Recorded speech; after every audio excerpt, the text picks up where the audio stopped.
I don't know why my thing isn't. Letice, are you calling in from inside of a drawer? I'm in my kid's room with my. We are live, and I actually wonder if our live audience heard that question. The question from Betty to Letice was, "Are you calling from inside a drawer?" Letice is the lost sock, y'all. We found her. I am. No, she's not. I'll actually get to who Letice is in a moment. Welcome to Stand Up Comedy Sundays at Fergie's in Our Hearts. I'm Kat Mosley. I might be the person who is most to blame for this persistent infringement on your right to be depressed. We look forward to bringing you laughter. I have a whole crew of people on deck here with me to continue this disruption of your misery. I'll begin with Letice, since we were already talking about Letice. Let me spotlight her so folks can see exactly who I'm talking about. Y'all, this is Letice, the very funny Letice. You'll be hearing a set from her in a bit. Letice's role tonight is she is the queen, okay? What does the queen do? She preside. That's what she do. And if you don't make her laugh, that's probably because you suck.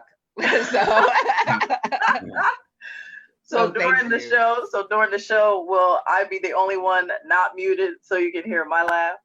Well, you know what? I think I'm probably not going to mute you all night, but we're going to try leaving people off mute until they get Some of it's hard, though. You know what I realized? Yeah. I realized that when there is laughter, it cuts off whoever's talking. Exactly. It gets so noisy on the stream. Yeah. So you just have to giggle real fast while that's the thing I'm trying to. Right at the proper time for it, and then stop. Just like that, like 3 quick ha's and then mute. You gotta have your giggle window. Giggle window. It's like double dutch. I'll be like, I'm gonna double back. Ooh, we just lost him. We lost his video, so I'll introduce him in a moment. So our next introduction is gonna be Lamar Todd. Yeah. Y'all probably remember Hey, Lamar. What's up, y'all? What's going on? Hey. So Lamar was our first half host last week, and we loved how he let people know that their time was up.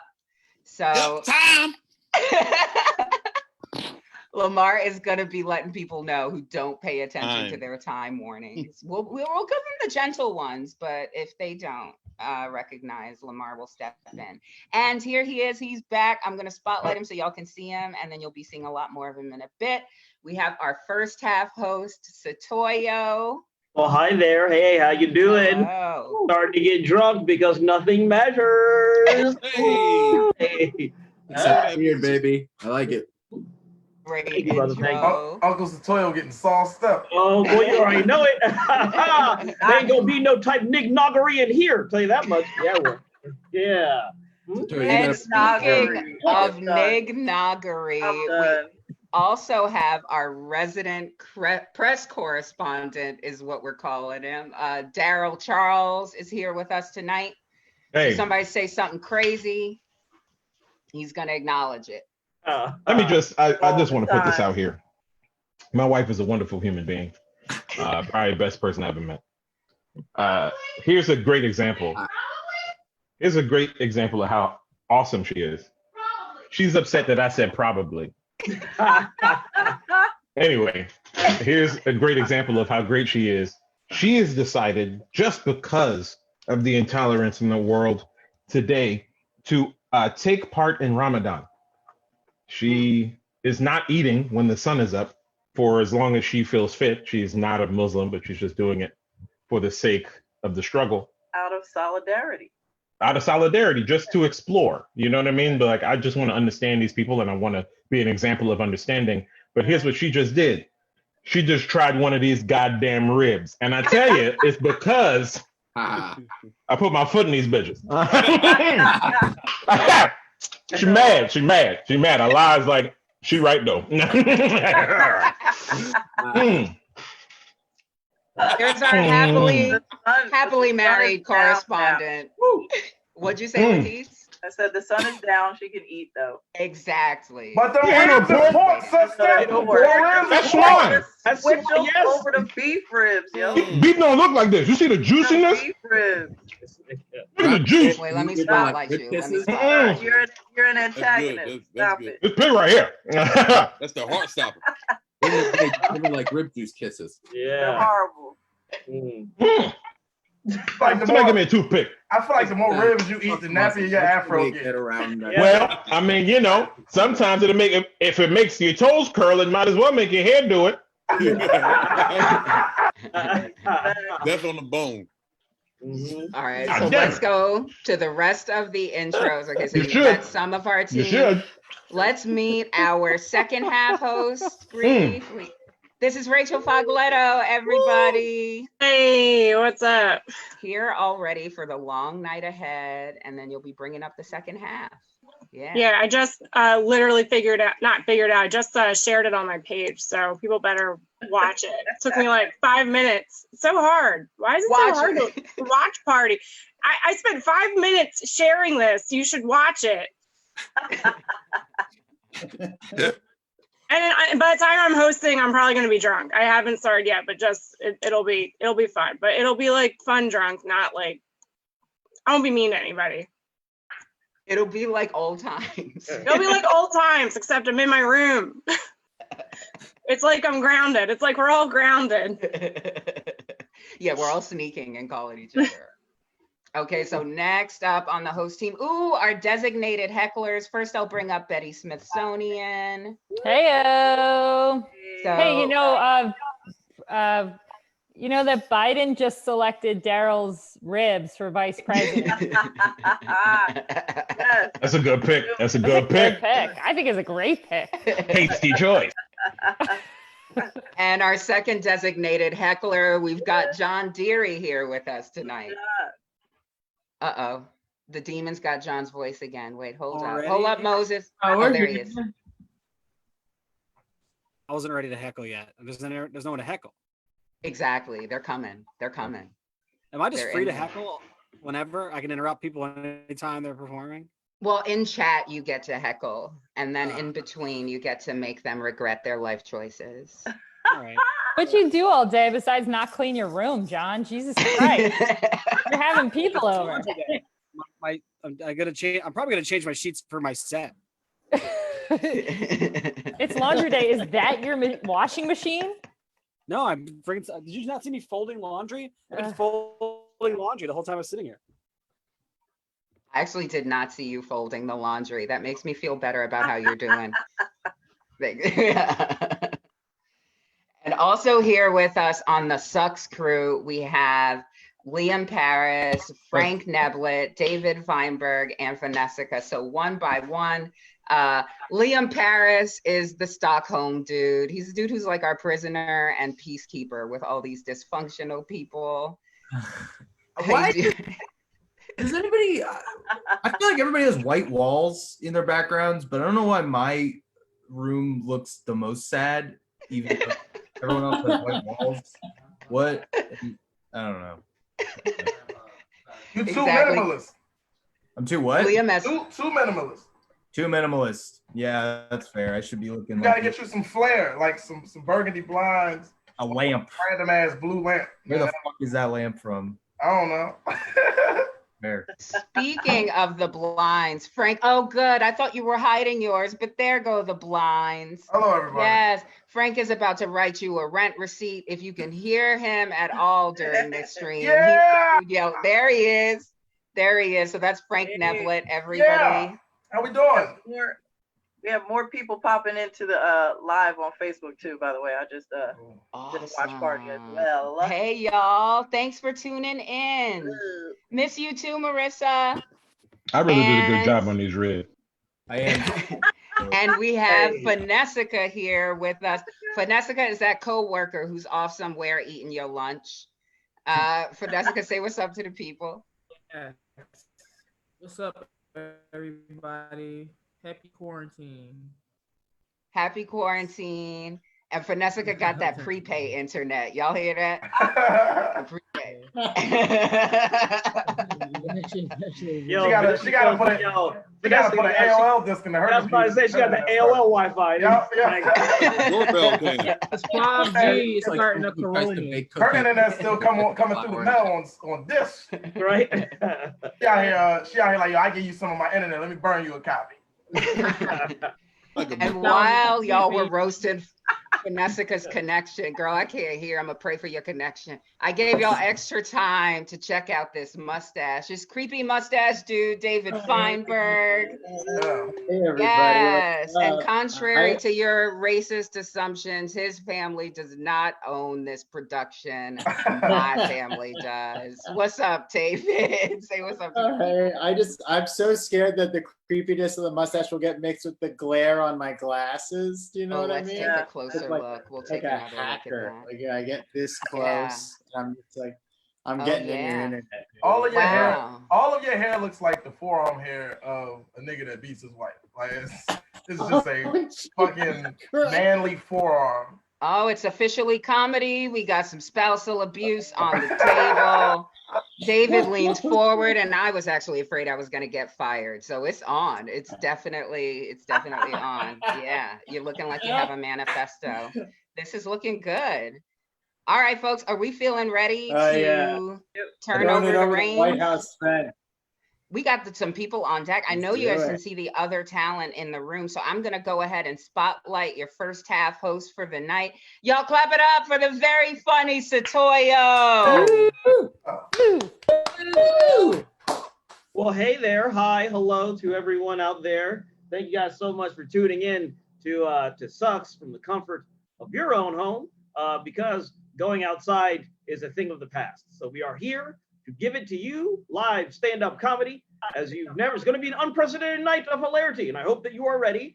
I've got my Russian coffee right here. That's what I call vodka, straight. Don't do mixers no more, okay? I don't do mixers. I take it hard and straight because I'm trying to die quicker. But no, I'm excited that y'all are here. Do yourselves a favor when you get a chance. Go on to Daryl Charles's Instagram. Go onto his Instagram. Check out his story of how he made these ribs. Boy! Nigga, that shit is sexual. Like, that shit is. I watched that story and I was like, this is a little aggressive. Okay, like I was getting turned on. Okay, like that's for real. You're sexing these ribs. I know there's a lot of sex in them ribs, sex and love in them ribs. And he's coming, but ain't nobody else coming because he's married and they love each other, so they can still do that with one another. You can't. But no, you know the funny thing about this whole situation is, I feel as though I'm becoming a body shamer. I've realized that about myself. I've gotten into body shaming. Now when I go outside for my weekly grocery run, whenever I see someone not wearing a mask, I respond like a dude from the 1920s. Like on Saturday, I was walking around and I saw this boy, CrossFit boy. He was doing CrossFit things and he didn't have a mask. And I was like, look at this goddamn floozy, huh? Out here showing off your jawline and all this, no type of decency anywhere. And then I saw this girl jogging, very, very fit girl, very, very, very fit and healthy. And she didn't have a mask. And I was like, look at this hussy, huh? Showing off your damn Peruvian nose all like this. She was Peruvian. Showing off your nose. No, I want to go back to a time of moral decency when we wore masks and you fantasized about what the nose looked like. You wondered, is that a Jew nose? You couldn't see, but you could fantasize. I want to go back to a time of purity, okay? I don't need to see that. I get aroused enough looking at shiny foreheads. I don't need to see your goddamn nose all like this in public. A lot of you sexual deviants out here, did you guys? I hope y'all saw the clip of the woman, this white woman. Remember the white woman? She went to the park with her child, and then she called the cops and she said, "Hey, I'm at the park, and if you want to take away my civil liberties from me, you can come over here and take them from me." Well, the city had closed that park down. So the woman is there chilling with her kid. The officer shows up and he's a white man, and he's looking at her like, "You gonna make me do this in front of the cameras?" And she was like, "No, I won't be. I refuse. I object to all of this. This is not right. You can't take away people's humanity. So if you want to arrest me, you can arrest me." And he ends up having to arrest her with the child there. So he arrests this woman, and watching white people get arrested is the only way I can come now. Interestingly enough, that's the only thing that does it for me now. Nothing else. I need to see white people in handcuffs being arrested and taken away. I am sorry, Liam, but you know you deserve this. Yeah, a lot of things going on there. I don't know, man. I think during this whole thing, what this has shown me is, hey, you can clean your room if you want to, nigga, but really, who's coming over? No one's coming over. No one is coming over at all. I hope, you know what the thing about it is now, like, if you polyamorous at this point, you really are just fucking selfish, I think, at this point. Like, for real, like, you want it all, don't you? During pandemic, like, that's a lot. That's a lot. That's a whole lot going on there. And I don't think I want to take up too much more of anyone's time. I do want to get the show moving right along because I am missing Westworld for this, which means I fucking care about you people, even when you do not deserve it. So, are you guys ready for some live stand-up comedy? Yeah. Are you ready for some? Couldn't hear none of you, only heard Daryl, but the rest of you were mighty silent there when I was up there bearing my soul. Very ungrateful. Woo! Your videos in your picture makes you look invisible, Satoyo, like you're from Back to the Future. You know, like the picture keeps fading as history starts to rewrite. Well, I am being erased. So that's not. I am in fact being erased because the president that your parents voted for is trying to kill me. But your first performer coming. Come on now, they voted for him too. Huh? Don't put it all on their parents. No, I'm gonna put on their parents. They did it too. They did it. Yeah, they did do it. It's a family affair. You're right. Go ahead. Okay. Guys, your first performer coming to the live mic. Please start clapping right now for the very funny Jake Matera. Yeah. Oh, hey guys. That's right, Trump. No, just kidding. I was like, I had to wear my patriotic t-shirt to this right now. Oh man, I'm happy to be here. Thank you guys for having me yet again. I don't know, I'm bored. I'm an essential employee at my job, which I learned this week. Just means I'm the lowest paid employee at my job. I just have to like go in and just do everybody else's like work that they can't do because they're not there anymore, which is fine. Like I'm being safe. I'm wearing gloves. I'm wearing the mask. I'm like Cloroxing everything. I'm being like super careful. But the one thing I'm not as careful about is my weakness, which is Starbucks. They're all closed. They're all closed except for one, and it's located in the middle of the University of Pennsylvania hospital. And I've been ordering this shit straight from the hospital, and it's been disgusting. I've had a cough for like 4 days. All right, good. Got that out of the way. Thank God. I don't know. I'm just watching a lot of TV. Very sad. Making a lot of cookies, as you knew from last week. Documentaries are awesome now, right? Like, it's like they used to be about people overcoming obstacles, and like now they just end with people being arrested or dying. It's the best.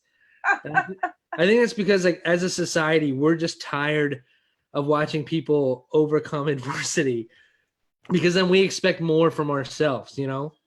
Like I can see like some guy with no arms and no legs. Like I watched a documentary on him like scaling Everest, but I can't like muster enough energy to turn off Netflix. It's yeah. Okay, good. This is just like a real Fergie set for me. I like watching all the disappointed faces in the Brady Bunch video. It's pretty great. All right, I'm going to wrap it up on this. I talked about this last week. I want to talk about it again. Boy, that Tiger King, huh?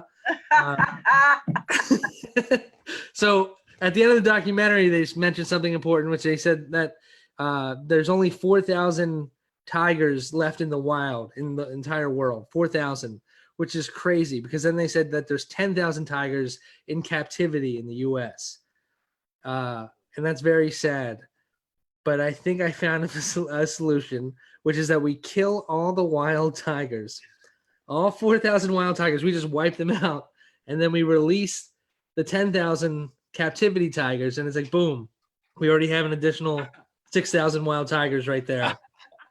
You know, that's good math right there. I would like to see like a tiger from like Florida out there, like, hey, y'all have water parks? Like that would be fun to see. On Uber Eats, ordering a Starbucks from a hospital. All right, I am going to go close my computer and cry. Thank you guys. Yeah.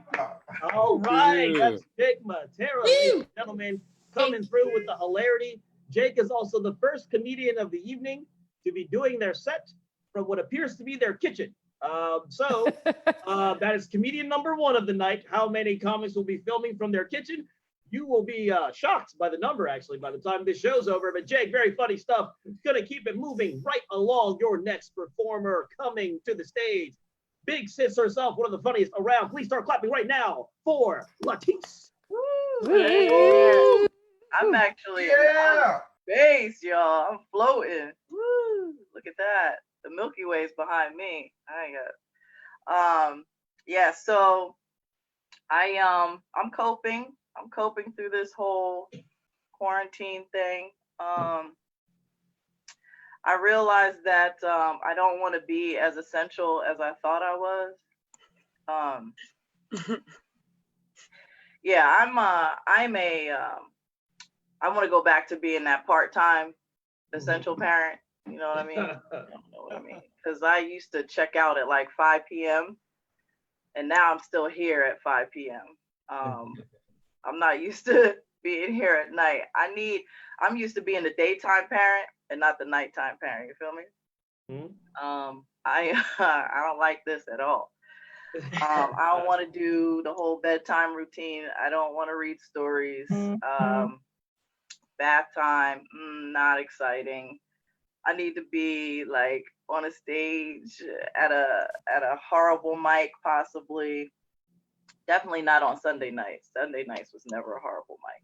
I'm just used to not being here all the time. Y'all don't understand. I'm going crazy. And not crazy in a bad way. I'm trying to use this as a self-reflective time. Okay. Trying to make use of my time. I'm doing a lot of praying so that my husband stays alive by the grace of me. And I'm meditating a lot. I'm going inward so the outward stuff doesn't happen. You know what I mean? I've made my youngest room my office. This is where I do all my Zoom stuff. I pretend I get into a rocket ship and fly away, and I'm in space when I'm really just in the corner of a room, in a bedroom with old wood paneling that I don't want anyone to see while I'm sitting here. Yeah, like I said, I'm coping through this. I don't know what else to say. I know we do need comedy. That's good. We're here. We make each other laugh, hopefully. If you like anything you heard, please send $1 to my Cash App. I need to go to CVS tomorrow. And I'd really like to get some more color for my gray hairs that are under this hat. So that's how I'm gonna leave it, begging for money on Cash App. That's my time. Guys, keep it going forward. Doing it real big from the comfort of her child's bed because she no longer loves her husband, and that relationship has been a long time now. Been dead a long time. You summed that up so perfectly. How did you do that? Oh man, you can feel it. The absolute worst time to be quarantined. Woo, is when it is right there, huh? When it is over. I'm telling you, a lot of y'all think you tough. Right, you ain't tough right. like Latisse. You ain't tough like Latisse, nigga. Like, you know how tough it is to keep everybody in that house alive, son? When you hate one of the motherfuckers, that's hard. That's very hard. You better hope she don't wrestle for the WWE, dog. And I'm telling you right now, world champ. Okay. Thinking about it. New career change. About the Canadian cripple that entire family. She go Chris Benoit. Oh no, Latisse. That's not funny. It's not, but well, you started it, nigga. Okay, so it was hilarious. All right, so I'm gonna keep it moving right along. Your next comedian coming to the stage. Man, what can you say about my man except you about to see it? Clap it up for the very funny Christian Manuel. Yeah. Oh, thank you so much. I'm here at my girlfriend's dad's like office and shit. We're good. So Toyo, your beard looks like it's late on child support payments for 2 different kids. 3 actually. Okay. Hey, you know. Ding. Right. All right.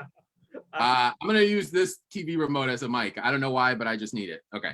I didn't say this last week, but porn should be like healthcare. If you can afford it, you should pay for it. But even if you can't afford it, it should still be provided for you. Okay. Dude, I'm not built to be happy. My girlfriend's parents like can't make rice, and they just have me make the rice all the time. And I'm not even that great at making rice. Like I've given them burnt rice before, and they're still like, it's great, you know? They treat me like I'm this rice wizard, but like I'm not that good at it. Like my dad is a rice genie. You know what I mean? So I can't accept their rice love. Like even as they're giving me these compliments, I'm still like, I'm actually not that good at it, you know? Like it's luck, you know? It actually scares me how much you trust me with the rice, you know? Like if I was one of the members of Milli Vanilli, it would be after the first song, in the first concert, I would immediately give up. Just like, it's not us. It's not our voice. We don't sing, actually. Dude, don't look at me like that. It's only gonna get worse. Like it'll only get bigger. The stadiums are, the lie will only feel worse, you know? I don't know. I'm not built, you know, I think I'm going to try to teach them how to make rice, but like, I don't know. Teaching someone how to make rice is a very much like lead a camel to the water type thing. You know, you just make it, you burn. And if you burn it, you still eat it. I don't know. Yeah, I think my dad, okay. I was constipated back in January and I told that to my dad, I don't know, as a way to like connect with him, you know, and he gave me KY jelly, which I think he was like leading me to water with that, you know? I don't know how to use, I haven't used it and I think I'm just gonna pass it to my son, you know? I'm gonna give it to him and let him do what he wants to do with it. Be like a family. You know how people have their rings, you know? I think it'll just be a big thing of KY jelly at our fireplace. How much time do I have left? I don't even know. Oh, I think I'm done, right? You look like a mad scientist. I do. Thank you. All right. Bye, everybody. Give it up for Christian Manuel. Yeah, thank you guys. Yeah. Media info, but like, just give to Fergie's. Donate to Fergie's if you can. You guys are awesome. Bye. All right, Christian Manuel. Christian, my man out here, he got that hair looking like a tropical Starburst flavor. Boy, I tell you what, look at that. It was blue last week, and now it is some type of weird green. Look at that. This nigga looked like a mini boss that T'Challa in Black Panther is going to be 20 minutes. It's good. Those were all the best colors. I'm wearing like all the best colors on my head. Yeah, well, yes. You can donate to Fergie's if you want, but really, we need to get somebody to pay his Comcast bill because he was just trying to let them know that he was alive. Yo, you know, that's real. And you know what else he said that actually resonated? He said, I'm not built for happiness. And then I immediately thought that's about 90% of the comics on this show tonight. Oh, that's pure comedy. Mostly the white ones. Also, shout out to Daryl Charles. He's in that. I'm about to say, these ribs is the only thing providing me happiness right now. But you know what? Your boy floating. I know I'm higher than eagle dandruff right now. I'm chilling. You and them ribs. Gonna keep it moving right along. Your next performer coming to the stage. You can catch her all around the city when you was allowed to be all around the city. Clap it up for Alyssa Al-Duki. Hey. Yeah. Hey everybody. This is great. I love being in my own house and not leaving. It's perfect. So I'm doing the same thing everybody else is doing. I'm really looking forward to, hi, it's me. I'm looking forward to the same thing everybody's looking forward to, you know, just trash night. I'm so excited. I can't wait. It's recycling week. So I have 14 bottles of vodka to take out in the past weeks. So drink the vodka. A special note to my friends who also live in South Philly. I do want to make sure that everybody is tying their bags up real tight because, first of all, there's trash everywhere, which endangers the little old ladies in the neighborhood who sweep the sidewalk. So it's highly important that we're extra vigilant because these are the people that we need to save. All right. How else are we supposed to get good anything if little old ladies are endangered? I've been cooking a lot, which is also I have so much trash. Fuck that. It's mostly so I have an excuse for when the knife slips any moment now. But it'll provide at least some cover. I I burned the shit out of my arm. Yeah, fucking awful. But I'm pretending it's a tattoo. It feels just as painful and raw.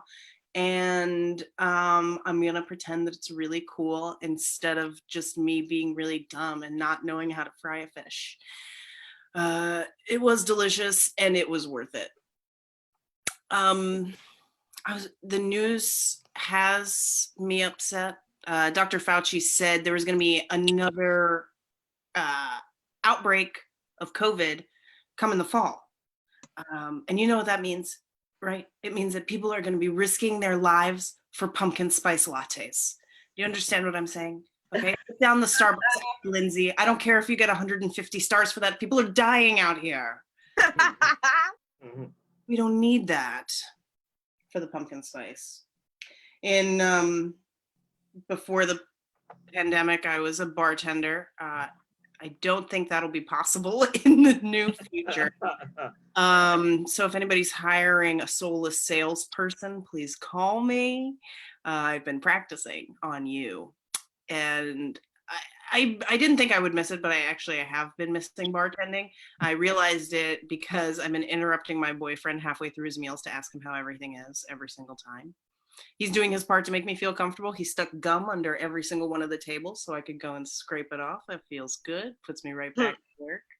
You know, the other day I brought him a cup of coffee in the den. He tipped me $2. He's a little cheap, but you know, I've done worse. This is great. I'm so glad I can just talk at my own pace. I know I'm done. That's my timer. An asshole. Yowzer. Steryl's ribs. Go ahead and follow me. I'm the Dukeness. Send me money on Venmo and send money to Fergie's and laugh at everybody. Yeah! Yay! Alyssa, Dookie, let's go. Clap it up, clap it up. Feel the power. It is all around you. And when I say feel the power, it's all around you. That means this vodka is beginning to kick, nigga. Yes, it is. Yes, it is.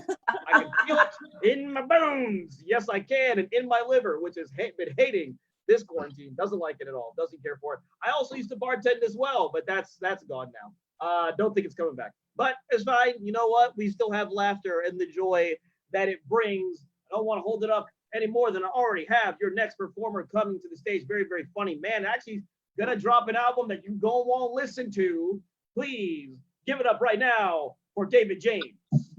Yeah. Woo! Oh no, he. Okay, I'm sorry, I lied. It said on the thing that, okay, well, you know, whatever. You know, Toyo, do your fucking job. Well, first of all, young nigga, okay, I'll have you. You're gonna sit there and be there. Okay. That's nothing but potato vodka talking. I'm gonna sit here and be here reading. Okay. Which is how I knew David James wasn't here. Old man. Satoyo, I got some surprises for you in the chat. One of them is on screen. But Satoyo, I sent you a message privately, but we got a big surprise coming up. But Betty's next. Betty's amazing, just not a surprise. Satoyo, I got some stuff for you in your chat. That's all right, dude. I'm Betty. You know, I'm a twin. I get called the wrong name all the time. My mom, my whole life, called me the wrong name. So I get it. I got a little bit of an identity problem, Satoyo. It's all right.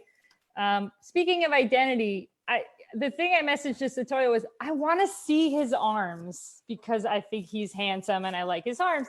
And then when I messaged him, I was like, is that like a really fucked up thing to message to a dude? Like, is that, if a dude said that to a woman, I'd be like, what the fuck? But because I said it to Satoyo, I'm like, dude, take your background off so I can see your sexy, strong black arms, and I can imagine you holding me close. You know, what's a bit? Is that creepy? Is it creepy? Nope. I think it's great. Not creepy at all.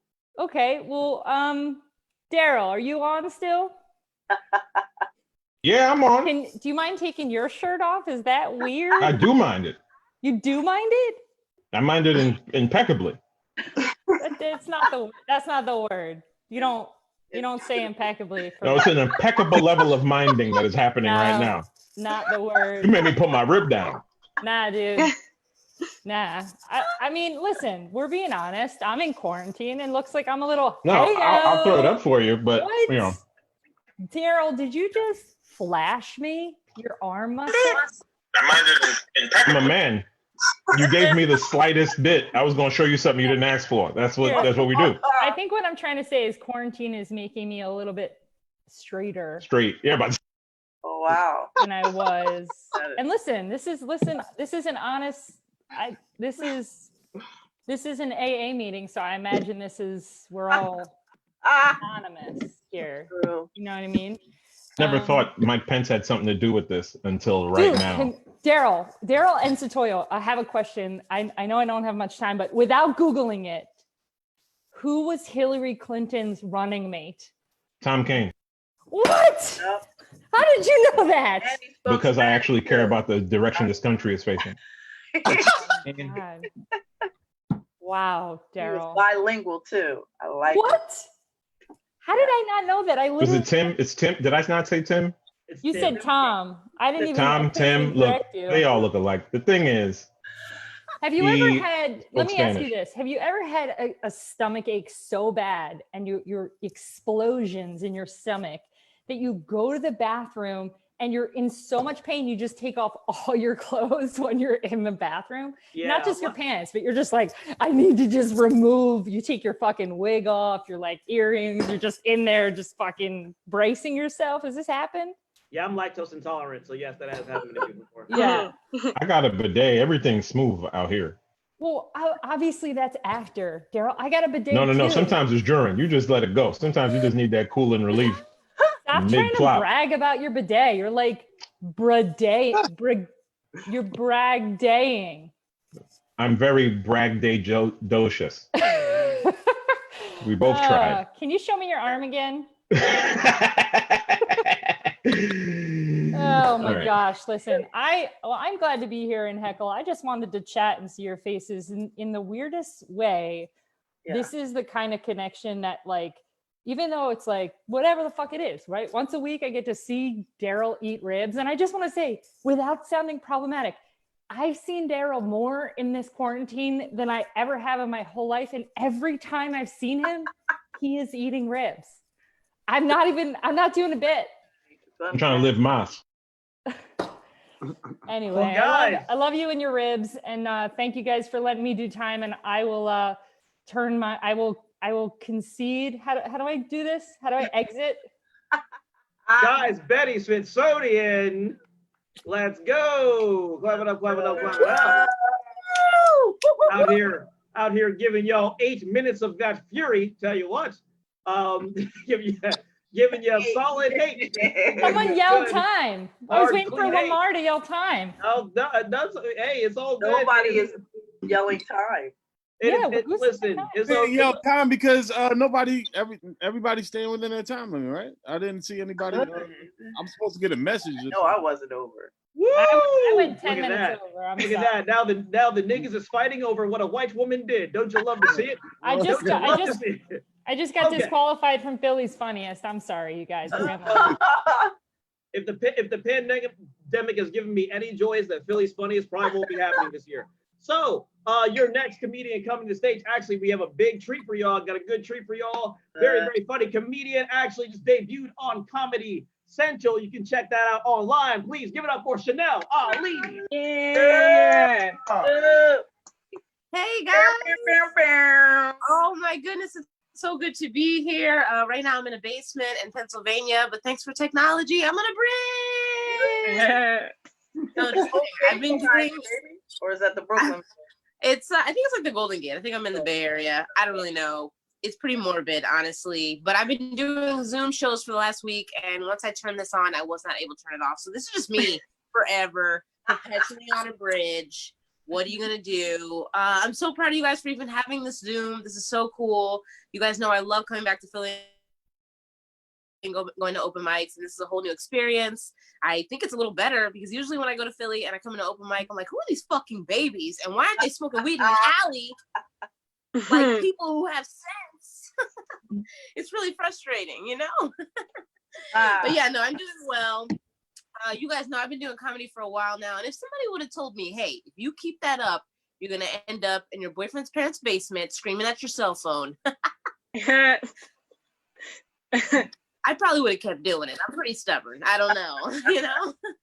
But I usually start in the real world my sets. I thank people for putting on their socks and shoes and leaving their houses. But thank you guys for charging your phones and not getting too high today. We did it. You guys know I usually live in New York City. I've been out of the city for about 7 weeks now. I had to get out of there. It was getting crazy. And I had to go back in the city a few weeks ago just to pick up the mail because there was a check in it. And when I went to go pick up the mail, I saw so many people in New York City not social distancing, just like in parks, doing crazy shit. And it got me thinking about the government. It got me thinking about like chemical warfare, you know, like why don't we have a bomb that we could throw in a park? Boom, everybody takes a nap. You know, boom, everybody takes a nap. We go, we drive around, we pick up the individual bodies, we take them to their homes, tuck them in their beds, put a note on their chest that says, don't fucking leave this house again. I'm spitballing. Another scenario, we drop a bomb. Boom, everybody naps. We drive around to the bodies individually. We tie their shoes together. We leave. Okay.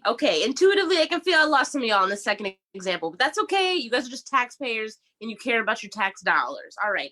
This is the point of my set where I start to get uncomfortable with my hands being free. I don't really like it. It's comedy. I have like a microphone and a mic stand and a drink and a bartender. Like I just bring it all on stage with me, you know? So this is the point where I'm going to just reach off screen very casually. I'm going to come back with a microphone and we're going to keep going. I'm not even going to, you know what I'm saying? I've been watching a lot of movies in quarantine. I hope you guys too. I've been watching a lot of natural disaster movies, honestly.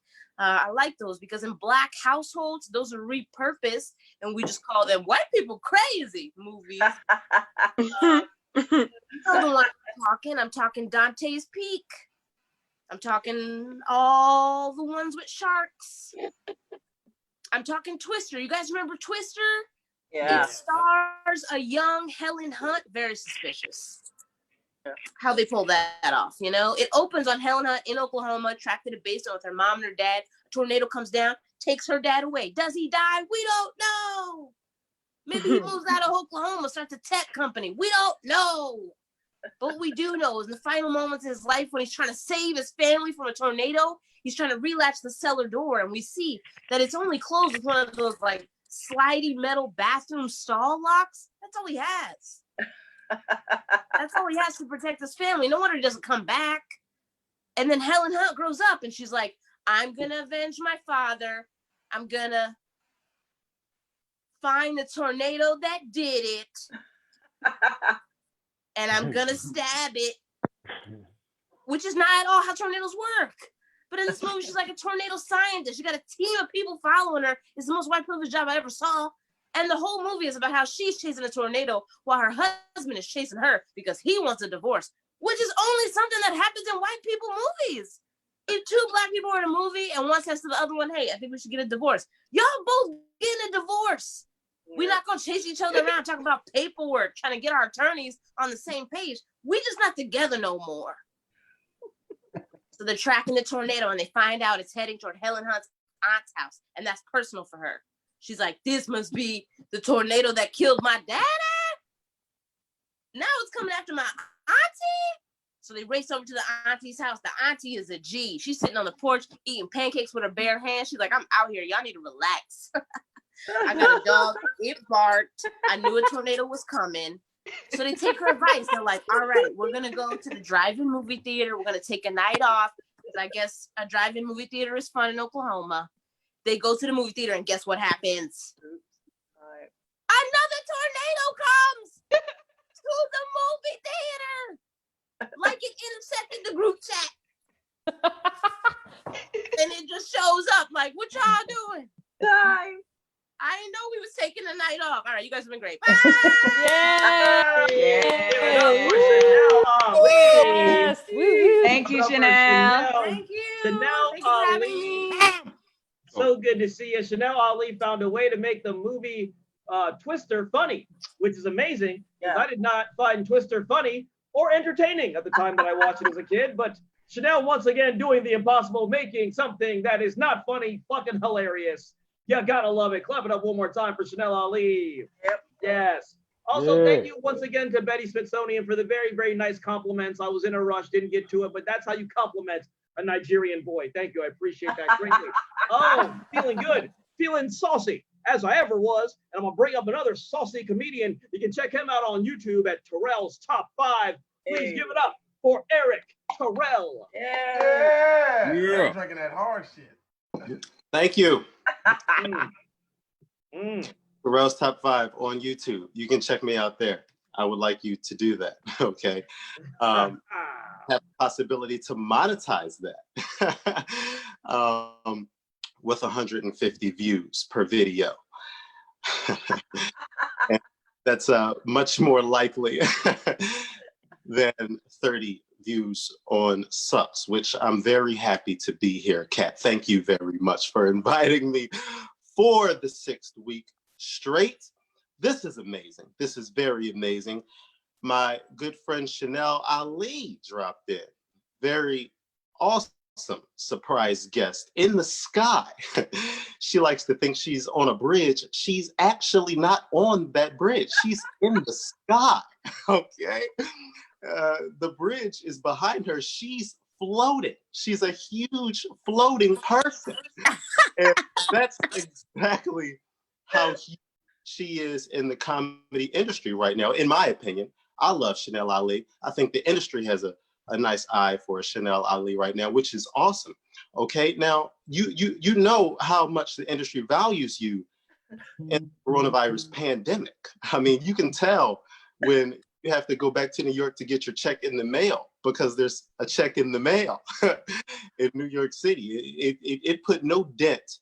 It put no dent into some people's careers financially, unfortunately.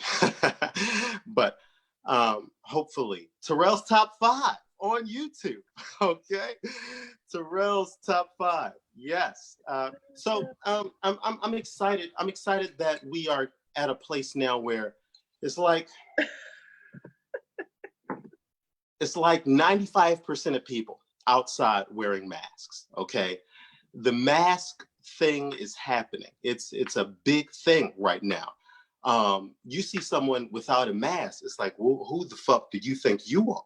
Okay, what the fuck are you doing out here naked facing with no mask? That's some bullshit right now. The naked face, and don't come within 6 feet with the naked face. Now, if you're naked facing and you come within 6 feet of me, you gotta come within 6 feet with your guard up, okay?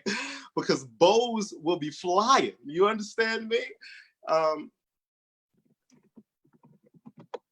I can't allow us to have the same mortality rate at that point. I need to make sure your mortality, because if you have the COVID, at that point, so do I.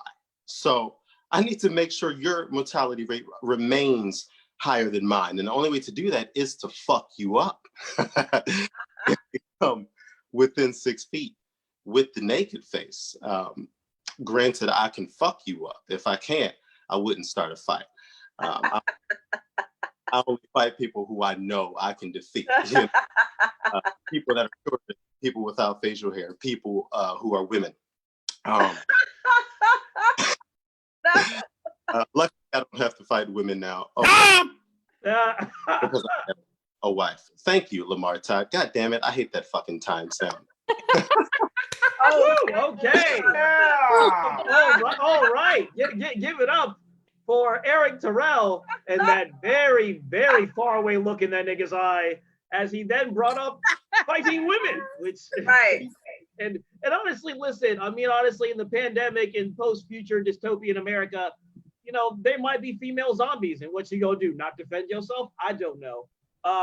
What I do know is that he needs more hugs from his wife.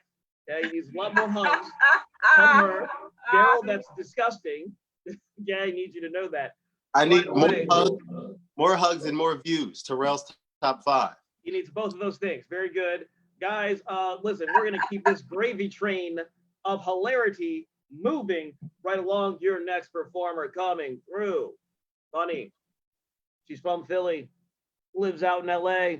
Please give it up for Nicole Yates. Hey. Yeah. Woo!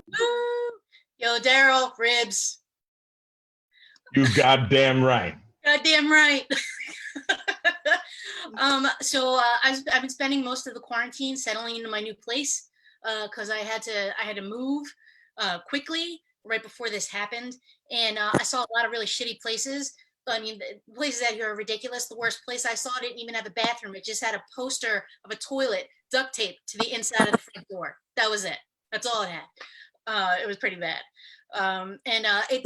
The quarantine is just like every place else, you know, in the rest of the world here in LA, except everywhere you go, you just get a slice of avocado with it too. So I had to move quickly because I was living with some lunatics, and it was pretty bad. It was these 2 chicks. One of them was on the lease, the other one wasn't. They were attached at the taint. It was pretty bad. To sort of describe these 2 girls, it was like living with 2 14-year-old girls. Imagine 2 popsicle stick girls who looked exactly the same. One's a blonde, one's a brunette, and they're made all of Adderall and Pizza Hut boxes. That's it. And just with the constant screaming at each other and competitive door slamming. So it was a good time. So they tried to make me and my other roommate Anna really uncomfortable, so we would move out. And they would do all kinds of weird passive aggressive type shit, but the best thing that they were doing was showering with the door open. I don't know why they thought that was going to drive us out. We just sat on the sofa and laughed at them trying to try something. So we're sitting there, and Anna looks at me and she's like, we should really do something about this, you know, do something to make them feel really uncomfortable. So I was like, you know what, I'm going to go in there one of these days. I'm going to just start brushing my teeth. You know, just go brush my teeth, do a deep floss, maybe buy like a water pick. I think that'd be great.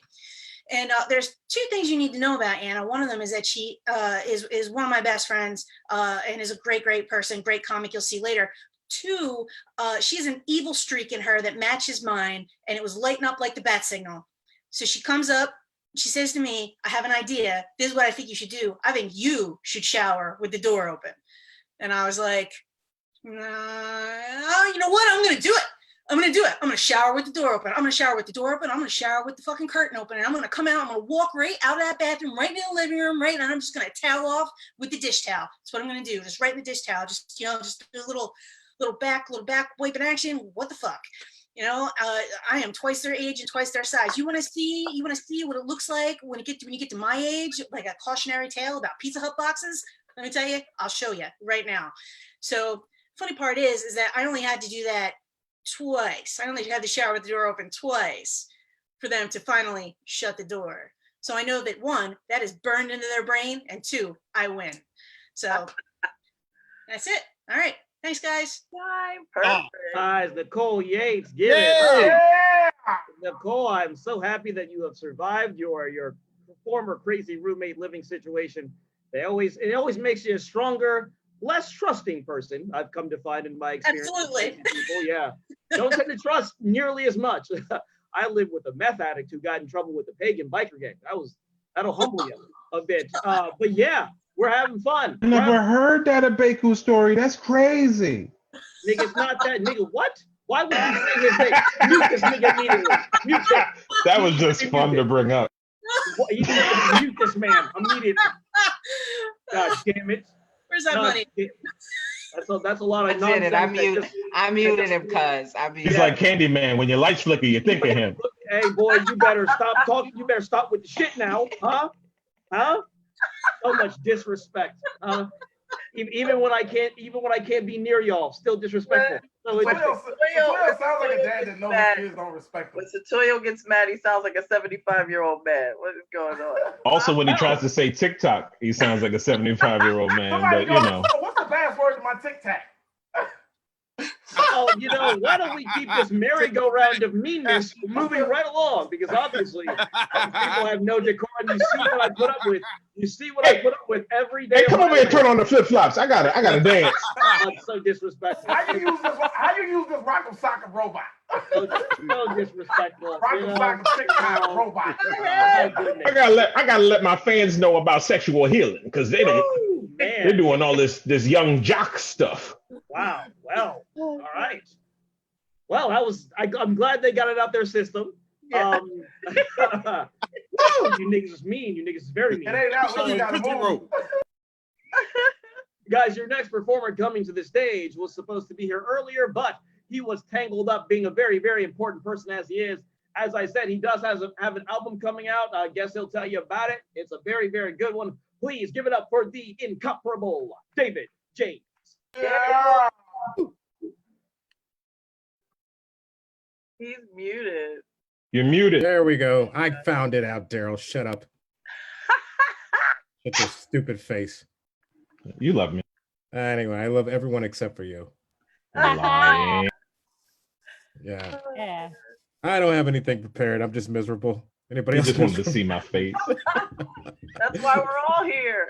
I think you wanted to see my face, David. I just wanted to see Daryl's face so I can have a reason to kill myself. That was mean. You were thinking about I think the same thing every time I look in the mirror, dog. We out here.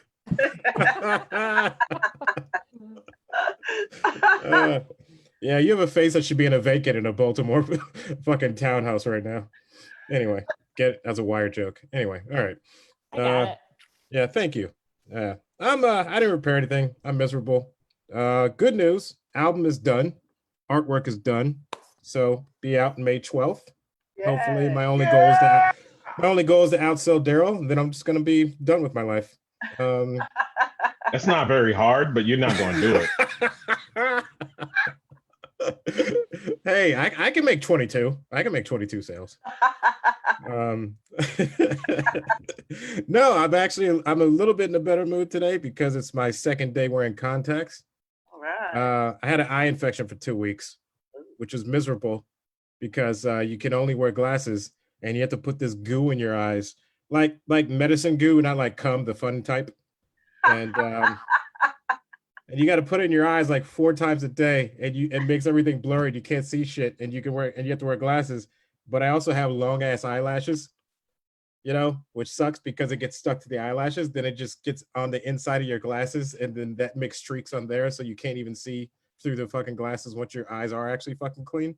That's a humble brag right there.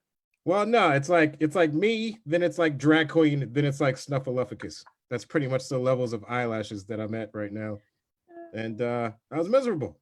Fucking sucked. Then, I had to wear a mask in public because, I don't want black people to look bad. And yeah, it fogged up the glasses. So every time I wore a mask, I couldn't see out the glasses because they were fogged up on top of the goo that was in my eyes and the streaks that are on the inside of the glasses from the goo for my girly eyelashes. So yeah, I've been pretty miserable. I did see some white people that in the grocery store. I've been doing Instacart because it's my only way to make money and I don't have a wife. So to be more lovable, baby. Or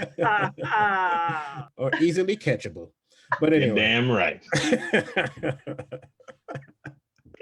Shout out to Lloyd, Miss Charles. But yeah, so I did see some my life is a grocery stores now. So a lot of it is just like looking at shit that people want, and I have no idea what the fuck it is. It's like organic kale, raspberries, or some shit. Then you gotta go find that, and then a lot of it's just counting who's not wearing a mask in the grocery stores now. And the whites were catching up to the blacks recently, which made me happy. And but now everything's miserable. So hope you guys are having a better life than me right now. Well, give it up for David James. David James. Because that one ended on a sad note. That was sad. Sad way to end it. That actually hurts my heart a little bit. I hope David feels better in the morning because we need more laughter about, and Black men go through sadness as well. But yes, and speaking of sadness, speaking of going through sadness, I want to bring up a dear friend of mine who is incredibly talented, who is ferociously sad at various points, but he has done great work. He's a funny man. He has an album out now that you can find on iTunes, on Spotify, called Black Gentrifier, and he makes some banging ass ribs. Give it up for Daryl Charles. Yeah. Go to darylcharles.bandcamp.com. If you go to iTunes, you get the money to the record label. Anyway. Being sad is fun, especially when you have someone, a foil to put it against, like Sotoyo. He doesn't get sad, he gets mad. Yeah. And when he gets mad, he gets talkative. And then when he gets talkative, I go, I'm glad I could shut the fuck up. You know what I mean? Like, that the sadness does that to me. Anyway, on that note, I do want to say, look out for your strong friends. That's a wish for y'all. Look out for your friends. If you have Black friends and you're not Black, you think they're stronger than they are because of the media. Here's the thing: we have feelings and we're hurt, and also we're more likely to die from this. So here's my little tip: check out the sides of their heads. As the hair grows, it's gonna grow out a little bit. I'm too far along. I'm way beyond the point where people go, "What are you doing?" That's the thing that happens. You gonna take that, Sotoyo? Are you gonna take that, David? Because I'm not even talking to you right now because you can't do what I'm saying. It's impossible. Anyway, okay. So, well, hopefully David's stronger than the rest of us. So the thing is, when the hair actually does grow out of your head, sorry, David, you have to be careful. Like, watch out for the struggle twists. They're going to be balls. It's going to be little twists. Bald on the side of the heads. Don't you know how anatomy works? Well, I don't know. I have too much hair to know how male pattern baldness sets in. You want to give a TED talk? Well, if I had hair, I wouldn't do that with it. Yeah, you would. Yeah, you would. Oh, you would love it. You love to see it. Anyway, check out the struggle twists. Because if you have a friend who says they're fine, but you see a bunch of little twists just on the side of their head like this, they're not. And you need to be like, hey, buddy, I get it. Like, just let them know that'll help out everybody. Dumb joke. I thought the president was racist. I really did. Not even when he tried to run for president, not even when he systematically kept Black people out of his buildings. I thought it was racist back then, but I really think he's done it again. Like he's disappointed plus surprise. Look, he's done it. The thing that I didn't think that he would do is urge people to bleach themselves from the inside out. Like that is a new level of racism. It's one thing to try to get everybody to Sammy Sosa. It's another thing to try to get everybody to do it from the inside out. That's you got to Michael Jackson it. That's not even that's too far out of his base as far as income level is. Anyway, I'm missing a lot of things that we used to do. I guess we all are. But one of the things, I do have ribs aplenty. Hold on a second.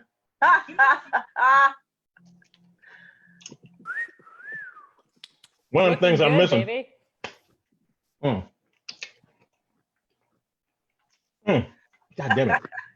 Hold on a second. I have to come out again, Daryl. Anybody let your fiance see the screen. Anybody else want to fulfill stereotypes? Latoya, you got some grape drink over there so we can make a trifecta? I don't drink sugar, actually. one of the things I'm missing is well, no, actually I'm happy because as I'm missing things that I used to see, what I'm seeing more of, it does seem like I'm all right. Well then, I just read the comments instead of going on with my jokes, and I'm done. So thank you very much. Go to my website, or just use the things that are on the screen. You know, right here. Uh-huh. Guys, give it up for Daryl Charles. Yeah. About to go back to these ribs, baby. So go give it up for Daryl and all them ribs. Goddamn, look at that. Look at fucking them things up. I gotta Get you a man that loves you like I love these ribs, dog. Hey man, OG, you're not gonna be able to do it. I tell you that much right now. You won't be able to do it. But guys, hey, we're gonna keep it moving right along. Your next performer coming to the stage is a performer par excellence. Please give it up for the very, very talented Cecily Alexander. Yeah.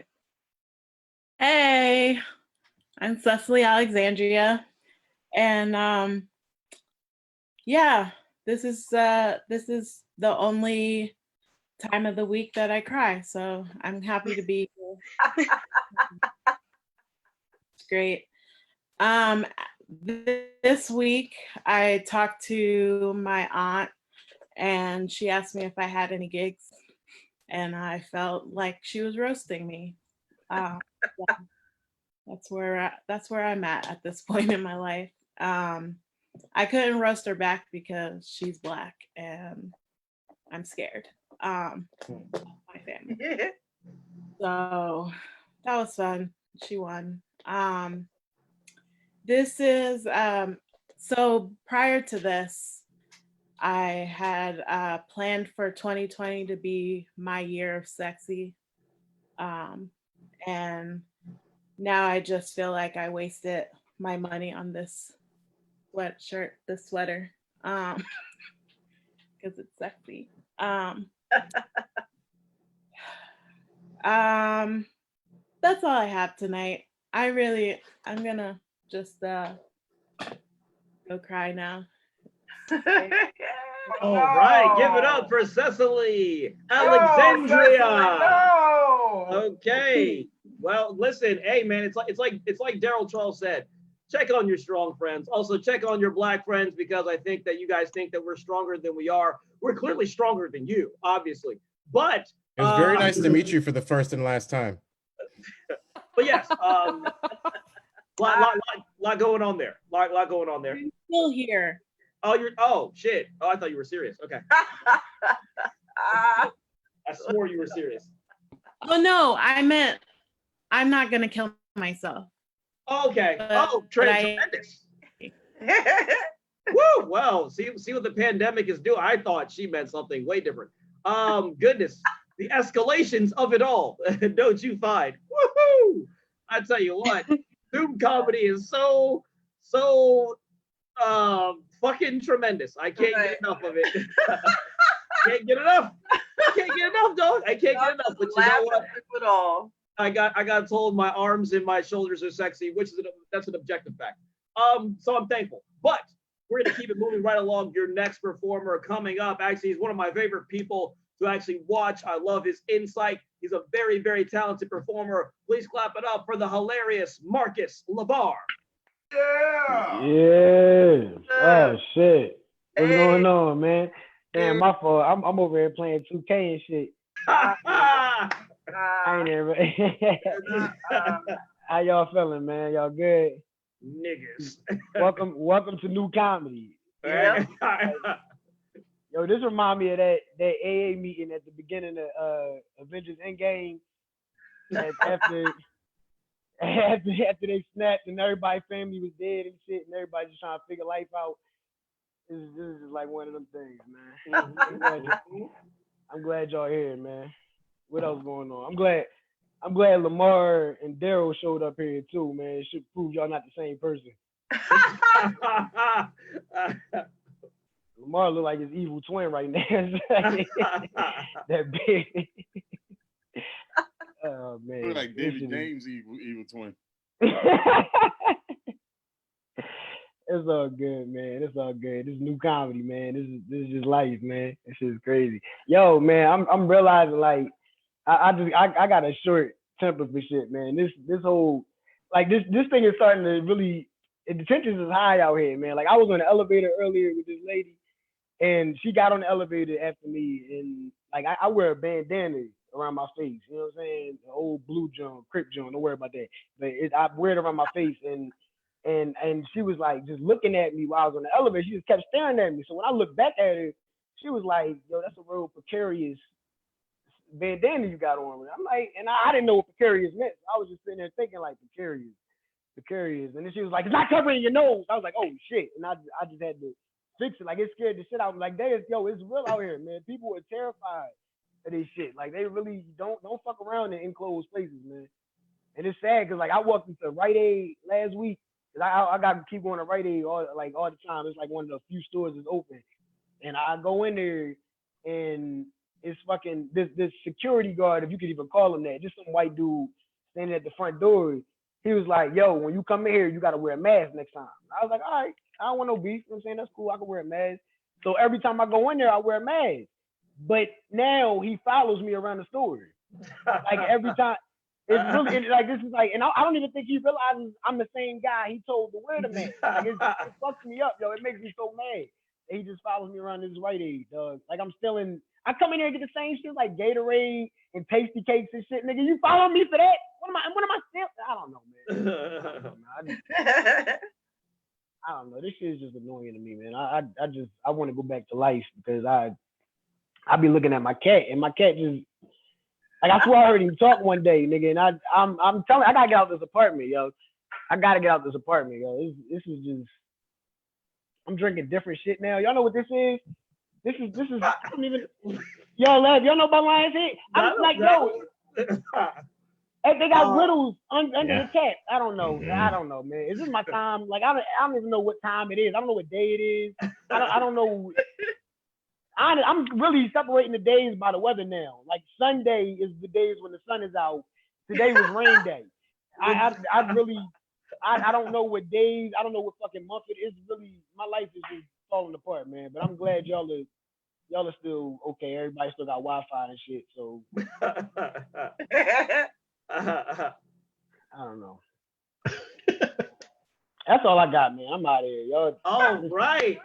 Give it up for Marcus LeVar.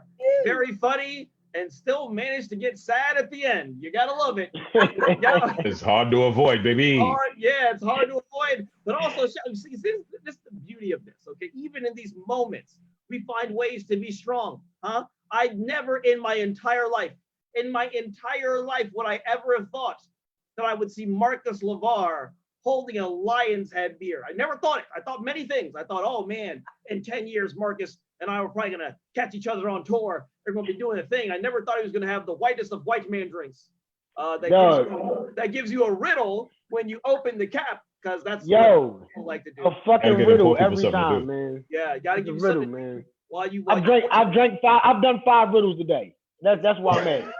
Yeah. That's why I'm mad with it. Sounds about right. Sounds about look at that. 5 riddles a day makes alcoholism seem quaint, doesn't it? Yes, it does. Yes, it does. But guys, I can just see the pain in your eyes, Mark. God damn. Like niggas is hurting, bro. This smile is forced. Do some like riddle. Mark gonna cry when we leave him. Wait, you mean you not gonna cry when it's over? Hell no. You just be chilling, not crying? Yo, Frank, a young nigga, dude. Who are you domestically abusing? Nobody. Probably my dick, but no. Somebody getting that pain. Somebody is. I hope it's an adult. No, Frank a young nigga, man. Frank a young nigga. He don't cry yet. He keeps that shit in. Frank got cool headphones on right now. Until the episode of Criminal Minds starts. Wait, I got what kind of headphones on, Mark? You got public school headphones on right now, dog. Hey, I know you ain't talking with them old man headphones on. You got them on wrong, nigga. The rope's supposed to be around your neck. Shut up. Okay. Okay, calm down, goddammit. Oh, Frank snap. Frank snap. No, you don't want none of this pain. Frank He got It's dark and hell is hot level pain under his eyes. He can't.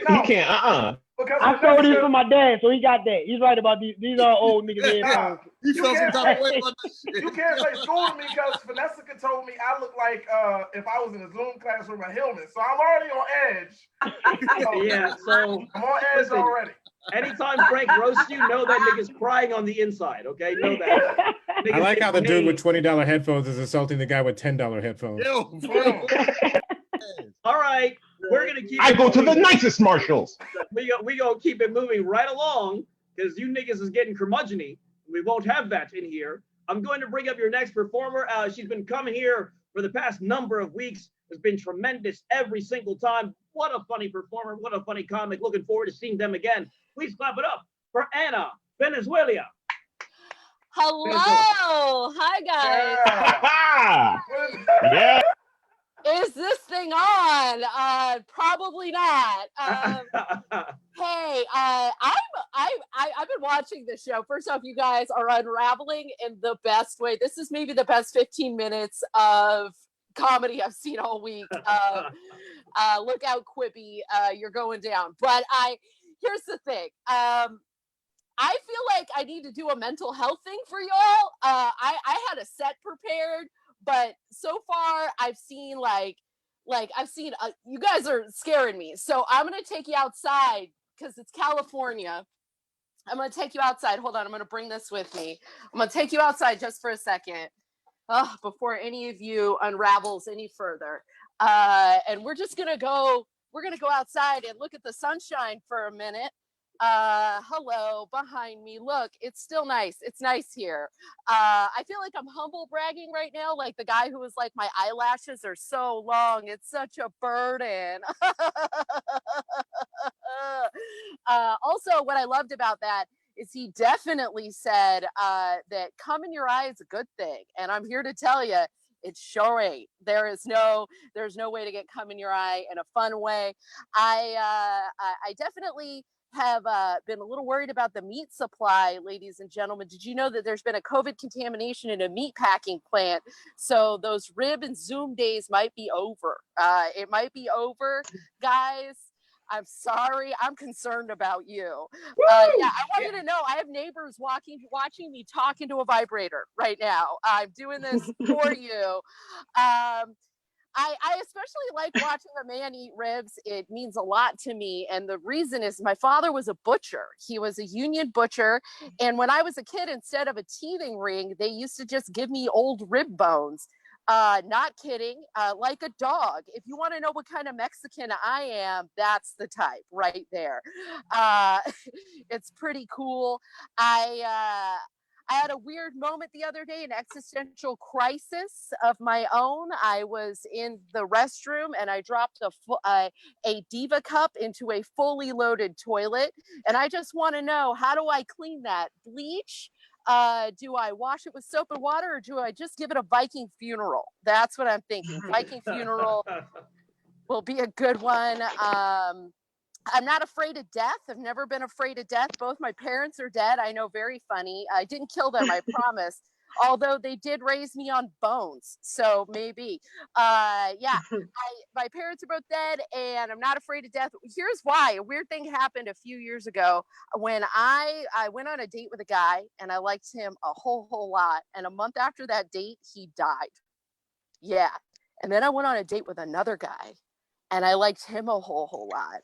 And 2 days after that date, he died. Yeah, guys. Some of you have been ghosted. I've been haunted.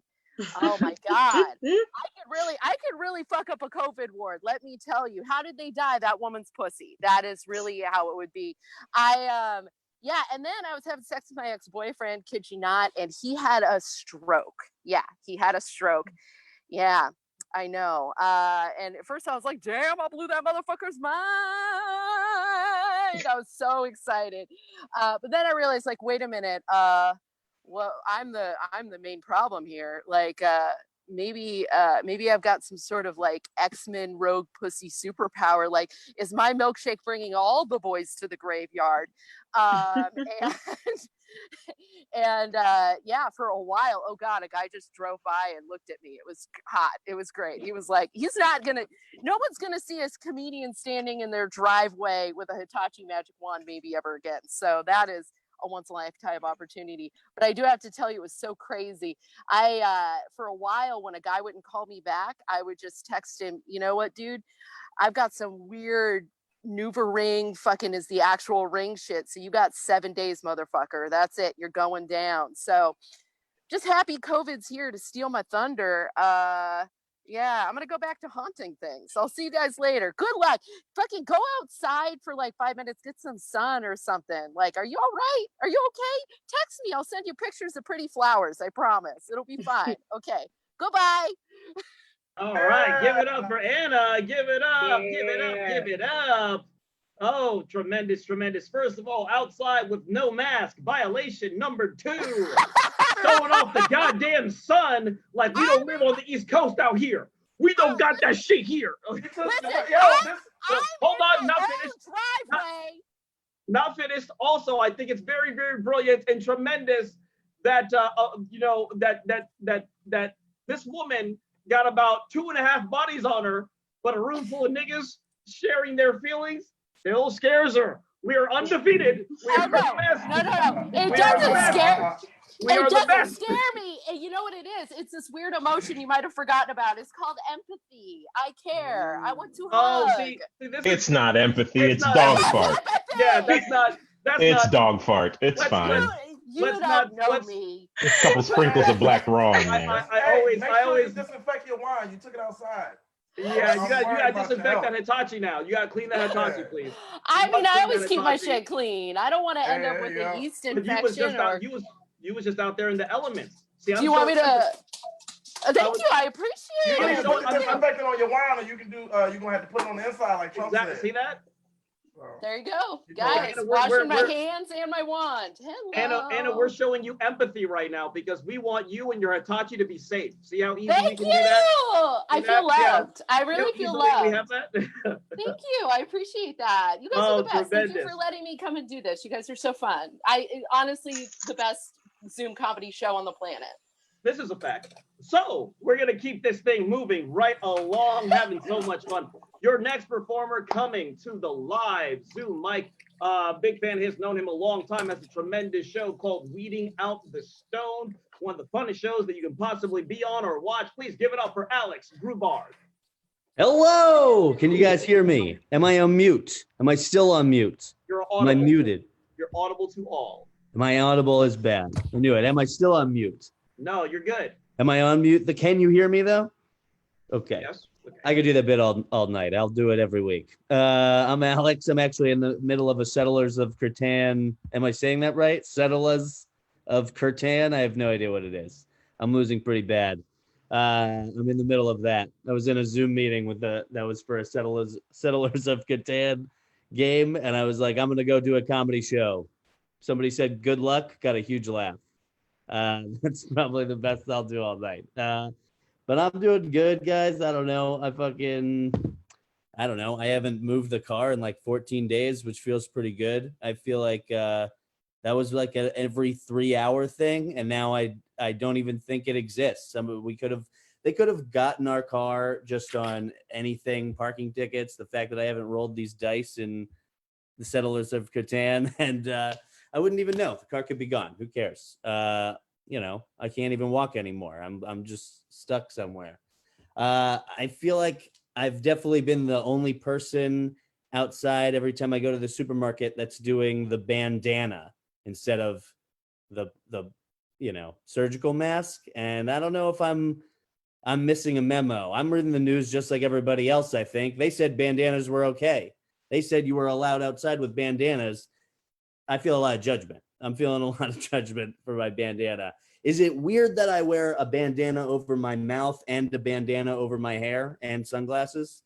That might be throwing people off, but I have no idea. I don't know. Kim Jong-un is dead. I killed him. It was me. It was me the whole time, everybody. I've been planning it for years, sending notes through Dennis Rodman, got him into the heart surgeon. It was my stent. I've been building it at home. This is why I'm so good at this. You think it's about rolling joints? Building stents with my hands.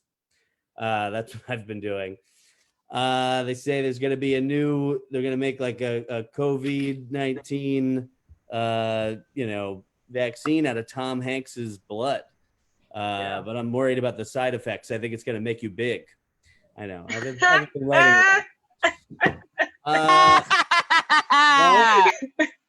was a big I hate laugh. Am I on mute? Am I still on mute? But I don't know. It's been tough. I don't know. I still have a bunch of speeding tickets to pay, even though I haven't driven a car in 14 years. I get a lot of tickets. I got it pulled over recently, and the 2 cops came over, and one cop, I could tell that it was really, they pulled me over just because one cop was trying to train the cadet, and like they pulled me over for training day, and not the movie, just like, first day training. And that sucks, because the real cop leaned over and was like, hey, I'm going to let you off with a warning, but really, to turn to the cadet, I'm teaching this guy a lesson. It was like, I'm terrified now. I have a heart attack. But I don't know. I just get a lot of speeding tickets. I've gotten tickets in other states for going like 5 miles over the speed limit, but only in New Jersey have I gotten pulled over for going 5 miles below the speed limit. And I was like, well, then it's not the speed limit, is it? Shouldn't it just be called the speed? Very frustrating. But there's a lot of weird road signs out there on the road. Jesus Christ. I saw a road sign one time that was like, remove sunglasses. I was like, what, you want me to take my bandanas off too? I need them. I'm cool. This is what I do. This is how I drive. I don't know, but I'm thinking about getting a skateboard. I don't know. I'm going to get a longboard, and I'm just going to body surf down the road these days. I think that's probably my best form of transit. I'm worried. I was a public transit taker, and I don't know what to do now that, the subway is infected. I mean, it always smelled disgusting, but I didn't think it could kill me. But now it can. I don't know. Let's do some reverse crowd work. I'm from Boston. Okay, never mind. Anyway, oh man, all these businesses are closing, which sucks. There's this corner store on my corner. They just closed. They were doing this interesting thing. They sold loose cigarettes for $1. That's pretty common. But they sold a drag of a cigarette for $0.10, and that's rare. For $0.01, they let people light it in the store. And I think that's pretty much the end of that business, unfortunately. Now we got to go. Unfortunately, that wasn't the shady corner store, and now I have to start going to the shady corner store, the one that they're yelling at their customers all the time for doing weird stuff. I don't know. People will be stealing stuff in the middle of the day, and they get a stern warning. But it's not a bad place. I buy bananas there and stuff. Anyway, I don't know. Yeah, I also am getting distracted by these comments, mostly on Daryl's rib eating. But it looks delicious. I made bison burgers tonight. I made bison sliders. So I'm doing my own thing. It's not like I just had fast food and everything sucks in my life. I'm taking this time. I rewrote my bio. That was fun. If you guys want to hear a second of that, Alex has been on platforms including Zoom, Instagram Live, and Skype. Nothing on that? All right, guys. Thanks. I'm Alex. Peace. Thanks for having me. Yeah. All right. Tremendous. Alex Gubar. Good to see him. Clean shaven and all. Very good. Clean shaven. Still Jewish. Don't worry. All the good things. Yeah. It always gets extra sad when when comics just start listing what they actually do. Yeah, right. He's like, I wrote in my journal, I've been cleaning. I'm gonna tell you what I cleaned. So today I looked at my baseboards. What else? Yeah. But yes. I noticed that the around the doorknob, the door is dirty. Did you ever notice that? I never noticed that before. I noticed that today. So I'm gonna clean that tomorrow. You got a plan? Fan-fucking-tastic. Tremendous. I guess that's my time. Yes. I'm gonna. You know what? I'm having so much fun, and there's still more fun to be had. Your I'm next performer coming. fantasizing that Daryl, when he comes home from the grocery store, he looks like Fred Flintstone with that gigantic rack of fucking ribs tilting over the car. Two things. Number one, that was very mean and funny. Number two, that background is even more funny. Guys, I plan to keep this moving right along because I have another treat for you. I have so many treats. All I do is give you treats because I care and I love. Please clap it up for your next performer coming to stage. He is everywhere. He is national. He's even international. He's one of my favorite people to watch. The very, very funny Alan Massenberg. International. Yo, what's up, y'all? How y'all doing, man? What the fuck? Oh, what's up, yo? I love y'all, man. Thanks for having me on this joint. You know what I'm saying? Daryl, his struggle knife is on the top of his head. What's up? Yeah, this is but you know I've been growing my shit before the quarantine though. You know what I'm saying? Struggle twist. Daryl, don't talk. You and man, Lamar. so you can hear Look, I love you, buddy. I'm on live. Look, what is man, time? Here we go. Huh? I wanted to say that that Daryl and Lamar, they look like they related. They just got different dads. That's what they look like. You know what I'm saying? And I wanted to say that Lamar looked like Daryl before the quarantine. That's what I want to say. I don't want to look. It doesn't look good for people who have been compared to me looking wise. So let's just move on. All right, look. All right. Your mustache look like two goatees. Son, I'm like 2 for 2. It's not good, dog. All right, look. All right, here we go. Let me get some jokes in real quick. I wanted to say I'm happy I'm here with people that I actually like because I just put my kids to bed. Like, yo, these niggas, dog, like I'm sick of them. Everything in my house is broken. Everything. My toilet broken, my couch broken. I'm broken. Okay? Like me, like I need to get my pieces put back together. Like these niggas broke my couch, bro. Like it's not like a real couch. It's a futon, but it's in my living room. So I call it a couch. You know what I'm saying? Like them niggas broke that shit. So I was on Walmart online today, nigga. I'm about to buy a big ass bean bag. That's gonna be a couch. As long as you put that shit in the living room, it's a couch. You know what I'm saying? That's all I know. How you break a fucking couch, man? Like I when they did that shit, like I ain't gonna lie, I got mad. I was like, yo, y'all gonna be on punishment. You know what I'm saying? But like, I don't want them to laugh at me when I discipline them like I did my dad, because my dad never followed through on his disciplines. He'd be like, man, y'all in there fighting, everybody gonna be on punishment. And me and my brother be like, man, this nigga bullshit. He weak as shit. His dumb ass gonna forget. Like we knew that. You know what I mean? So I don't want my kids to think that I'm forgetful ass punisher. You know what I'm saying? So I tell them like, y'all gonna be on punishment, and y'all better not fucking laugh at me. And they be looking like, what is he talking about? Like, why would we laugh at him? Yeah, you better not laugh.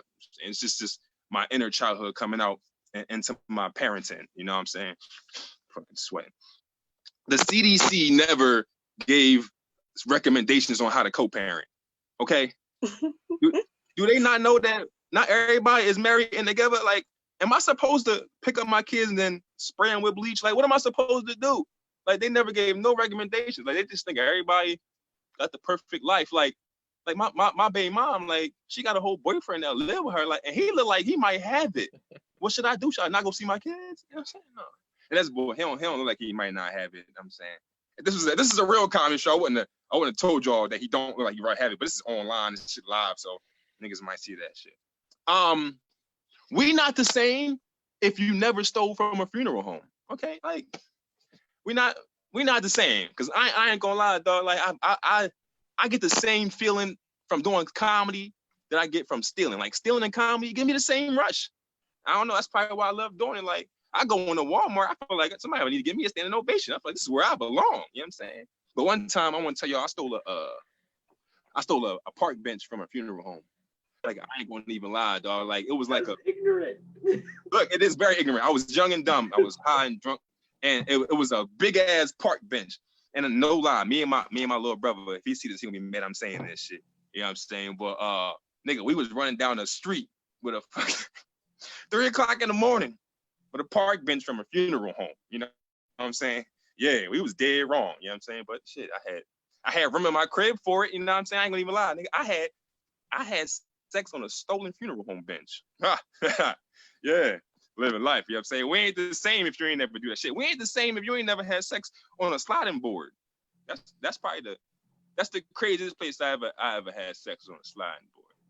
That shit was wild. What else? We ain't the same if you never seen your grandma take a piss in public.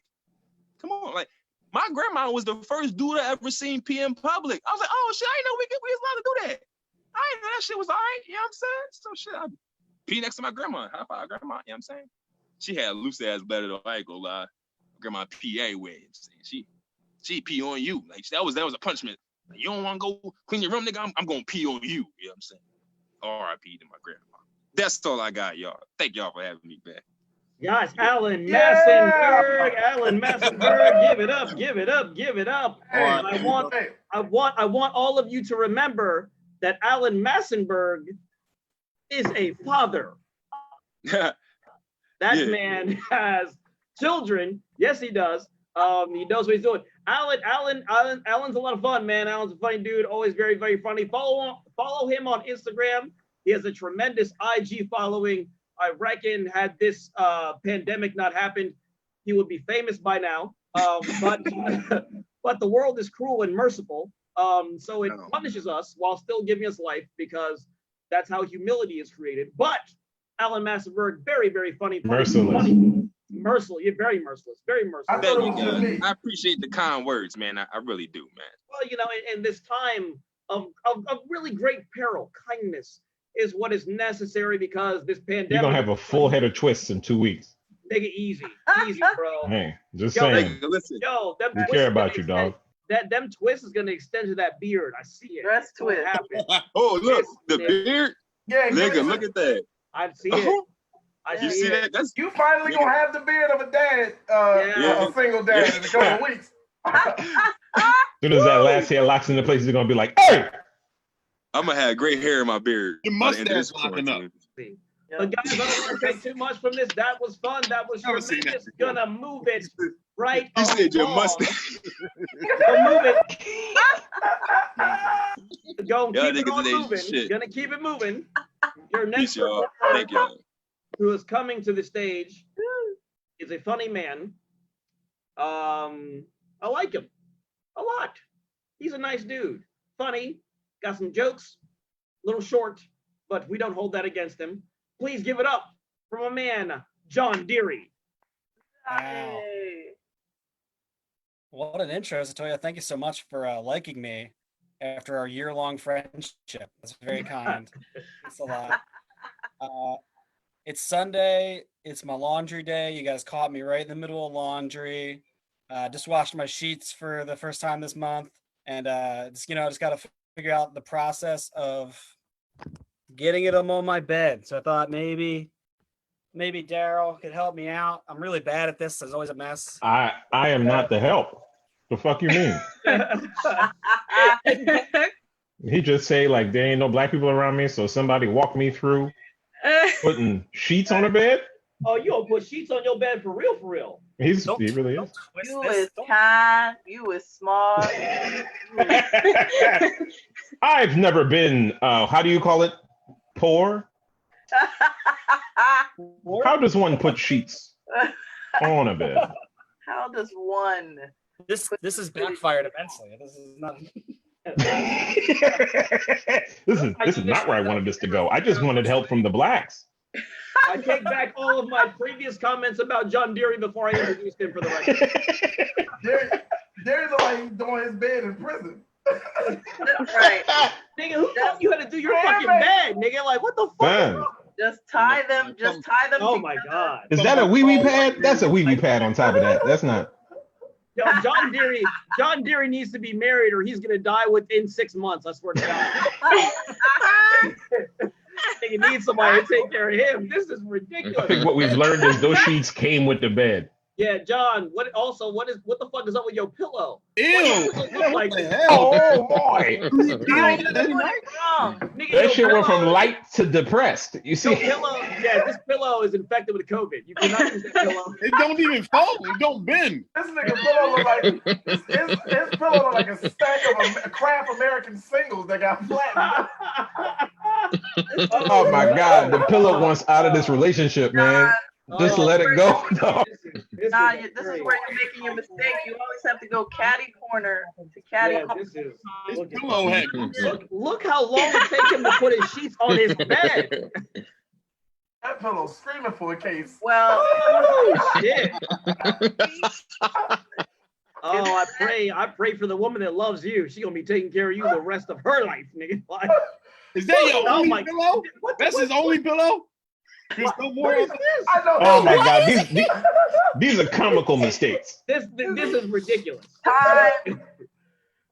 Oh man. Manny said, "Does he pee at his pillow?"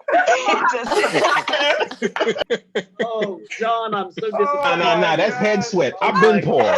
No, I've been in the hood. That's head sweat. No, not for nothing. Yo, John Deere looks like Trump trying to take care of the situation. Look at him. Turn around. John, the other corner. Oh my God. There it is. Oh. Jerry, like, All right, Jerry, believe in maybe- yourself. Jerry, like, maybe we can just disinfect the pillow. Bleach on it. Put some bleach. There you go. You got it. The person talking the most shit is that pillow, son. Multiple people want to raise money for Deary to buy him a new pillow. Multiple people. I'm about to say he's used to that position. Go ahead, Jerry. I ain't never seen a nigga fight and have a fight with a bed, nigga. That was incredible. There we go. Wawa pillow cover. Pillowcase. Stop it. The Wawa pillowcase. I hope it smells like hoagies. It looked like a Wawa urinal cake. God. Oh, that's beautiful. I can say this. Oh, I think that might have been the set of the half. That was tremendous. That was Gotta have a bed made, son. That go to bed. wow. Take. Yeah, you gotta take 5. One more time for Mr. Deary, man. God damn, that was good. Yeah, keep it going for Deary. He's still figuring it out. Still gotta get. How many sheets? Oh, he don't. Oh, he live with a baker. They don't pay their heat. Nigga, why are we saying this name? He's got multiple sheets on his bed. It's spring. Oh my You know how God. cold it gotta be in the house. Oh my we God. gonna do this one. We're gonna do this one, guys. We're having a ton of fun. But Son, you need to eat more iron. I do. He chews on ice. Is that why you work at Wawa? All the free ice you could get.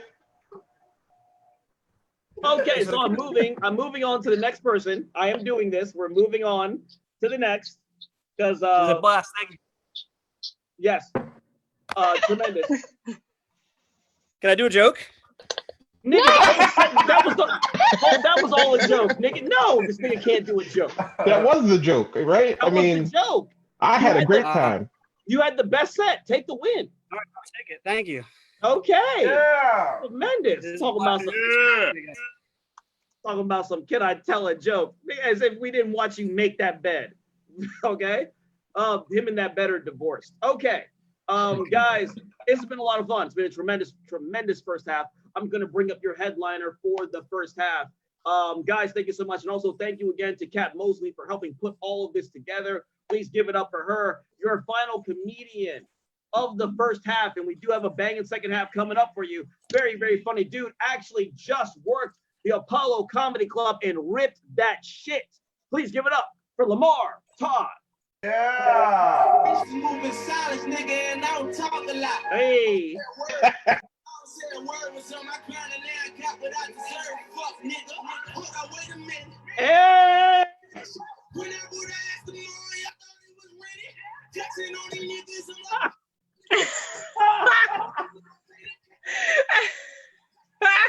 This Jackson on these niggas, I'm like, Papa. All right. Yeah, let me see those hands.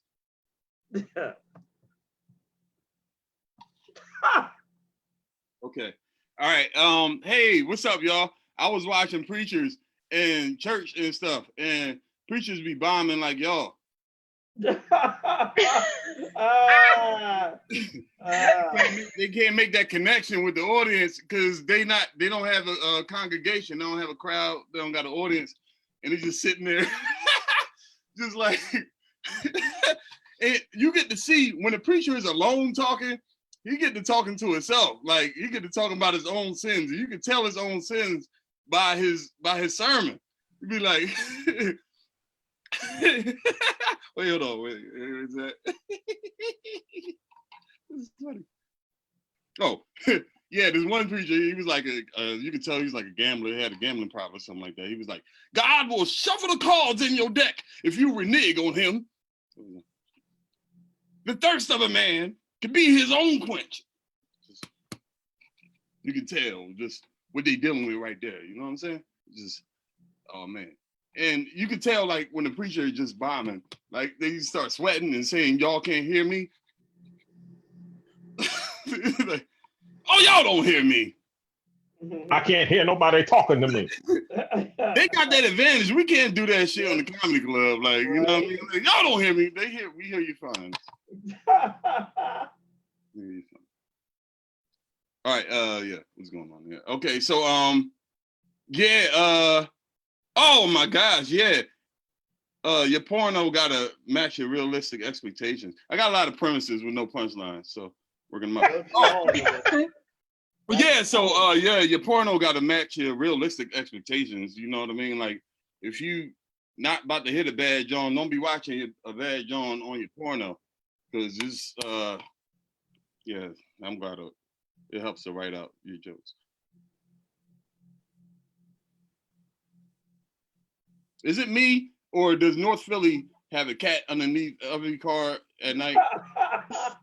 That's North Philly. Like just every car just wow, and they got little burnt backs.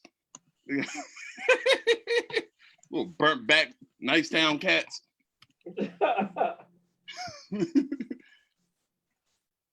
Oh man, I got this kid. So now I'm a teacher, and he's teaching online and stuff like that, man. And we're using Google Classroom now, and everybody turning their work except for this one little Mexican young boy.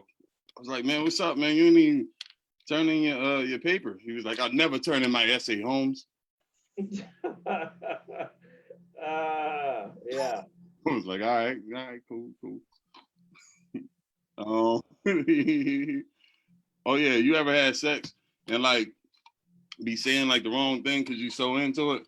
Like it's like, yeah, whose is this? It's like, oh, it's my dick. I was like, yeah, it's your dick.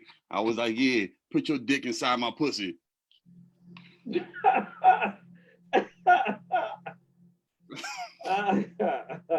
Nobody never did that, just me. That's you, Holmes. That's you, bro. All right, and I think, wait, hold on. All right, damn, yeah, that's some headline in there. That's about it. That's all I had. Hey. Yo, give it up for Lamar Todd. Yeah. That boy, that dude. Guys, that has been our first half. That's been the first half. We had a lot of fun. We about 20 minutes behind schedule because we knew it would happen. And people had to talk about their feelings. This has been a great lot of fun. Hope you are having a good time. John Deere, you gotta marry her quick. I'm just gonna say that to you. Marry her. You have to. Someone has to take care of you. I've never seen. I didn't know a bed could be like that. I didn't know it could be that difficult for a person. It's clear that you cannot live on your own. I just want to establish that to you. And I say that with love and affection. All of the affection. Guys. Posting all damn day with a made bed, and here he is, just living in the Better Call Saul office, son. He just having a tough time of it. Very tough. Very, very tough. But I'm gonna listen. Wait, before you turn it over, everybody, please, a really warm round of applause for Satoyo. Thank you so much, cousin. That was an amazing first half. And another round for all the incredible comics. Yo, Chanel Ali rolled through. Yeah, very cool. On the Zoom tonight, in addition to all of the killers that we had on here. And some of y'all are even staying with us. I'll just say the names I see on screen. Thank you, David. Thank you, Marcus, for sticking around. Who else is still here from the first half that stuck around? All right. Also, thank you, our heavy hitter hosts, Lamar, Latisse, And yeah, you got another heavy hitter coming up to bring up the second half. But I just wanted to give y'all a chance to reflect on the first half. Thank you so much, because you kept it on track in spite of the nignoggery. In spite of the nignoggery, and still I rise and shine. A callback. Still I shine. Yes. Thank you. That's about 5 years of comedy, y'all. Call back. Call back. I graduated. Yep. Nignoggery. But yeah, I thank you so much. It's been a lot of fun. I appreciate this tremendously. It's been a very, very good time. I do want to pass it over to your second half host. Very, very talented, very, very funny. You've seen her all over. And when I say all over, I do mean all over all the clubs here, other places, flappers in what was that, California? Big things popping all day. Please give it up for Rachel Fogletto.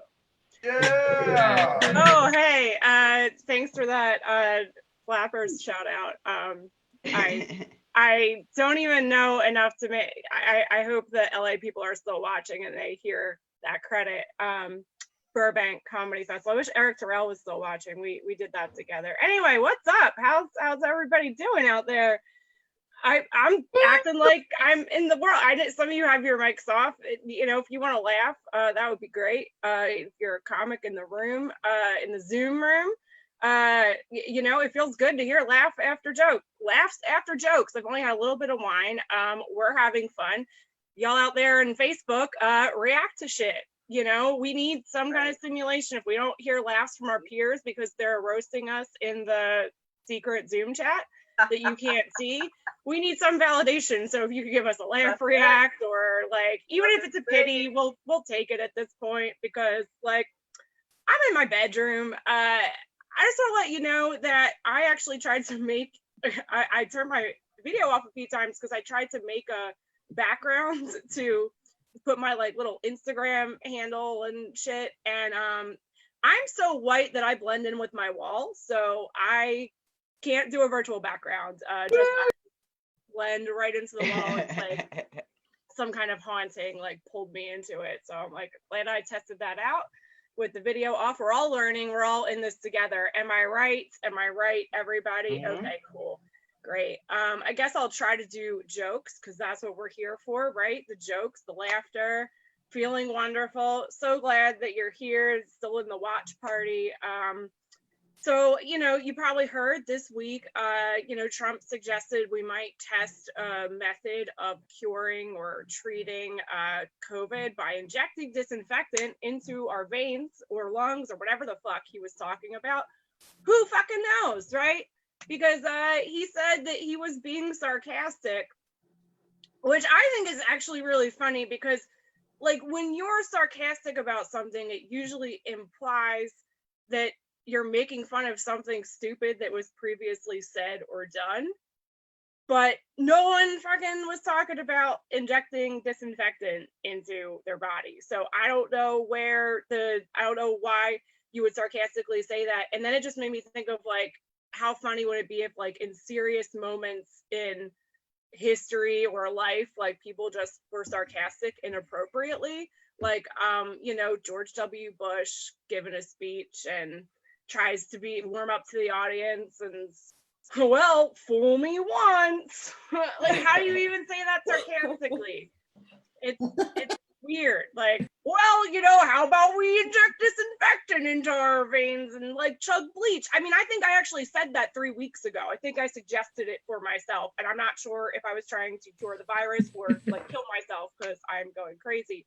Not really. Please don't call anyone. Everything's fine. It's fine. But anyway, you learn a lot about yourself, you know, when you're with yourself and your cat. Shout out to Puppy back there with her back to the camera, just showing you who she is. She doesn't give a fuck. I had to stop therapy the other day to yell at my cat. We were on the phone. Shout out to therapy. I know some people think they don't need it. Just do a quick little assessment, self-check. You can tell how much you need therapy by how much your gums would bleed if you were to start flossing right now. And judging by some of your posts about the shower and the deodorant, I think a lot of y'all need therapy. I'm concerned about the gums. I'm concerned about that. my therapist has been making me reframe negative thoughts. She was like, you know, you have to think of it like turn a negative into a positive. And she was like, you know, like every dark cloud has a silver lining. Life gives you lemons, make lemonade. And I was like, oh, when you're codependent, you're never alone. All right, I'm gonna leave you with one more thing and I'm gonna get this show rolling. You learn a lot about yourself by who you sing happy birthday to when you wash your hands, right? You run out real quick 2 times each time you wash your hands. But I've been singing happy birthday to Joe Biden lately because I just want him to keep having more birthdays, you know? In fact, I would donate some of my hair for him to smell to make sure he still has a sense of smell. Do you guys get that? I need to make sure it's bombing for the right reason. No, I completely get it. I laughed. I was you being don't know that you lose your sense of smell with the virus, or because it's just totally tasteless. Asking for advice. Wasn't asking for it last week when I posted it on my Facebook, but now I am. So anyway, are you guys ready for your next comic? Yeah. I want this to feel fucking real. God damn it! I'm losing my mind. He's so funny. Really excited to bring him up. Give it up for Manny Brown. Manny Brown. All right, what's up, guys? Nervous once again because I feel like I will just be bombing the entire time, which has become standard. I don't know. Yeah, it's just what we do, right? Like we all bomb now virtually. I've been trying to watch some stuff around the house, like nothing's on. I miss sports a lot. I was watching ESPN the other day. They just had highlights of beer pong, and it wasn't even like LeBron. It was just some like random niggas playing beer pong in a basement, like a fraternity. I'm like, this is almost as depressing as what I'm doing right now. This is not good. And the other crazy thing is, this is depressing, but this is also the highlight of my week. Like, so seeing me outside of this is just insane. Yeah. So, are y'all watching that Michael Jordan doc? Anybody? Everybody? Yes, sir. Yeah. So it's like episode 1. I'm a big LeBron fan, but like everyone's like, Michael was bad back in the day. Michael played against the Celtics and Bird and them, and it's like the Celtics in the '80s look like 4 like IT white guys that were just kind of tall, like they had no muscle tone. So I don't know. I don't think it's as impressive as playing against who's in the league now. So Thank you. You know what I mean? Like these niggas had no muscle tone at all. Nigga, talk heavy, kid. Talk Yeah, heavy, Manny king. out here spitting tonight. Pick up your crown, king. Would you rather play against fucking Larry Bird or fucking like Shaquille O'Neal or fucking Dwight Howard or like come on now, come on, son. Nigga. Easy. I just love to hear. I love to hear Bill this Gates. colored attorney say "nigga." I just love it. Right? I just love Right? it. Like say it's some like- more, Esquire. I know, right? Like I feel like I only get to say it every now and then at work. I don't get to say it often at the office. So getting to say it like this often You're is protected fantastic. by client, lawyer, Yeah, attorney-client confidentiality. privilege. Like they can't. Yeah, well, they can say it to me. Well, I won't get into it. Let's not even worry about that. You're right. Keep making money. Yeah, don't even worry about it. Exactly. Let me just keep spitting here. I shaved my beard, so I just have a goatee now, bringing it back to 1995 for some reason because I'm bored. And my wife said I can't shave it all off, though. She says I look like a turtle, which is fucked up, but it's also correct. I look terrible without any facial hair. It's kind of fucked up that she would say that, though, because it's basically just saying that you look better when half of your face is covered with hair. That's how you look okay when most of your face is covered with something. Let's see, white people can do anything, but yes, there is a professional. Yes, okay. This is 3 minutes, right? Like, all right, we have 3 minutes. Time? Okay, thank you so much. All right, guys, I appreciate it. Yeah, Manny Brown, let him hear it, see it, whatever sense you're giving of the body. Are you guys ready for your next comic? Oh my God, So funny. One of my favorite people. Fucking known him since I fucking started comedy. Give it up for Brandon T. Gorin. Hey, I'm here. Okay, I'm gonna try to keep up a good energy. I had a good day. I took okay. So here are my notes I want to cover. This is what I'll be covering in my set. It says Pogs, crying, Las Vegas, and then it's an attempt of me trying to spell Da Vinci, but I'm not even close. So when I wanted to start off with, I wanted to I wanted to show you this cool Pog I found. It's an Eagles Pog. I know a lot of people are suffering for sports, so I figured that would be interesting. Franklin, ask someone else what Pogs are. I don't have time to explain it to you. So here's the thing. I feel like I've gotten really used to everyone being like, oh, you just cry. And I'm really excited that we're all being honest about it. Because I feel like I've been randomly crying for a long time. And you guys are just catching up at this point. Like, I'm just doing the crying. And everyone else is like, you guys just ever cry by the dishwasher? I'm like, that's one of my favorite cry spots. I'm glad you found it. So a lot of people are talking about Trump and the disinfectant thing, and it's insane. It's one of the most insane things I've ever seen. But the Las Vegas mayor is still my favorite. The Las Vegas mayor interview is still my favorite because she's a monster. She's a really bad person, and she's going to get people hurt because she's in charge. That being said, I have never felt more empathy for a person than when she clearly had no idea what the fuck she was doing. Like, I've never felt more like, oh no, you didn't read the book for the book report than watching her. Like, I tried to lie my way through Great Gatsby after reading 2 pages of it too. And that's exactly where she was. And like, the fact that she wanted it to be like gotcha journalism and it wasn't was one of my favorite things. And I like all of you guys so much, and it's so much fun to look in the chat and know that a bunch of comedians are still in the background and we're still on our phone. It's one of my favorite feelings that the more things change, the more they stay the same. And it's so happy to see everyone be like, no, like, I can hear you. I know what you look like. We really can just do this blank. Okay, so what's next? Oh, Da Vinci. I don't think Da Vinci's that fucking smart. I'm sick of hearing how smart Da Vinci is, and I don't think that's that grand. I was watching Ancient Aliens with my wife, and I can't tell if that show is serious or not, and I think that might make it dangerous. But because we're in quarantine, there are no rules anymore about TV, and you're allowed to watch whatever the fuck you want. Like, normally I'd be like, hey, don't watch Tiger King. That's a predatory documentary, and it's, you know, exposing people. Thank you, 1 minute. And but the other thing is, so I don't think Da Vinci's that smart. I can make a fucking glider too, and like all of his stuff didn't work at the time. We figured it out later on. Okay, that's my time. Thank you. Good night. Play D&D online if you can. Mwah. Mwah, mwah. Yeah. I love the nail polish. That's fucking dope. People play D&D online. Fucking my goth days. There's always time for black nail polish or lipstick or whatever. How are we doing out there? Are we doing good? Hell yes, you are, because I can make any reality I want. Anyway, your next comic, super funny. I think one of the first shows I ever did was he ran the show at Adobe Cafe. It used to be around the corner from my house. It's not anymore, but even if it was, I wouldn't be able to go.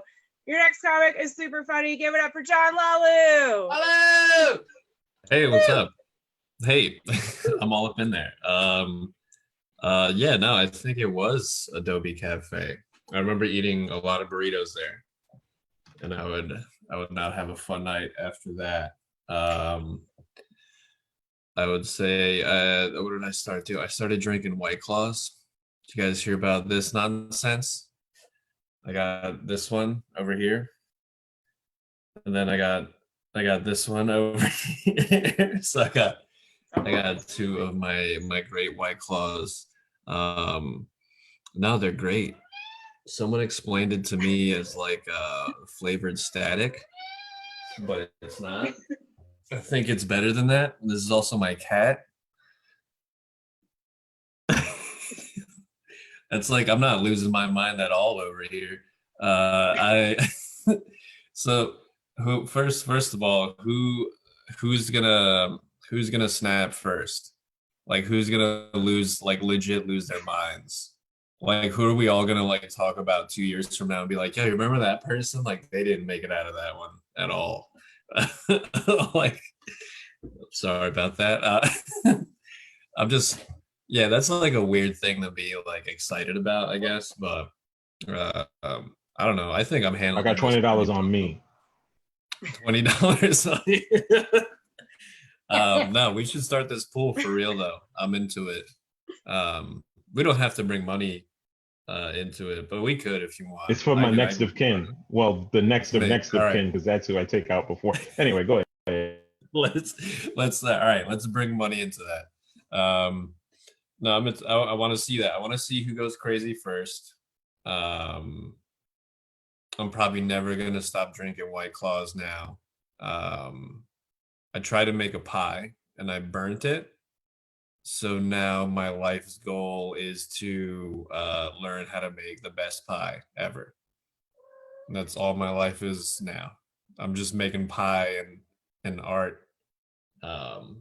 Pie is art, actually. Did I get lit yet? Pie is my art. I'm gonna have my fucking pies up in the MoMA. That's what I'm gonna do. I'm gonna get so good at baking pies. They're gonna be like, fuck, these are good pies. Every time. It's gonna be my tagline. So yeah, no.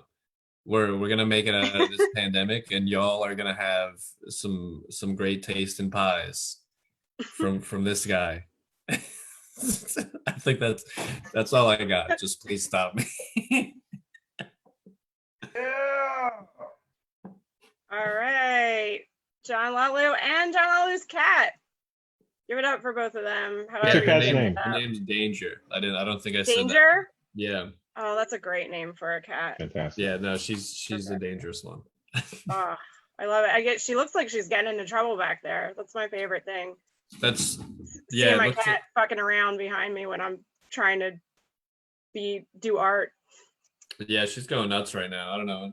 Yeah, she's cleaning herself. That's Eating what's that going on. ass. We all need to follow that lead. And one more time for Danger and John Lulu. Girl, can I just jump in for a second? I just peeked at the Facebook chat for a moment, and somebody whose qualifications are debatable gave Manny Brown permission to say nigga in the workplace. Manny, you should check the Facebook comments. I'm really interested in your thoughts and would like to see them there. They suggested that you refer to a judge as the honorable nigga, but they had the Interesting. decency not to I hope write this it out. person. They Okay. did. Okay. Yeah. all right. I'm not gonna say their name because I think people gonna have mixed feelings about their advice for you given their lack of qualification. But I'm really interested in your response and comments, girl. I'm so sorry. I just saw that. Everybody go look at the comments right now and judge this person. Also, they took like 5 comics to post it. So, I mean, they were working on it for a minute. So everyone go judge. We'll recollect back and see if there's thoughts, if Manny has thoughts. I'll have some thoughts. While you're deliberating, also pay the fuck attention More to like your next Mark comic. Bad Night. Am I right? All right. Okay. Anyway, she's very funny. I know you're gonna like her a lot. I love her. Give it up for Danny Rydell. Yeah. Yeah, Danny. Hey, how's everybody? Oh, am I unmuted now? Yay. Okay. Yeah, I miss you all very much. I miss like all other human beings right now, except my husband, because he's here always. Basically just looking like Dr. Claw all day long, working like in front of a computer with a cat next to him, just like stroking it menacingly. So yesterday was my 38th birthday and also 8 months since I have been sober. It's still boring. Facebook has not caught on yet because all of my targeted ads are still for various liquor delivery services, either that or they're just being very sadistic. One thing I need to share. I have a little bit of a bone to pick with Zoom. See, this whole thing has really impacted like many groups of people. Us, for example, addicts who need virtual support groups, and Zoom has helped out with all of that. But what about the impact on the swinger community? Zoom has decided that they are going to be cracking down on people using Zoom for sex parties. No, I'm sorry. Like, you created this bit of software that we can use for sexual purposes. Ethically, you cannot just tell us what we can and cannot do with this tool you have given us. If you give someone a hammer, you cannot tell them what to build. If you give us Zoom, we're gonna do the fuck with this Puritan morality during a pandemic, please. Also, Zoom supposedly is they claim they feature end-to-end encryption, meaning it's extremely secure and private from user to user. In reality, this is not the case. The way it actually works is there is an intermediary at Zoom that can censor things between users, actually. So Zoom saying that they're end-to-end encrypted is really kind of like someone having a bunch of anal sex and saying they're a virgin.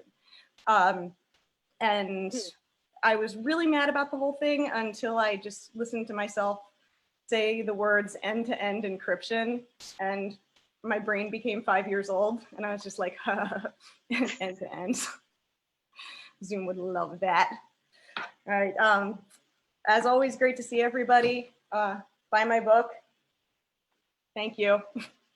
Yeah, give it up for Danny, everybody. And I just want to say, I agree. Yeah. That's like, if I'm paying for the pro version of Zoom, which I am, I should be able to do whatever I want with it. And honestly, like you said, like, comedy is arguably worse than a sex party. So if we're doing comedy on this shit, like people should be able to fuck on it, you know, or whatever.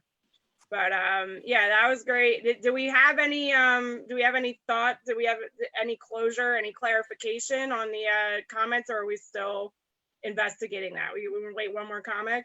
No? All right, we're gonna move on to the next comic. You're gonna love him. He's so funny. I get up for Chris Esperance.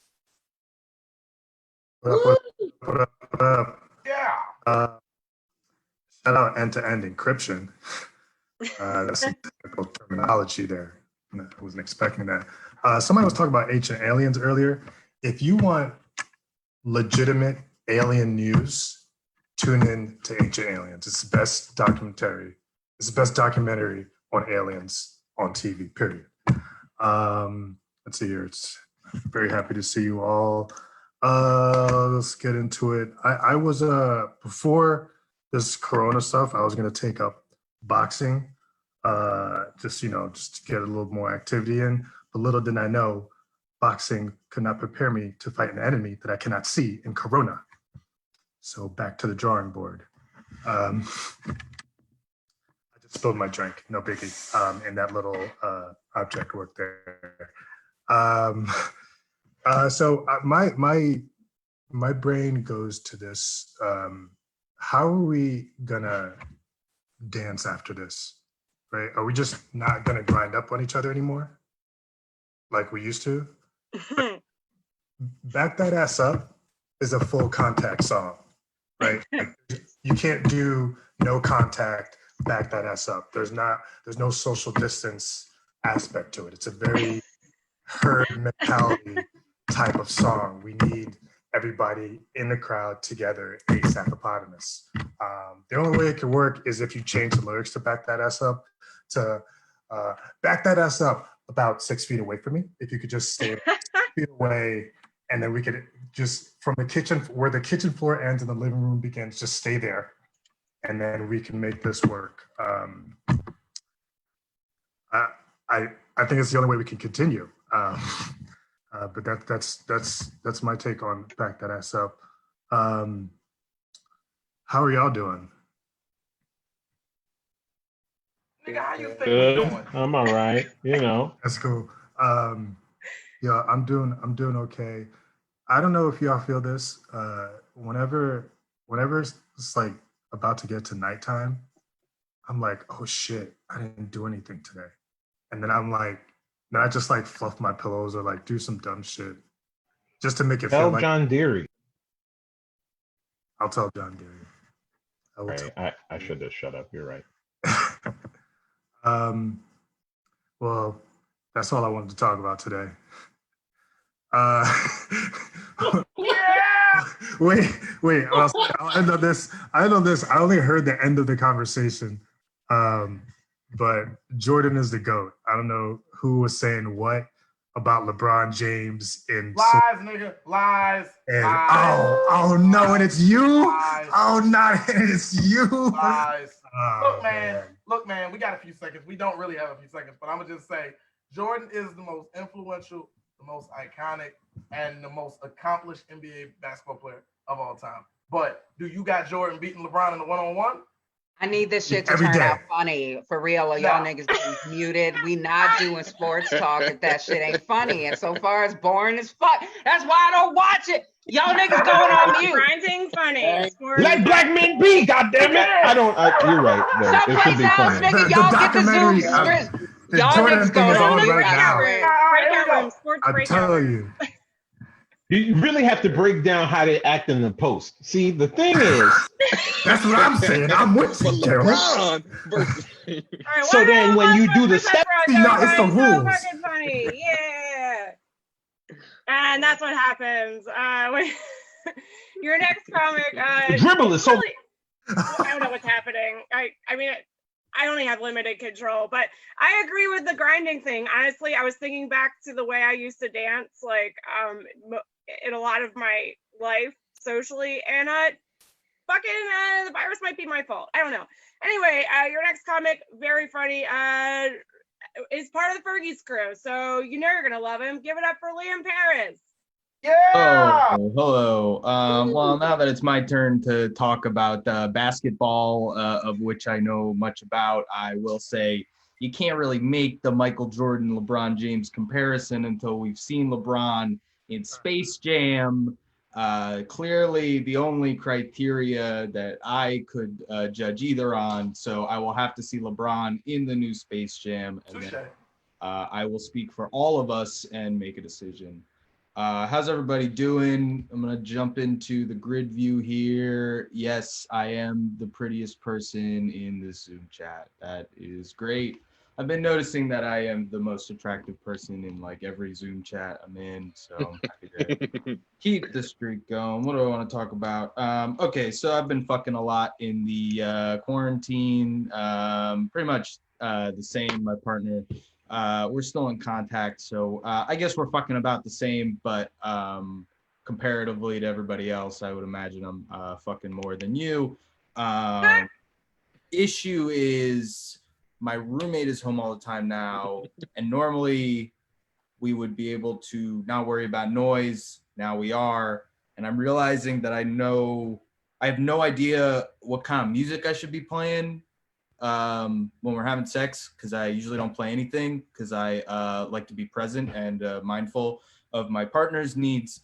So I put on music, but the problem is the only two types of music that I listen to are white guy rap and sad guy rock, and both are not conducive to fucking because the lyrics in white guy rap are so interesting that I fall out of focus, and sad guy rock is just too slow and it fucks up my rhythm. So I'm gonna open it up to the audience and I guess the people in the Zoom chat right now. What should I be listening to when I fuck?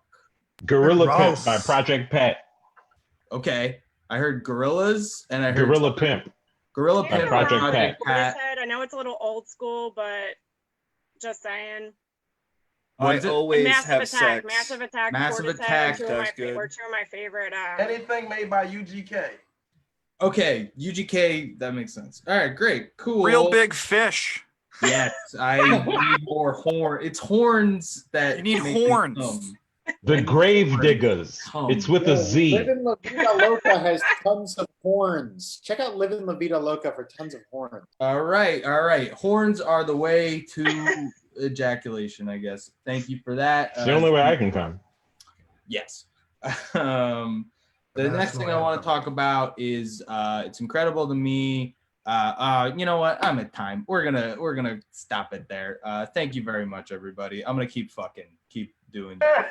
Yeah. Well, yeah, give it up for Liam for having a great set and for fucking during the quarantine. I know I'm fucking jealous. So I Weird was like, hey, flex, look, but somebody better fuck for some of us that can't. So if you have more suggestions for a fuck playlist, add them in the comments if you're out there on Facebook. Keep the fuck train going. I wanted and to add keep The it- Rain by Missy Elliott. I just wanted to say. All right, it Let's go. Yes, are you giving like real answers? yes. I was giving real answers. Wait, Not real Gorilla big say, fish. not a uh, real answer? Real Give big me the fish loot if you by want to have Biggie. a Yeah, that's great. real big disappointment. Give me the loot. There's a real emotional exchange between the two voices in the song. Or you could Okay. have sex to Biggie's the funk interlude. You know, different strokes for different folks, Then you right? can make it sound like an know, orgy we're in the all room. unique snowflakes, and we all Fan like Lil Kim, to, yeah. we're all unique liberal snowflakes, and I speak for all of us when I say that. Give it up for your next comic. Super funny. You love him. I love him. Josh Hoffman. Yeah. All right. Hello, class. Just as a reminder, I should be getting the ability to screen share sometime soon. I'm going to keep talking while they set that stuff up. So I know that normally your This English nigga Josh teacher. Hoffman just diva'd me so hard. Do y'all hear that? All right. You should Yeah. have the capabilities now. You want to put the Thank whole you. show on blast like this, and I'm supposed to stay on mute, Josh Hoffman. And as your time, I'm going to talk 30 more seconds about you getting out here all diva like. Go ahead, Retha. I'm sorry. Okay, so I know your English teacher normally teaches you English. She has the coronavirus. And I know I normally teach you math, but don't worry, your principal just taught me how to read. So everything's good. Today, class, we are going to discuss The Knight's Tale from the Canterbury Tales by Geoffrey Chaucer. Yes. The Knight's Tale is about two brothers, Palamon and Arcita, who are knights. They both get captured by Theseus, the Duke of Athens. And from their prison window, they see Emily, the princess. And they both develop this intense sexual attraction for her, which they both misconstrue as love. And Palamon's like, she's mine because I saw her first. And Arcita's like, you only like her for her sexiness. I, however, like her for her beauty. By the way, they have not spoken to nor heard from Emily.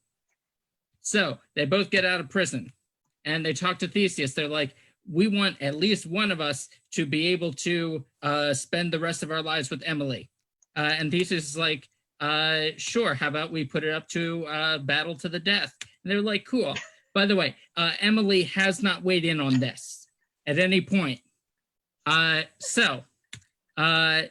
Palamon and Arcita each go out and convince 100 men to fight and possibly die for this highly unworthy cause. And the night before the battle, Arcita prays to Mars, the god of war. And he's like, Mars, more than anything in this world, I want to win this fight.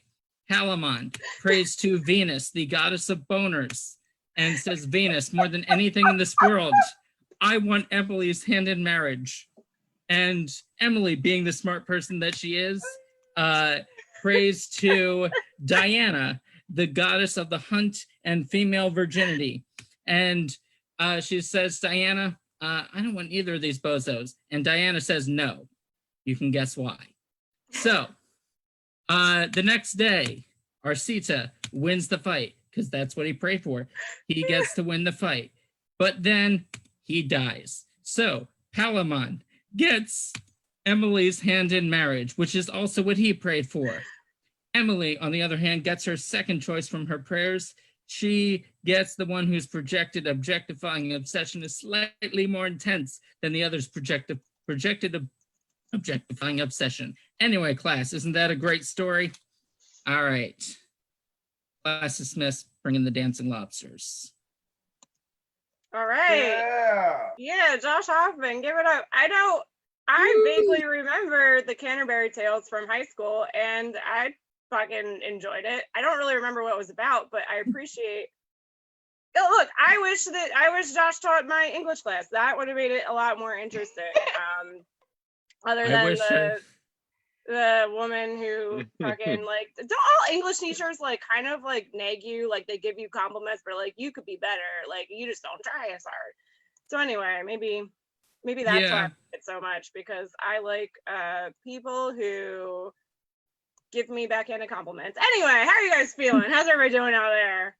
Great. Noise. I hear noise. Let's hear noise. Let's hear virtual noise and hearts or laughs, whatever the fuck you guys do out there and Facebook. You know, or you can make noise yourself. Anyway, you guys ready for your next comic? Yeah. Get excited. Pretend you're in a fucking bar and it smells weird. She's really funny. I love her. You're gonna laugh so hard. Give it up for May Kasem. Yay! Hi everyone, what's up? Welcome from the beautiful province of Bohol, as in Didi, get your Bohol out of my face. Yeah, quarantine's been great, except I haven't really been to the hairdresser. My ends should really be on a Chinese menu right now because they are fried hard. Been finding things to do, but it's been a vicious cycle of eating, gaming, sleeping, and smoking weed and over again. But aside from that, I do have a few quarantine tips for all of you at home.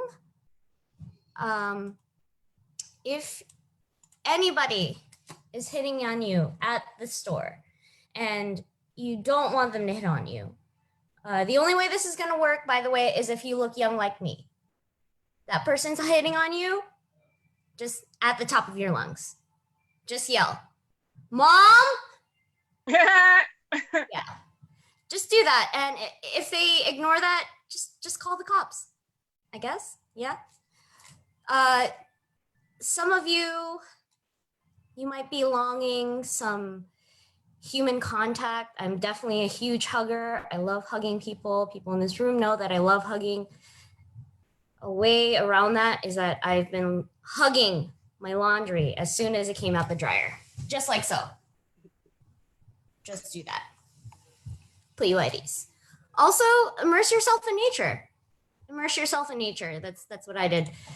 This is my friend Louie, who I have made over quarantine.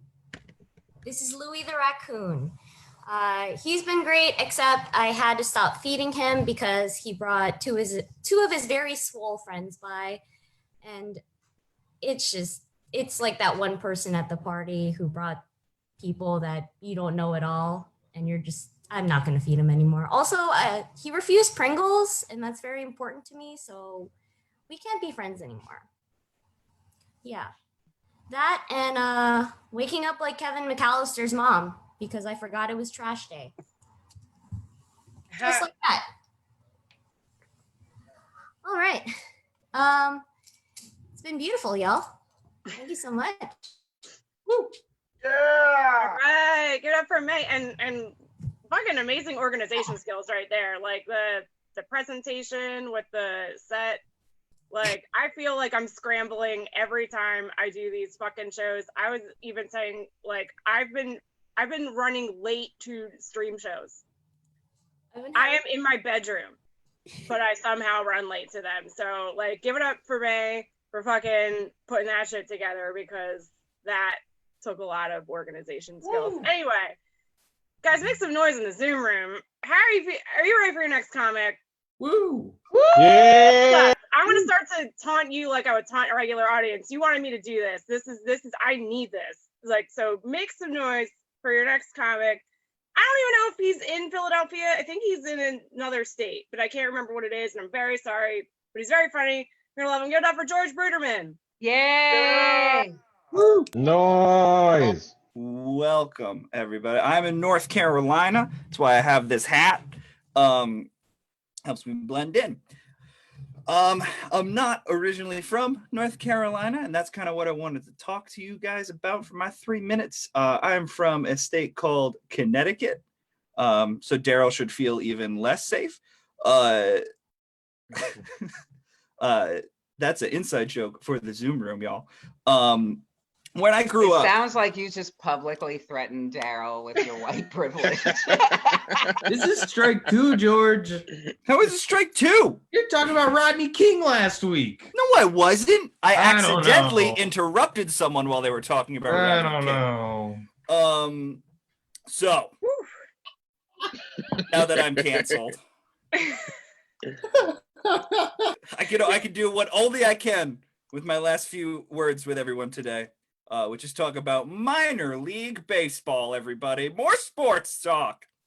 When I was a kid, there was a team in Connecticut called the Norwich Navigators. They had an alligator as their mascot, and then they were sold and became the Connecticut Defenders, where their logo was a submarine for some reason. And then they were traded to a different team, and they were just known as the Connecticut Tigers. And then, and I tried this earlier, but my face disappeared, so this should be interesting. As of last year, they are now known as the Norwich Sea Unicorns, everybody. And it's the greatest thing everyone should ever know. Think about this for a second. They put it up to a vote to the town. And the town decided not on the Norwich Narwhals, which is what clearly that is.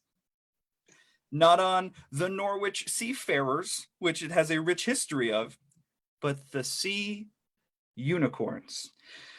I now own a hat that is on its way to my house of the Sea Unicorns. It was the most expensive hat I have ever purchased at $43.98. But I am very excited to now be their #1 fan. If you guys feel and so obliged in Norwich, Connecticut, stop by a Sea Unicorns game, because it's all the fun of the sea and all the unrealistic shit of a unicorn. I hope you guys have a great week. I'm going to try to set up a better green screen for next time. Unless I'm canceled. In that case, bye. It was nice. It was nice while I had a career. All right, give it up to George Bruderman, possibly getting I canceled wouldn't or call it a quarantined. How the fuck career. No, I wouldn't either. I just want George to know you got roasted in the Facebook comments, girl. He got torn up. Everybody knows John Deere is my most trustworthy white comic. I've tried to bait him into saying nigga many times. He's my favorite. Cecily crowned you her favorite in the white category. And then John was like, damn. And then Cecily was like, uh-oh, I just started liking him and now I have to cancel him. So you gained and lost Cecily. I think John is at peace and feels loved and wanted, which is great for John. That's great. I just want to shout out Cecily and Deary for double dipping in the Zoom room and the chat room, roasting and whatnot. I've tried, but my ADD kicks in and it's hard. So I'm trying to rabble rouse both, but whoo. So yeah, good job for that. And is George canceled? Who knows? Maybe there will be a poll. You guys write your opinions online. It's the only time you'll ever hear me ask when I just need any kind of stimulation. I'll ask for your opinion. Take advantage of it while you can. Anyway, get ready for your next comic. Are you guys ready? Get excited. Get excited on the Facebook. Get excited in the Zoom room. I'm really excited to bring up Marsley. Yeah. Get funky. Yeah. How y'all doing? I'm happy to see everybody. I got ridiculed last time for having written jokes ready. So I just figured come on here and bullshit a little bit. I was just watching the Jordan documentary. I know a lot of people were talking about it before, but like I was actually alive, unlike some people who were in the chat talking about it. But I was I remember because I was like 5 years old when the Lakers and the Bulls met in the championship.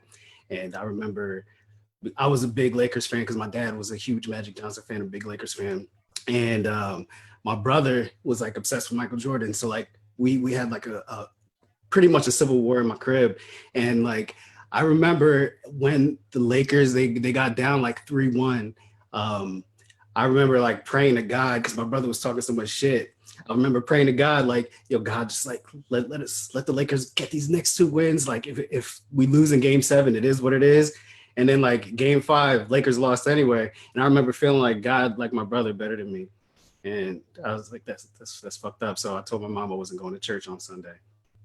She was just like, get your dumb ass up and put your high waters on. Come on, we're going to church for the whole day. And we did exactly that.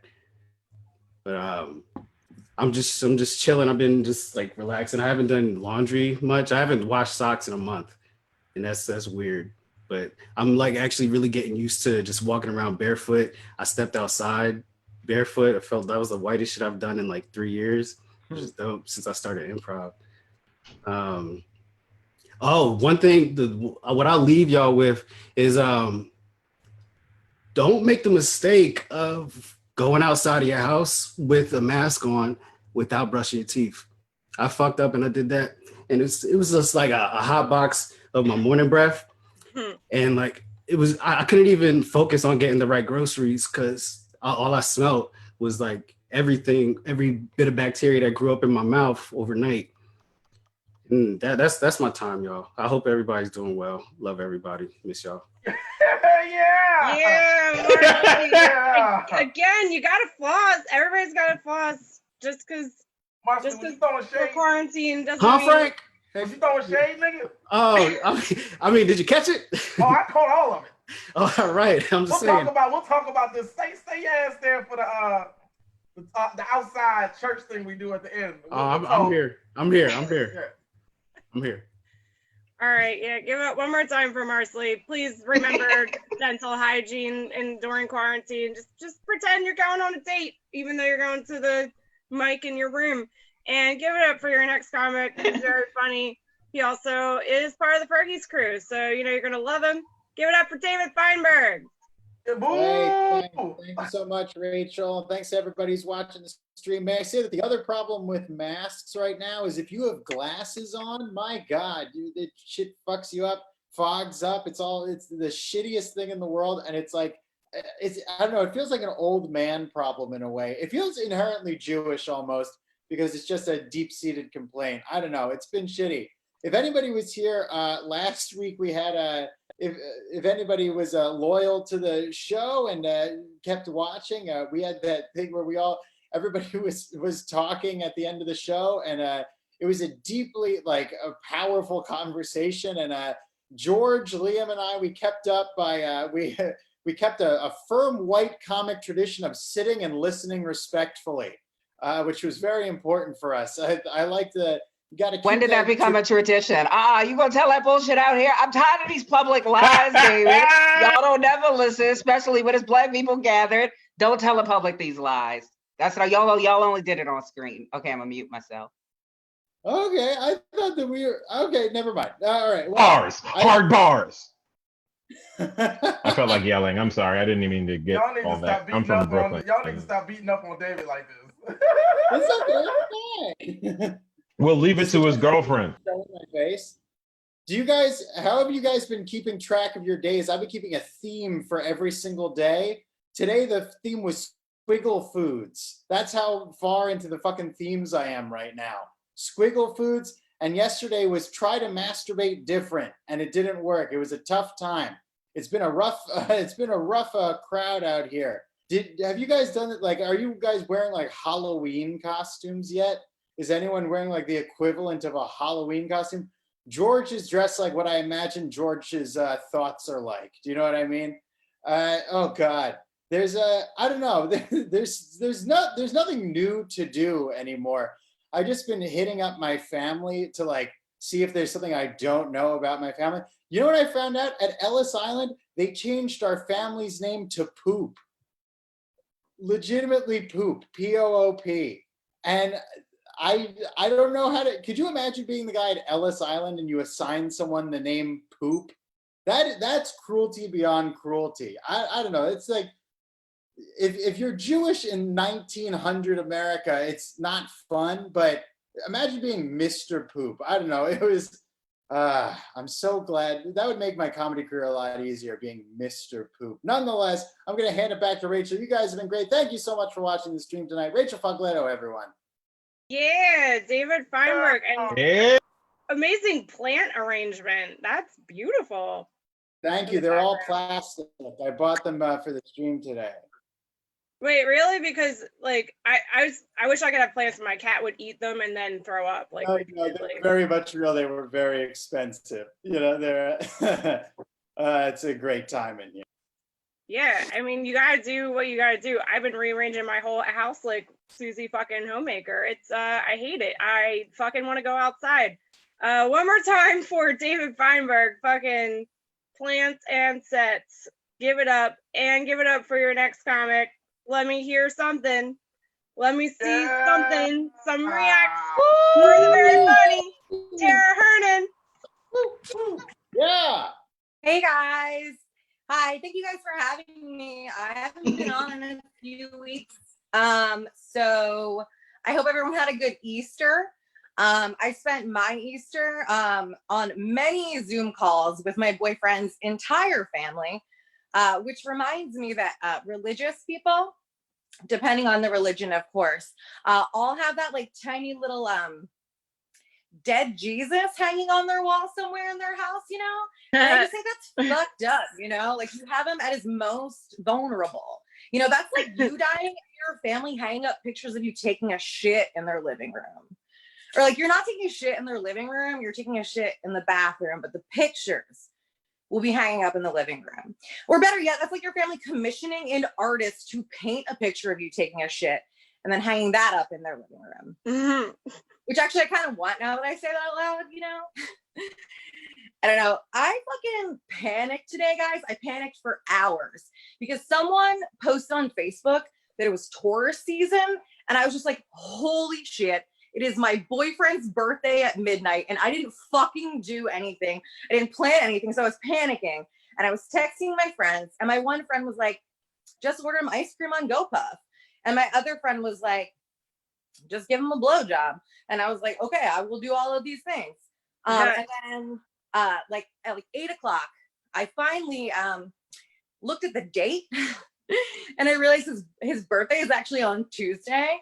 But can you guys imagine if I gave him a blowjob for no reason? Like, it's not your birthday, dude. Chill. I've been doing a lot of thinking about like what the world is gonna be like when we're allowed to resume. And I've been doing a lot of thinking about like, what am I gonna be like? Like what am I gonna be like? Like, am I gonna be like Brendan Fraser in Blast from the Past, where he spends most of his life living in an underground bunker and then he moves above ground and has to relearn how to live in society? Or like, am I gonna be like Brendan Fraser in Georgia the Jungle, where he spends most of his life living in a jungle and then he moves to a city and he has to relearn how to live in society? Or am I gonna be like Brendan Fraser in Encino Man, where he spends most of his life frozen underground in someone's backyard and they thaw him out and he has to relearn how to live in society? Like which one am I gonna be? Guys, this was just like regular life, but literally only in the way that I think I got too drunk before I went on. All right, that's all. Bye. Yeah. Yay. Give it up for Tara. I get drunk before I come on the virtual mic too, because I want it to feel as real as possible. And I hope you're all getting drunk out there, unless You can't get too drunk for this. can't drink anymore. Then I hope you're eating a lot of ice cream or whatever. Then you can get too drunk for this. Sure. I guess if you drank kombucha or whatever, that can make you drunk. That doesn't make you shit. It will also make you shit. That's another thing you should be doing during quarantine, shitting on a regular basis. I highly recommend it. If you're stopped up at all, just have a lot of beer. Yeah. Or kombucha, Oh God. Well, I guess. I don't know. I don't shit right when I drink beer. But the audience, they probably don't want to hear about shit unless That probably has to do And about your behavior on beer more than it does the beer. Because when I drink beer, it all turns to liquid. But you know what? I like You're that you right. said behavior as if shitting is like a like an optional, like a willful, like I could was just making decide an to shit anal right now. joke. It was an anal joke. It was a beer. I and liked then it. It was butt good. fucking. Well, I'm excited to bring up your next. We have a few You're more right. comics left, guys. How are we feeling about it? How are we feeling I out there? feel great. Oh my God. Everybody's got their mics feel muted. awesome. I don't know what's happening on Facebook. it's like the end of the night in a real fucking bar. Nobody gives a shit anymore. It's fantastic. I honestly, my Yeah. heart is swollen right now. Like I feel full of love. I feel like nobody's paying attention to me. It's like my childhood. I'm just like, Dad. Oh, wait, where'd you go? Anyway, next comic is very funny. Give it up for Sam Bansner. Yeah. Yay. Hey, everybody. Thank you, Rachel. Thank you, Fergies, for having me as always. Thank you to Facebook Land watching. You know, I'm sure you're on social media a lot more during this quarantine like me. Like I'm on it more than I normally am. And I wonder what Instagram like influencers are doing, or people who like make money off of social media. Cause like I'm bad at social media. Like I'm like not Instagram, you know, worthy. I'm just not bad, but I should be good at social media. Like I've been on this since Zenga. So like I feel like I should be fucking influencer top dog, but like I can't even work like a boomerang. But like I don't know what our parents did, you know, before social media. You know, like, you know, how did our parents and our grandparents before social media share fake news, random quiz results, and poorly photoshopped t-shirts to every person they've ever known? You know, I can only assume they were taking out classifieds in the newspaper, or, you know, telling this at the pyramid scheme meeting that a coworker roped them into. You know, like people like my parents' age, or, you know, other people like 10 years ago used to tell me, it's like, oh, Sam, like you're a liberal now, but when you get older, you know, you'll become a Republican and conservative. And it's like 10 years later, it's like, I feel like I'm only becoming more progressive as I get older. Like, I feel like in 10 years, you know, I'll pretty much be Karl Marx. But like, what if that theory was true and more people became Republicans as they got older? Then other people wouldn't grow older if we got more Republicans. But like, I feel like if I get, you know, I feel like I'm going to be a hoarder when I'm older. Like when I'm in my 60s and 70s, I'm going to be a hoarder. Just because like I feel like I keep like a pretty cluttered, you know, room at the moment, just full of shit. You know, I have clothes I don't wear, you know, books I don't read, delinquency notices I don't open. You know, it's getting crazy. But like, I feel like I don't know what hoarding would be like, you know, when I'm 60 and 70, like in 30, 40 years from now. Like, it's not going to be like me just hoarding a bunch of newspapers and like photos. It's going to be just boxes and boxes of old telephones. You know, it's just going to be me hysterically yelling at somebody, be like, "Dog, leave that iPhone 8 alone." You know, my favorite cat meme is on it. My favorite cat meme, by the way, is a picture of a cat. He's dressed like a nun and has sunglasses on. And it says, "When you're a nun, but the hood fucks with you heavily, but you're also a cat." That is my favorite cat meme. And that's that. Follow me on Instagram and donate to Fergie's Pub. Thank you. Yeah. Give it up for Shannon, everybody. Yay. Come on, guys. I know it's drunk. Everybody's drunk, but this is the spirit of comedy right here. So get excited. We got a couple more comics left. I know I'm really excited for your next comic. So start clapping now in your house by yourself. I don't give a fuck. Clap. I don't care if your neighbors are not you weird. My cat's licking her asshole right now. You can see it right back there. Just lick your asshole if you can. So sorry. Anyway, your next talk's very funny. Shannon Catan.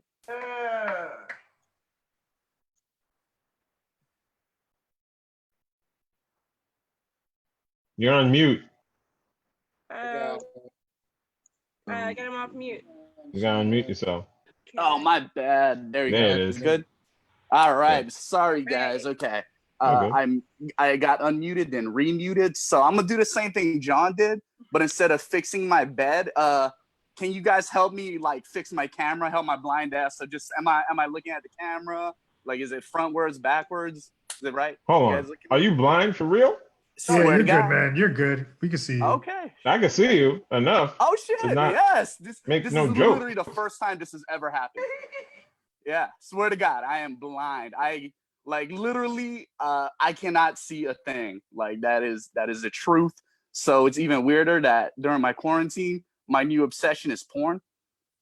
Yeah, it's a weird thing. But like not really. Okay, honey, I gotta tell you. This is Cat Baby. Honey, I need to see Okay, so tilt it. You know what? I was on the Zoom with my mama and I had to coach her too, but my Oh mama yeah, can yeah, see. it's She's just almost 70. So okay. tilt a little bit more. I want to see more of the left side of your face. Can you do that? Okay. Give me Right some that way. more. Yeah, if you Let's lean in, that helps too, because we just had okay. like your line is pretty tight for the quarantine. That's all we had. All right, it's better now. Y'all, is that better? I don't know how to. At least we can see Yeah. more. Okay, Yeah. cool. Yeah, Yeah, we see man. him. Man, my arm. This is the most bicep workout I've had like all quarantine right now. My arms are shaking. This is good. I am sweating like a pig, as you guys see. But yeah, no. Yeah, I've been doing the porn thing, but I'm getting like really old, angry porn because I've been watching and I noticed a thing called Pornhub Premium, which I think is really fucked up because back in my day, couldn't like, go past the commercials. Back in my day, my porn was commercials. Every fucking time I heard the word warning, I got a boner, guys. Girls Gone Wild, shout out infomercials. Yeah, no, I love porn is my new thing. I especially go for descriptive porn, blind people porn, not blind people fucking each other, but porn for blind people. And I like, I wish I was more, I don't know, I think a little more creative in life that I am from my porn searches. Like I love deep porn. I love porn where they describe shit. Like my porn announcer, my ideal porn announcer is like the Tony Romo of porn. Like for all you people who don't like sports, like the Jim Ross of porn.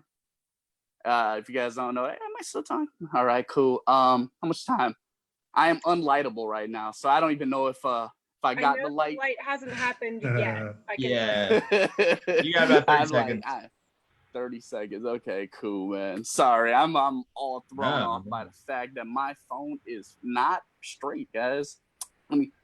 All right, I'm good. Porn audiobooks.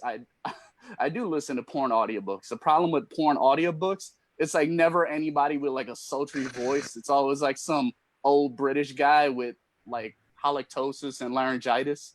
So I stopped that. Good question though. All right, guys. Thank you. All right. Give it up for Shannon, everybody. All right. That was great. Give it up in the Zoom room. Give it up on Facebook. Give it up for everything. How are you guys feeling? We got one more comic. How do you feel? There's one more. Oh my God. Yeah. We made it. Holy shit. If you're in the That was Zoom room, amazing. make some fucking noise. Take your mic off if you're watching and paying attention. I'm gonna unmute everybody. Yeah. Cursing Let's out. go. I'm thankful for you, but if you're a comic and you hung around in the Zoom room and you're just watching, then fucking turn off your mic and give a fucking forced drunk laugh or cheer or whatever. And people on Facebook do the same thing. We got one more comic. Also part of Fergie's crew. Very funny. You're gonna love him. I love him. Give it up for Frank Neblett. Yeah. Frank. Hey, yeah. All right, man. We already late. I ain't gonna be here too much longer. Everybody been talking about Trump. Vanessa can save me some weed. Save me some. Everybody's talking about Trump with telling people to disinfect their insides and everything. That's been like major news. You guys can unmute yourselves. I just want to talk to you for like a minute. But has anybody else heard about what's going on with the school district in Philadelphia? No. Negative. Okay, so the school district in Philadelphia has essentially said, okay, so this is what happened. The school district for the last 8 years has been rebuilding like the infrastructure, like money, all that kind of stuff, because about 8 years ago, all of that shit went kaplooey. And so they've been building up this whole time, and they just got back to a point where it's like, all right, we good. And now the COVID stuff and the coronavirus has pretty much set them back. And so now they are expecting to be in a $1 billion deficit. Billion? That means somebody was lying. $1 billion deficit. Somebody was lying. But somebody no. took. Here's the thing. Somebody walking around with $750 million in their pocket. And her name is Ackerman. But anyway, they're not expecting a $1 billion deficit this year. So they're expecting a $1 billion deficit by the school year of 2024. So they want to keep stealing. Yeah. So they're going to keep stealing. But here's the thing that was blowing my mind, because I'm like, that's not big news, but Trump telling people to drink disinfectant is. And my thing about it is, like, everybody's worrying about that, and this is going with the school district. And I'm like, here's the thing, man. That's bad, but I guarantee you by 2024, this city is going to have enough motherfuckers to actually believe him. Because these motherfuckers are going to because there's no money. I'm a teacher. Help us, nigga. Like, we have. You fucking up your audio. I don't understand you, son. As a teacher, we need help. It's like they not. We all need help. No, nigga, not that kind of help. I'm talking about the future need help. We're done. It's over for us. Like, I can't wait to die, but that has nothing to do with anything. I mean, you keep eating them pork ribs like you eating them, and it's gonna happen real soon, my brother. Hey, you know the plan. Yeah, what, lose a foot before the revolution? That ain't the plan, nigga. Hey, look, I need to be taken care of once this all falls apart. So, but look, man, I just wanted to inform y'all that our public school system is crumbling before our eyes. And as long as I got to do that before this is all said and done, I'm good. I did that. Hopefully, you guys are safe and doing good. So, yeah, that's it for me, man.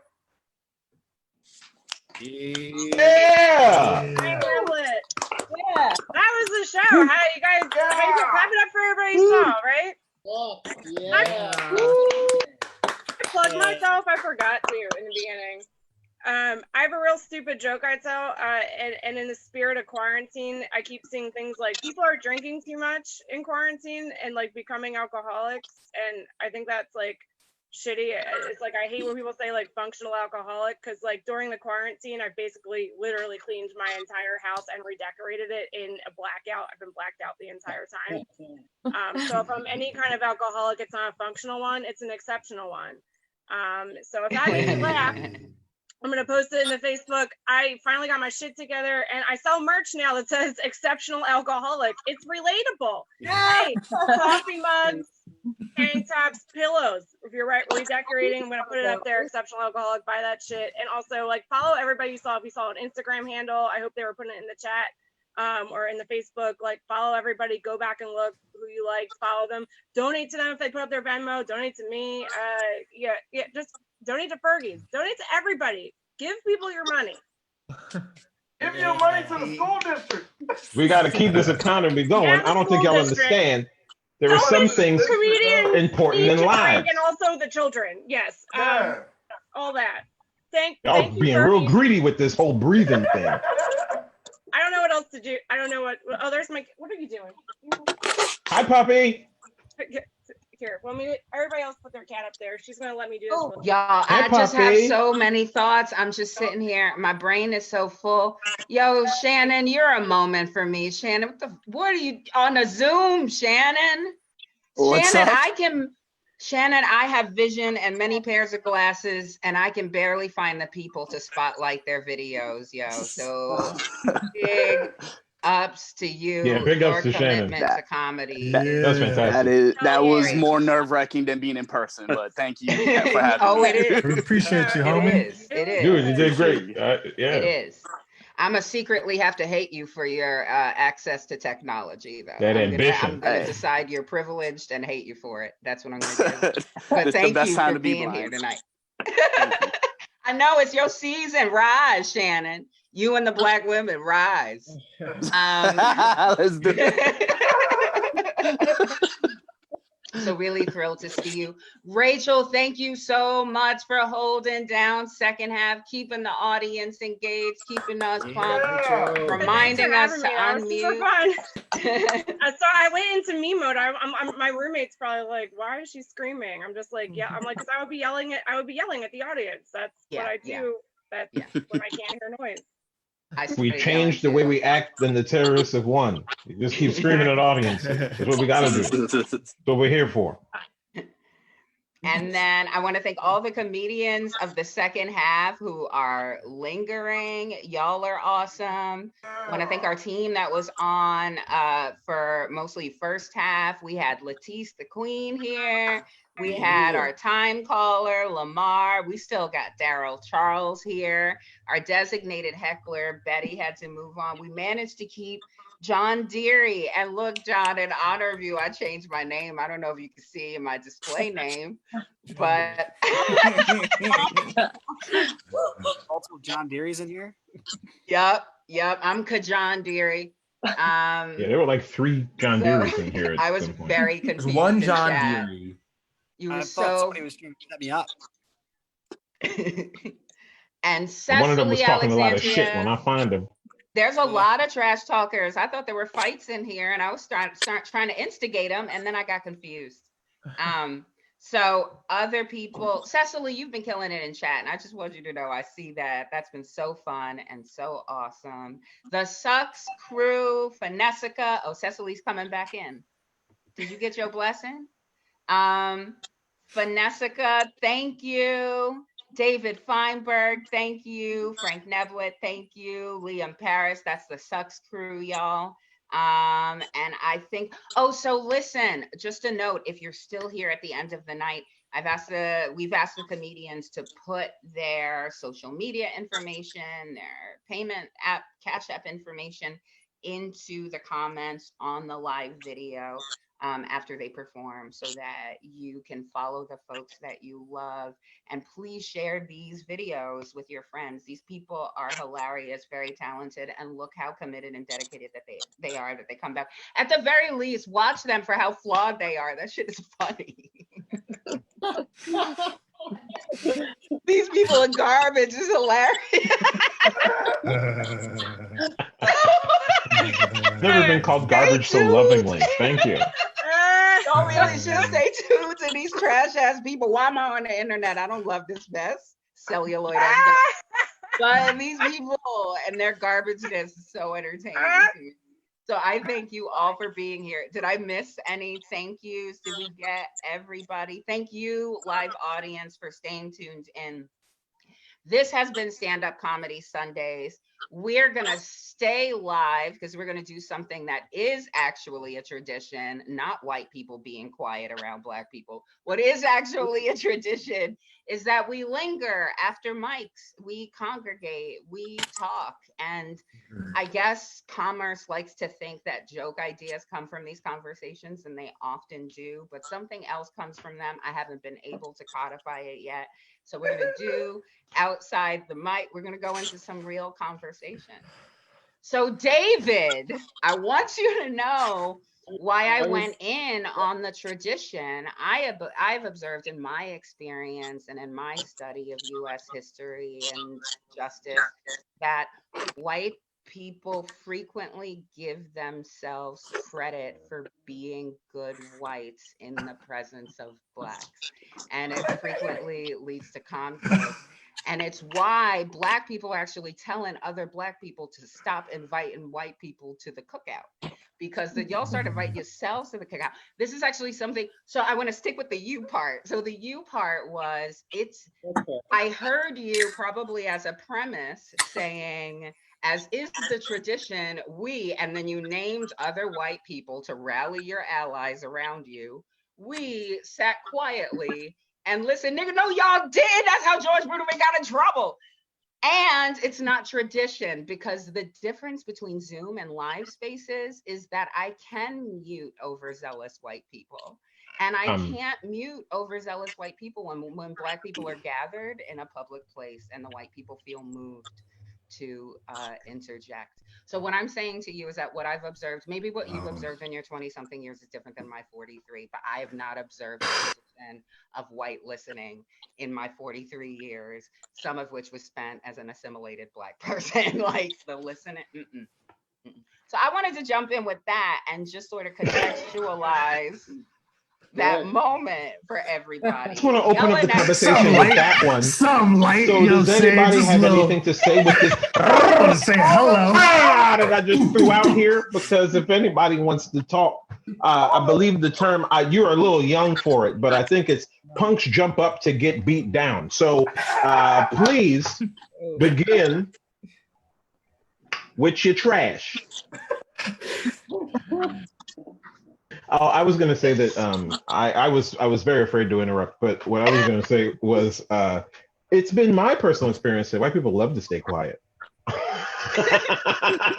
in the face of intolerance and justice and, just regular grimaces. But not in They the face tend of to Black just go, unity and Black people enjoying oh, in one the face of another. Black Oh, unity is no, way no, different. we got to But shut that down. That's called especially white if we rage, get, actually. Look it up. especially if we get united in complaining, then it's like, well, just leave then. And, but this is a fun conversation for everybody. So does anybody want to throw in a couple quips?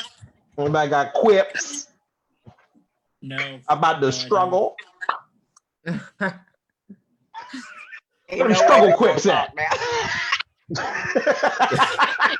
Bruderman, you ain't gonna talk. I'm thinking you off Bruderman. I'm spotlight Bruderman again. Wait a minute. I know Bruderman's heart has something to say. Hi. No, Bruderman, what the Are you person crying? you bought that hat from, what did they say about us? The person at the Tractor Supply that helped me load my dog food into my car was very, very nice. Very nice. No complaints there. We're just gonna hang out on me. I'll play a song. I'll distract people with a country song. No, we're Will on that help? Gridview. You're safe. We're on Thank Gridview. God.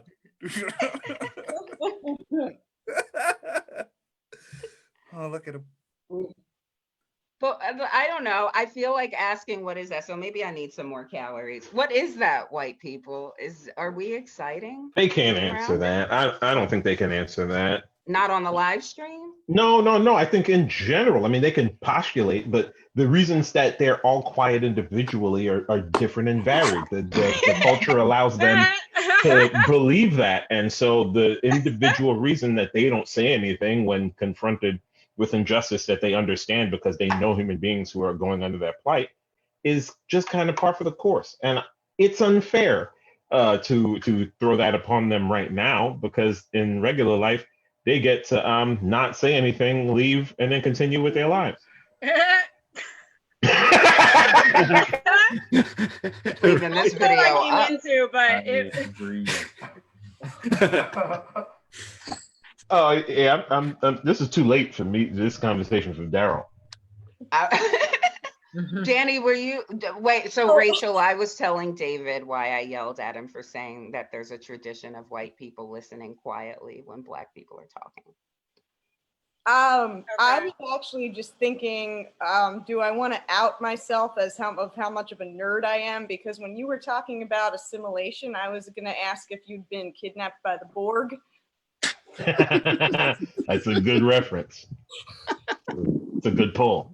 As a Black person, I'm gonna be like, she's right, you guys. You should laugh at that. Everyone should. The Borg. Does anybody watch fucking Westworld? Because it reminds me a lot of the Borg.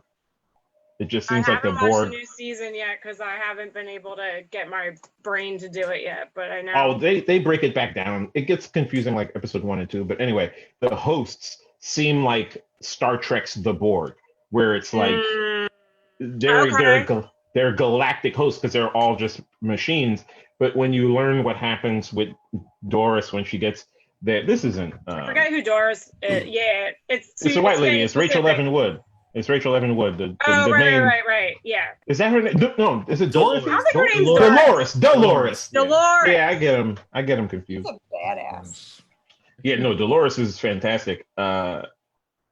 Yeah, I don't want to give any spoilers, but I don't do think that spoil the it, 'cause hosts I will are a watch it lot like eventually. fucking the Borg, and I think that's a great line to pull as a nerd. It's a great thread to tie together. Yeah, I'm nerdy enough to watch Westworld, but not nerdy enough to watch Star Trek. So I don't know what the Borg is. Look, Are you I grew just up young? on the Next Generation, Right. and it's because I believe this is true. My mother had a crush on Jean-Luc Picard, which weirdly enough, I find him. He looks like he Patrick hasn't Stewart aged. is cute. He is cute. It's weird. I was a Commander Riker girl, but I was like 6. I didn't know what was hot. Riker is hot. Everybody's skipping poor Bruderman. And you know what? Bruderman, in the pre-pandemic world, you at least had height privilege. You got nothing on screen. Look how I look out for you. I love you. Thank you. I love you. You got to I was gonna mention that I recently found out. When your people do their stuff, Bruderman, you got to remember me. That I didn't have you out here like this with your hand raised all night.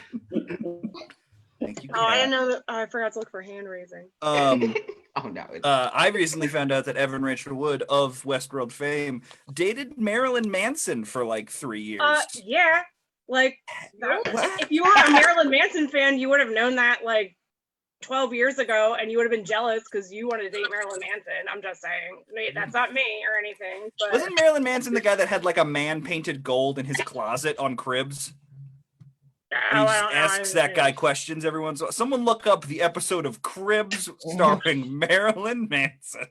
that I never heard of. I'm surprised that, but I mean, I that may have been the. watched all yeah, of I don't know Cribs. about that. But yeah, I saw that today. I just, Yeah. back on mute. I mean, it seems like Evan Rachel Wood. If someone told me that she was goth in the '90s, I'd have been like, yeah. She wasn't. That's the thing, is she was like what she looks like, but it Oh, was. she was still like it was glam? It was like that heart-shaped glass. That's when I stopped listening to him around. It was like that heart-shaped glasses CD he came out with. Notice how I used CD because that was. Sure, because that's still what it was, dog. Yeah. You went to Tower Records to pick it up. I get it. It was very emo. He wrote a very emo album after he dated her, and then I couldn't do it anymore. I was like, Oh, he was a little more repentant after she told him his penis was whack. Was that pre or post Lest We Forget? yeah. See, I think that was around the time I think that was around the time I faded out. My friend wore a Marilyn Manson shirt to church, so I wasn't allowed to listen to him anymore after that. He wore it to church? He wore it to church. And so you weren't allowed to listen to it? Because my mom thought he was a bad example. Like by proxy. Yeah. That seems weird. She just didn't want you to listen to it. She was looking for an excuse. No, yeah. My mom's favorite music is the Flipper soundtrack. There's a soundtrack to Flipper? Yep, and it's just that one song by Shaggy. I was gonna say, is it just one song? By Shaggy. You talking about 90s Flipper. You ain't even talking about like Flipper. You meant like the old Flipper, like I'm talking about Flipper. No, he ain't. Unless Shaggy was a child star. Cindy Rogers likes Paul Hogan and Elijah Wood Flipper. Flipper the film. Y'all hear that? Film. I'm sorry. I just had to share the song. I put on the song. Punks Jump Up to Get Beat Down is a great song.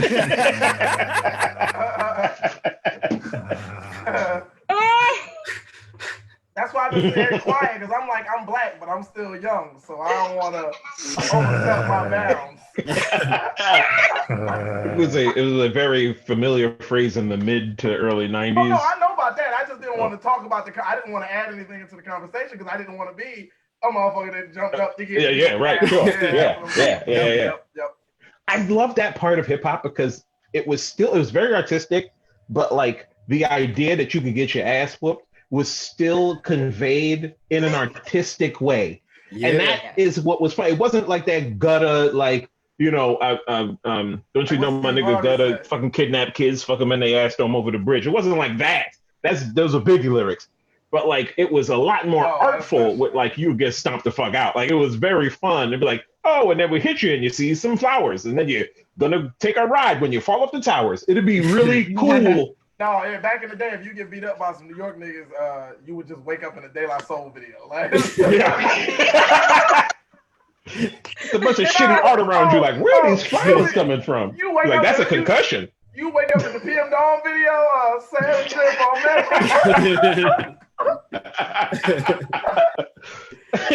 Somebody asked me what the time was. Next thing I knew, it was a big dude with dreads and a little guy. That's hilarious. And also, like the Wu-Tang, like I remember like going back when the documentary came out last year about the Wu-Tang, and I was like really listening to the lyrics. Like they never really talked about guns and like heavy violence. It would always be like, "Yo, my lyrical swords will spear you." You know what I mean? Yeah. God. If they did talk about guns, it was for the purpose of the story. Like, Jizza, he did it on Cold World, where he like the opening line, he's talking about like all the handguns in the projects wasn't quiet because it was New Year's Eve, not even a tech, all that. Like, it was just a part of the story. Right. It wasn't actually like glorifying the guns. It was all storytelling. That's why, before RZA, was it RZA or Jizza? I can't remember. I think it was RZA. Before he did the Wu-Tang Clan, he was in the Grave Diggers, which was a group, and I brought him up as a joke, but like Gravediggers was horror rap, and the idea was to make these stories up that were like fucking Tales from the Hood kind of shit in rap, because they were going for a concept piece. Like they were trying to make art. They were trying to make art. It was that sort of thing where it's like, yeah, we will talk about cutting up guts and shit coming out of small intestines because we are doing horror rap. Right. But then some people who had money decided to say, oh, wait a minute.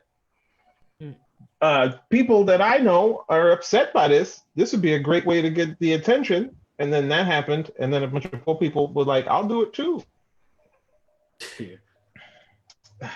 Never even heard of horror rap. You learn something new every day. Yeah, man. You die a hero or live long enough to stop a conversation when you start reminiscing, dog.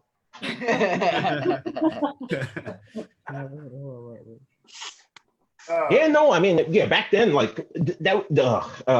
Oh boy. Get into it. I know what you're getting ready to say. You feel like you about to start talking a lot, nigga. Ain't nobody else talking. Go ahead and do it. Yeah, no, the hip hop was so vibrant and great, and it still was. I think that when you started seeing people bring up that commercial rap and underground shit, what they were talking about was what was being posted up on the media, right? Like what Viacom was putting up on MTV. Right, like what was going to be put in front of large audiences, and this is America, so that means white people. Mm-hmm. The whole idea of underground was like anyone who wasn't doing that, and what happened was, and I'm not even going to say that they were necessarily trying to pick up like things that push certain stereotypes. I think it was that people who were talking about some gutter shit ended up annoying the right people. Tipper Gore didn't give a fuck about Tribe Called Quest. She gave a fuck about NWA because what she heard offended her sensibilities. Fucking Arrested Development was talking about just, I want to go somewhere else where lives are great. I want to be in another place where there is no racism. She had nothing to say about that, but she didn't listen to rap. You can't fault her for that. But it was, that shit got attention. And then once it got attention from parents, then the kids were like, well, that's what I want. And then boom, you end up with people not remembering that it was an art form. And part of that art was talking about selling drugs. And because that was a reality, but then you fast forward a couple of years and that's all anybody could rap about. Sorry, this is what happens later. Nobody laughs. It's part of, that's what happens when it's late. Nobody look, I understand. Mm-hmm. But I get it. Does art imitate life, or does life imitate art? That's why there's so many young fucking rappers. Like they're young because they scoop them up when they have talent but no fucking life experience, and then they put them in a bubble of money and then they become Kanye West. It's exactly what the fuck happens. Well, Damn it, I'm old. But do you say that that's more so now? Because I mean, like you're saying that they're scooping up these young people, but like, do you say is that more so for this generation of like new rappers? Because if you go back to like hip hop from y'all day, they weren't that old either. They were also kids. Like they're always scooping up young people. I think that, like you were saying earlier, education is just failing the entire nation. So you keep getting them young, and you're gonna get them stupider and stupider every year. Yeah. And when you have juggernauts in the field, you're gonna like. Did you ever see Fade to Black, Jay-Z's documentary? Yeah. No, I haven't on the Black Album. There was like, I can't remember the kid's name, but it was like some young kid, and he was rapping. It was like, yo, this dude is fire, blah blah blah, whatever. And then Jay was like, why are you talking about selling drugs? You don't sell drugs. And he was like, well, that's what's hot. I'm trying to get out the hood. Like I'm rapping for money, son. I'm doing this so I don't sell drugs. Right. and what's selling is selling drugs. So that's what I'm rapping about. I don't know shit about it, but I'll tell you right now, the fucking enough about it. Wasn't that Nas's whole thing? Yeah, well, that's the whole thing about Illmatic. Illmatic, from my understanding of it, even though I wasn't alive, you did history on it. Well, fuck you. Well, no, go ahead. No. It's not your fault. You do the history on it, and apparently, I think I was watching an interview with Q-Tip, and Q-Tip compared Nas's Illmatic to Marvin Gaye's What's Going On, and that Marvin Gaye's What's Going On, he was writing those songs, a lot of lyrical content was supposed to be from the perspective of a Vietnam War veteran coming back to America and looking at what was going on. And so he didn't actually live that, but it was the perspective of it. Right. Illmatic was the same way in that it was supposed to be from the perspective of this little boy up high in the projects looking down onto what was going on. And so he was rapping about that and telling those stories, even though he didn't actually like live everything he was talking about. So, you know, It's still a place, interesting. it's a place for that.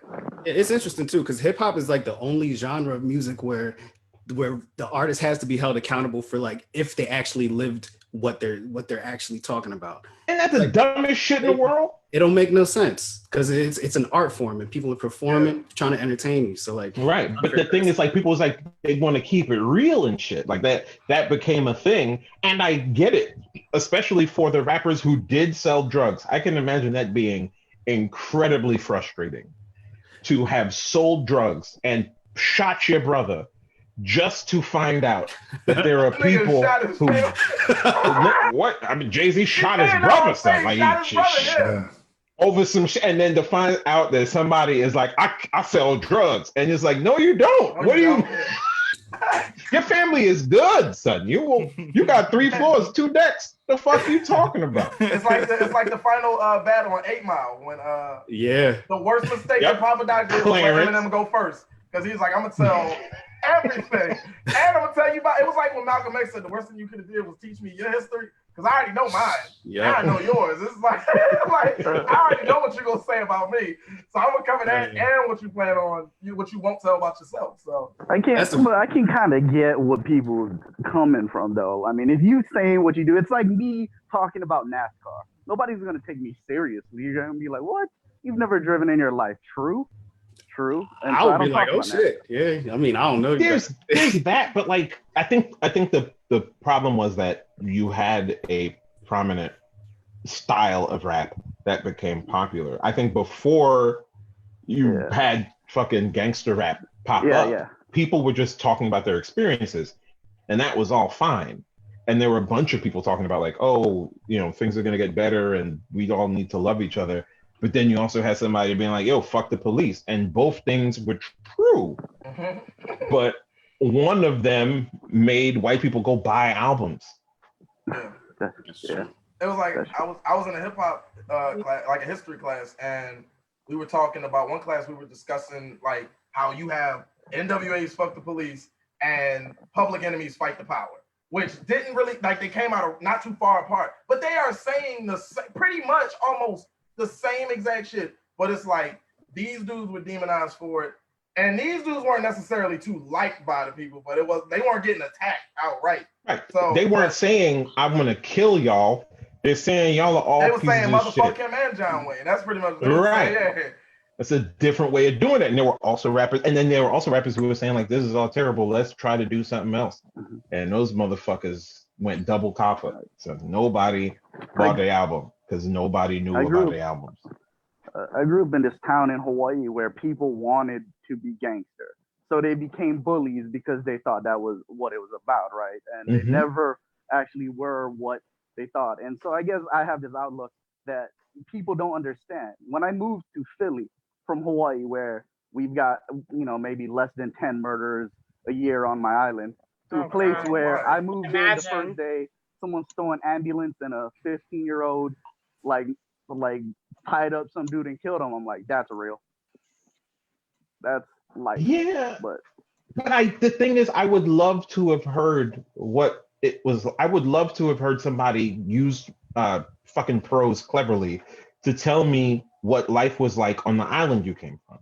I think that would have been fucking awesome, and I think that there is an audience for that. There's you know. I think there is something in truth, and I think sometimes when again, it's like somebody who never threw a football talking about football, you know, and I think that's kind of where, you know, sometimes that's where I question the realness of it, even though it could be a great song. I think this is why people make fun of Drake sometimes, but it's interesting. Yeah, it totally is. I mean, I completely understand it's well beyond the idea of these people just self-actualizing and getting into music production. We are now into a full-fledged industry that is, you know, you're talking about millions of dollars, if not billions of dollars. So, you know, there are going to be people putting their hand in, but you know, if anyone is watching, and I doubt it. They've gentrified You know, gangster rap for sure. yeah, like remember, like the gentrification is not something that just happens in neighborhoods. It actually happens to art Like I remember all Rick the Ross. time. Rick Ross was like the big. He was the dude that was under the microscope when I was a young boy. For like, you know, like, yo, I'm this dude that does this, this, and that. It's like, nigga, you was a correctional officer, and we all found that out. And I can remember, and that's why, like, for us, I guess it was a little bit different for us because I remember people presented that to us, like older siblings, cousins, older, like just older dudes in the neighborhood, like, yo, listening to this trash ass nigga, he was CEO, blah, blah, blah. And we like, but his music fire though. So like, we don't really beats though. The beats, them beats dumb, and that nigga got some of yo. the best lyrics in the game. So at the end of the day, it's like, you take your wins with your losses. Don't throw the baby out with the bathwater. Like, I'm gonna keep listening. Like, he makes good music. He's not telling the truth. But It's entertainment at the end of the day. Entertainment. That's what art is. But would you rather not have known that? Would I rather not have known that? For me, like, I mean, I don't think it would have mattered because, I mean, you look at a lot of the guys that's talking about it now and looking at it from an adult perspective, you know most of these niggas ain't out here actually living what they talking about. But as an adult, remember, that wasn't sold to adults. It was sold to kids. Fair. But I'm saying even as a kid, in finding that out, it didn't bother me in the same way I'm not bothered now because my perspective on it was always just how does the music sound? Right. I'm not listening Yeah, but to you like know how to play an instrument. That's what I'm saying. Yeah, it's like I didn't care about what they were talking about more. And I don't even mean that from a perspective of production. Most of it was just like, I didn't care about how truthful it was. Can you make it rhyme and sound good? Right. And is it a hot 16? If it's not a hot 16, and here's the thing, if Rick Ross was lying and he was trash, right, that would have been a whole different story. But the fact that he was so nice, it just, nobody cared about him lying. You know, it's like, y'all, we just reached a point of more viewers than faces on the screen. So like I to can't see me, who all you are. to me, I don't know if it bothers me if I hear that Drake didn't write every line or Kanye didn't write every line because the production is so high quality that I just in that. And I'm more so, that's like the storytelling aspect of it. If that is still solid, that's the entertainment piece where I just can't like let that go. Like I'll always respect that. different on the writing thing. I'm a little different on the writing thing. Like when we all found out, I was in high school when the Drake thing blew up. I was like, oh, this nigga don't write his own lyrics. And I'm just like, no, that's a red flag. In a top 5 discussion, I agree. Yeah, just in general. He's not top sin. 10. To me, He can't be a top 5. Well, I mean, when it's all said and done, he's gonna go. In my opinion, he's probably gonna go down as that. Or no, he's not gonna go down as that, but he's gonna be added into the conversation because, like, I work with these young boys now, and they talk about guys like Drake. Drake is their Jay-Z. So like, they're gonna be inserting. I'm gonna be you niggas. The way y'all are talking about him, I'm gonna be holding on to like the guys from like my day and being like, y'all niggas don't know hip hop. What you call it? What's the dude's name? The bass guy. Lil B. Be like, Lil B did all this shit with the bass and this dude and that dude. They don't care about that. They care about the dude that they saw. And so the whole top 5 thing, just for like average everyday people, is gonna change in about 5 or 10 more years anyway. Yeah, to that end, I think it's important that we recognize, or that keep it in mind that like hip hop's super young, and many other genres of music have had that happen, where the people who started it are not remembered at all. But it's a very young art form. Where like, I mean, I was born in '81. I don't think this shit. I mean, hip hop was around Started like in '73. Okay, so yeah, like it was still in its nascent ages when I was born. So like the fact that I'm around to be like, oh, I remember when LL Cool J started. Actually, the first tape I ever dubbed was Salt and Pepper. So like to say that I've been listening to hip hop since then, to now, like that's there are only a few people alive who could say that with like fucking rock and roll. There's nobody alive to say that shit about country. Like, there's nobody alive to say that about blues or jazz, or jazz. Like, it's old. So, like, we are in a very hip hop is weird in that way, where you're gonna have old people like me. I hate you. Old people. You got old people like me showing up and saying like, "Yo, nah, you don't remember when the first one, whatever, whatever." Like, if I talk to my brother, he'd probably bring up fucking Africa Bambaataa or some shit like that, and I'd be like, "Dude, you need to read the news." I was getting ready to But say they bringing anyway, up BAM for a whole bunch yeah, of different you don't reasons. want to do Yeah, that. you But don't bring up BAM. still, but they'll bring up old people, and that's the thing. Is like, you're right. Like there's a new generation coming up. There are people who don't even give a shit. Like there are people who only know LL Cool J from SWAT on CBS. SWAT or Deliver Us from Eva. Right. I remember them from, I forget what, I think it was Lip sync battle. What was the album with Right? Deep Blue Sea. Featuring Jennifer He was the Lopez. first black man to survive a horror movie. Was he? I think so, because Busta Rhymes died in Halloween. No, he didn't. It was actually No, written he in his didn't? contract. No, it was written in his contract that he didn't die, and at the very, he made it to the end. So that's why I Okay, was so getting ready to ask. then it must have been Busta Rhymes. Okay. No, I was getting ready to ask which one came out first, Deep Blue Sea or Halloween? The joint with Halloween Busta. came out first. Okay, got it over. Yeah, okay. But it's like something I do now in my job, like because at the end of the day, when we waiting for like the parents to pick up the kids, we just let them kind of like have a free play or whatever, just run around the gym, shoot hoops, talk with your homies. And so I started to feel myself getting out of touch with them, and I'm like, I'm too fucking young for this to be happening. And so what I did, I started like taking my Bluetooth speaker, putting on like rap playlists, and I would hook it up to the big speakers in the auditorium. And that's where you see that they're just like us in that kids they're not, just because it's being pushed, just because it's being marketed and sold to them, doesn't mean they're actually buying everything. Because what I started noticing, because a friend of mine was like, why are you doing that like at my job? And I was like, well, I want to see what songs they're dancing to, what songs make them stop what they're doing. Like not a few of them, but all of them, where it's like in the same way where if you play a certain song at a cookout, everybody gonna start doing the electric slide shit. Like they just know, like it's a thing. So what songs are they doing that for? And then I go listen to those guys, because I'm like, those guys have something that is literally making all of them pay attention. And those are the guys who are probably going to end up either being remembered or having longevity, by the time they're my age, or even probably somewhat closer to you guys' age than them. So it's like, it's fuck you. I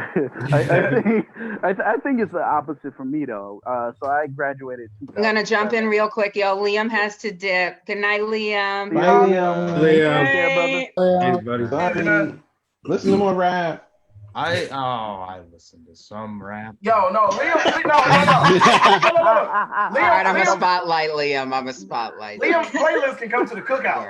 Liam can bring his playlist to the cookout. I won't go to the cookout, but I will throw my phone over the fence and I will wait for a plate like a gentleman. No, not even. I probably can't eat it because of the fucking gluten thing. So. Oh boy. That's not a fair assumption. Boy, destroy your bowels for like a weekend. It's fine.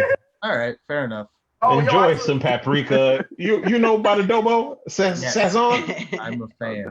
All right. See, I don't think there's no gluten in Sazon. No way. All right. You get the one with the white, not the pink. Yes. Let him go. He's trying to be. Oh no, I'm always happy to talk about hip hop music,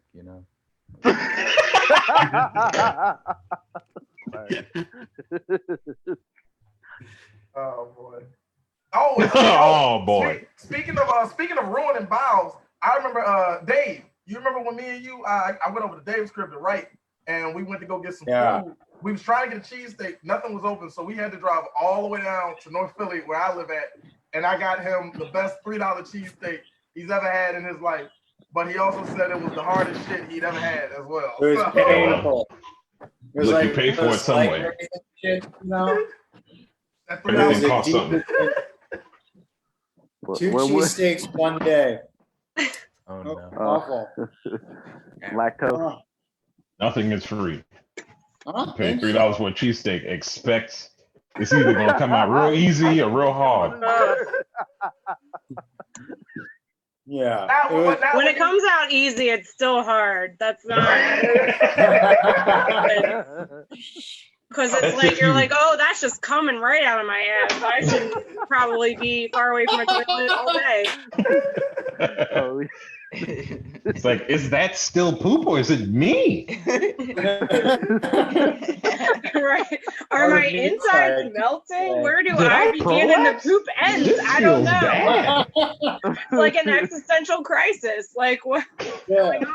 Like Yeah, where did you like get a ghosts, clown's son? pulling ribbons out of your asshole or something, you know? It's just like continuous, horrible. Daryl, did you just go to your interrogation room, nigga? What is this? Sorry, I went from the second floor to the first, and we got Oh boy. Oh, damn. individual lighting. I don't want to talk about it, but You know you done fucked up, right? Yeah, right? exactly. You know you done fucked up. I know you done fucked up. I can take y'all on a tour, but that's What not was the his time. name? What's his name? Because wasn't he in Get Rich or Die Trying? Who? The dude that was like, you know you done fucked up, right? What is his name? He was in mad shit. He was in a No, lot of you stuff. know you done fucked up came from Menace to Society. No, the guy who said that also played in Get Rich or Die Trying. I don't know his name. What Yeah, is he's one of his those name? character actors who he's a cop, a black cop in like everything. But Was it Bill Duke? No, it wasn't. Is it Bill Duke? It is Bill Duke. Okay. Yo, honestly, go look up Bill Duke.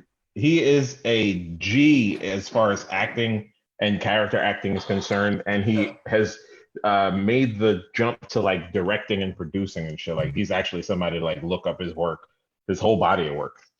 Bill Duke's a G. Plus, he was in like all of the Schwarzenegger movies in the 80s. Yeah, Commando, Deep Predator. all that. Yep.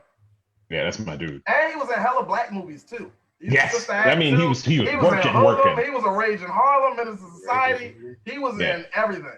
And that's He the was thing, in like to Busta see Rhymes that he music was doing video. all the acting and then he went into directing and shit like that. Like he was working. Like that dude has a career. Yeah. That's good for him, man. Shout out to Bill Duke. He Yeah, I said know that's Bill good Duke. for him, man. That's how black men congratulate another black man that did some Nah, shit, man. That's That's good real, for him. man. I like that. Is He that went about his career. I'm just Man, trying to be let's like go. you, man. He did a whole thing, didn't he? He did Oh, the wow. whole thing. That nigga just did it. Yeah, he did, man. Man, I'm just trying to be like him, man. I'm One just, of my You know? friends got drafted to the. one of Maybe my I could friends got- try. One of my friends got drafted to the NFL the other night, and I told my friend, that's What? exactly how he was. He was like, "What, man? That's what's up, man." I was like, Yeah. I was like, "You're not gonna be more excited? We went to school with this nigga." He's like, "I am excited." Oh man. I was thinking just in regards to the hip hop conversation, in regards to like there's room for people to love like just the hip hop just for the entertainment, and then people to love it for the art form. And I was thinking just like, yeah, I watch WWE, and I know some people who hate it, and then I know some people who only fuck with like UFC. You know what I mean? One is so you know, people regard it because of the entertainment. It's like the reality of it in the grip. See, Yeah, I but love it's like that's an unfair comparison to me because it's like UFC No, and it's the wrestling same. are UFC and wrestling are two completely different things. I can see if somebody was like, I don't want to watch WWE, but I'll go watch collegiate wrestling. Because them niggas also ain't getting punched in the nose until it bleeds there either. Like, if you want to go to UFC, then that means you just want to see violent shit happen to people.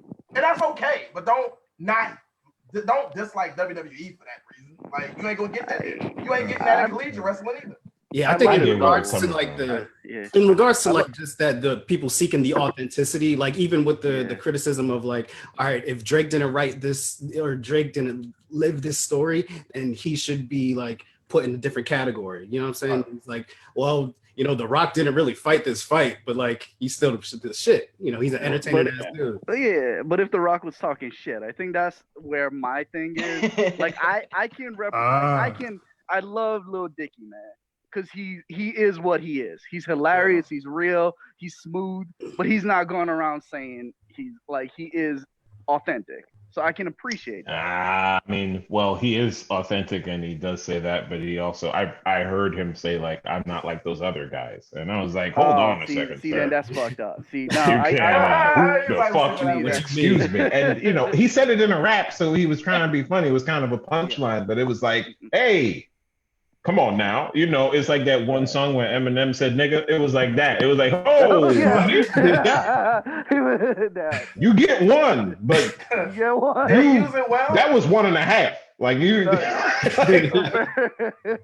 Apparently he used it for like an ex-girlfriend or something. Eminem did that. Like that's what his excuse is. Sure. Yeah. But you know, I Yeah. mean, everybody. No, it wasn't right. You trying shit out. I haven't listened to what music to get murdered by, but like, I'm not gonna act like I wasn't a huge Eminem fan when I was in fucking high school and college. Get the fuck out of here. I've never been a huge. I know "Kill You" by heart. I could start and finish that right now.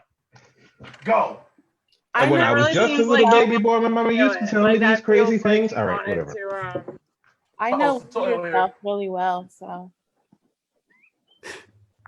But Somebody said, sorry. huh? No, I was saying Satoyo here. No, somebody said South Philly. Oh. What happened? I didn't hear. It got quiet.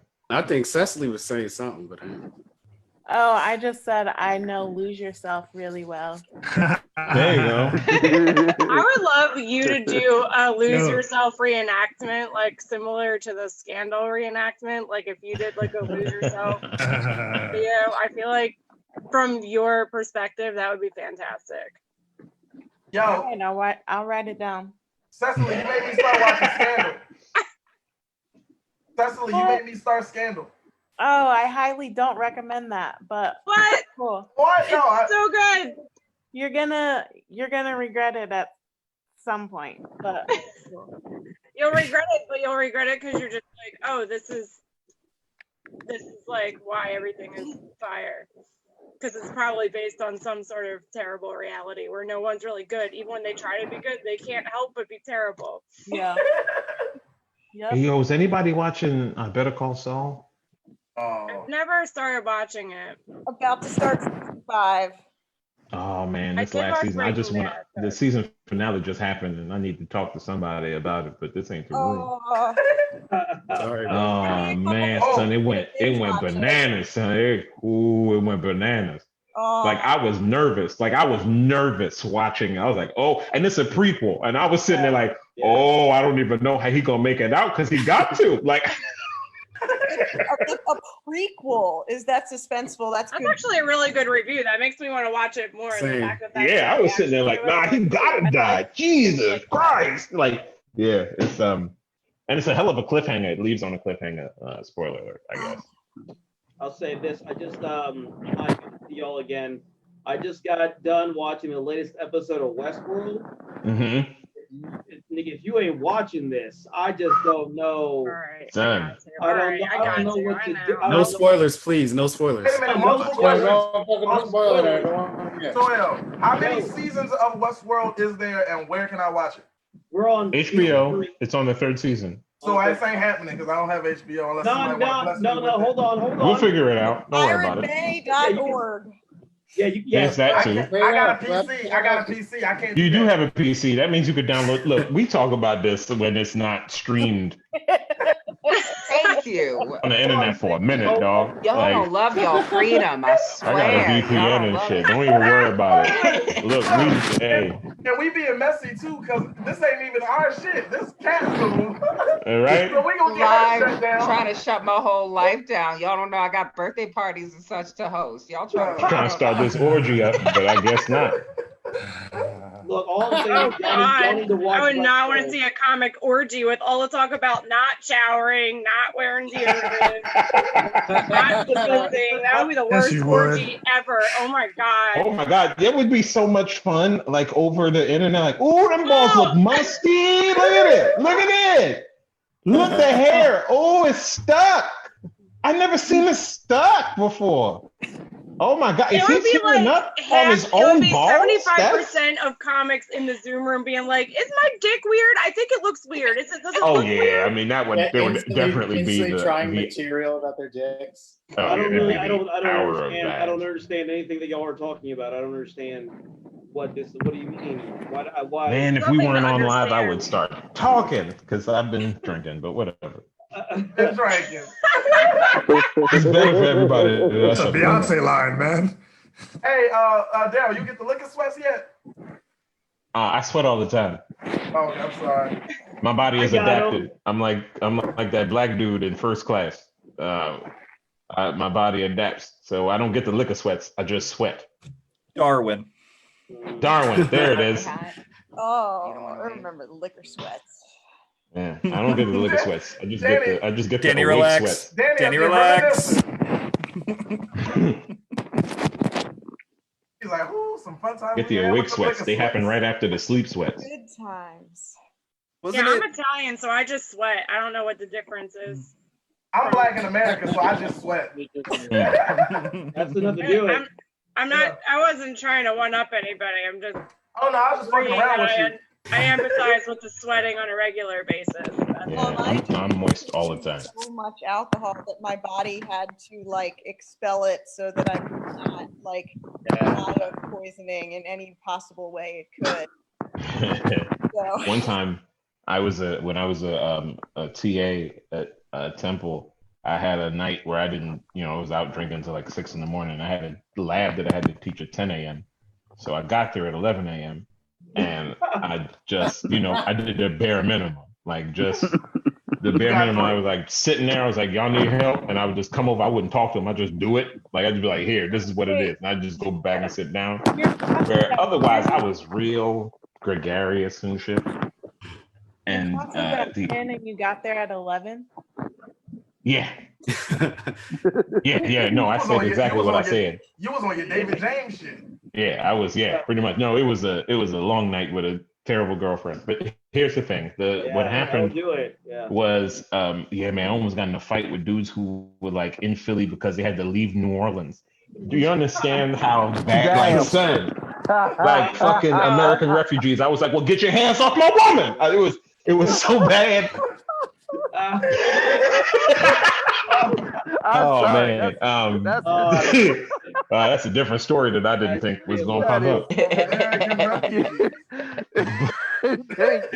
But like at the end of the class, I remember the students being like, "Daryl, you were a great TA, except for that one day, dude. Ooh, you like a liquor cabinet, nigga. Like these, right?" I was like, "What you talking about?" Just like, "You know what I'm talking about." And I was like, "Yeah, I know what you're talking about." Yeah. You smell like Hennessy, nigga. Like you just like. Hold up. My innocence showed one day at work. This was freshman year in college. I was working at a sneaker store. DTLR. They were down south when they came here. I come into work, and one of my coworkers, she walked up to me. She was like, "Am I shiny?" And I was like, yeah, I don't really know what you mean by this. I mean, I can see that your skin is moisturized. She was like, no, but am I shiny? Like, do I look? I was like, you look, you look a little glistening to me. I think you just probably put on. And she was like, I gotta get the fuck out of here. And I was like, what's wrong? And then somebody was like, that means she's been drinking all night. I was like, what? How does that work? How is that science? And they broke it down to me. Yeah, I didn't think that was a thing until I was like, an adult who was having sex with a drunk woman. We were both drunk. Please. To be clear. Take that now, yeah. If you have any problems with it, please go to darylcharles@bandcamp.com and then listen to the album before you make any judgments. Yeah. As long as you give me $10, you can cancel me or whatever. But once I was like sleeping next to it, this is gonna get real sad real fast. But like once I was sleeping next to her, I was like, oh shit, she drunk as fuck. She smells like my grandmother. Oh no. I was like, this is the smell that I have known to be the thing I love. Oh no. This is the smell of the person I love. This is who she always smelled like this. Still like, more shit. Like it was like aroused. You still hit that? Did I still hit it? It was after, and yes. Oh, it was after. Oh, yeah. Good. It was after, and yes, I did hit it again. Like you have different feelings about your grandma now? No, I mean, it had nothing to do with that. Man was on his. It wasn't butterscotch. It was old Ray Now. You understand what I'm saying? Yo, wow. What was y'all drinking, Ripple? I don't even know what we were drinking. We weren't drinking that. It's just the smell of alcohol leaving the body with a touch of cocoa butter. That's all it is. A little bit of right guard. Right guard. Like grandmas do. My grandmother was like, son, she should have had stock in right guard. If she had, for the amount of right guard she had, we'd be rich. She wasn't using. Did anybody use Tussie? I thought that was the popular women's deodorant back in the day. Back in the day, my grandmother was a right guard lady from as long as I knew her. Which is funny because right guard just smells like men. But that lady didn't care. That's what I know of. Right guard smell like I construction. feel like that's what you want to wear. You want to smell like there you another go. man. All right, Satoya.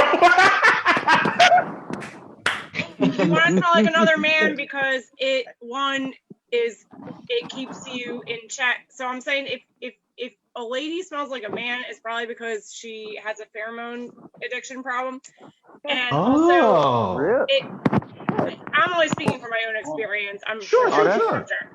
But also, it will make other men think that you're covered in another man's pheromones, and if they have a leave weird you alone. jealousy thing, they'll want to fuck It's like you. a guide dog. Like a guide dog. No, really, it's just like a toxic smell a woman person, like like A guard dog. initiator for fucking. Sure, it gets your balls in a rut because they're like, oh, Toxic I have to produce more sperm. I want that Also- fire also- hydrant. Yeah, to be fair, I got that right guard on deck. Also, your boy got that brute. Okay. Oh, you are a. There you go. Oh, come on. Yeah, Gallon for yeah, $4. nigga. You have a station wagon. You're gonna Yeah. make a great Oh, stepdad, oh, Satoya. Nick, hold on. This Hold on. nigga Before you about to pull out some. If you have Yeah, Drakkar, I'm shutting this off. Is that you? That's just clear, dude. Are you in your Nobody bathroom? can That's tell. a water bottle. Why do you have all of these at hand? You got high That's a karate. permit- Hold on. That's on. just. Oh, wait. What are you judgmental, disrespectful niggas? This is obsession for men. You can't see it. No, you can't see it. I can't see it at all. Hold Yeah, on. it's high karate. It's high High karate. karate. It is high karate. Can you see the Nautica? Is that shit Drakkar Noir? That's Is that the what Bath and that Body Works. That's Nautica. is? Is that Nautica? Wow, dude. That's a TJ Maxx buy.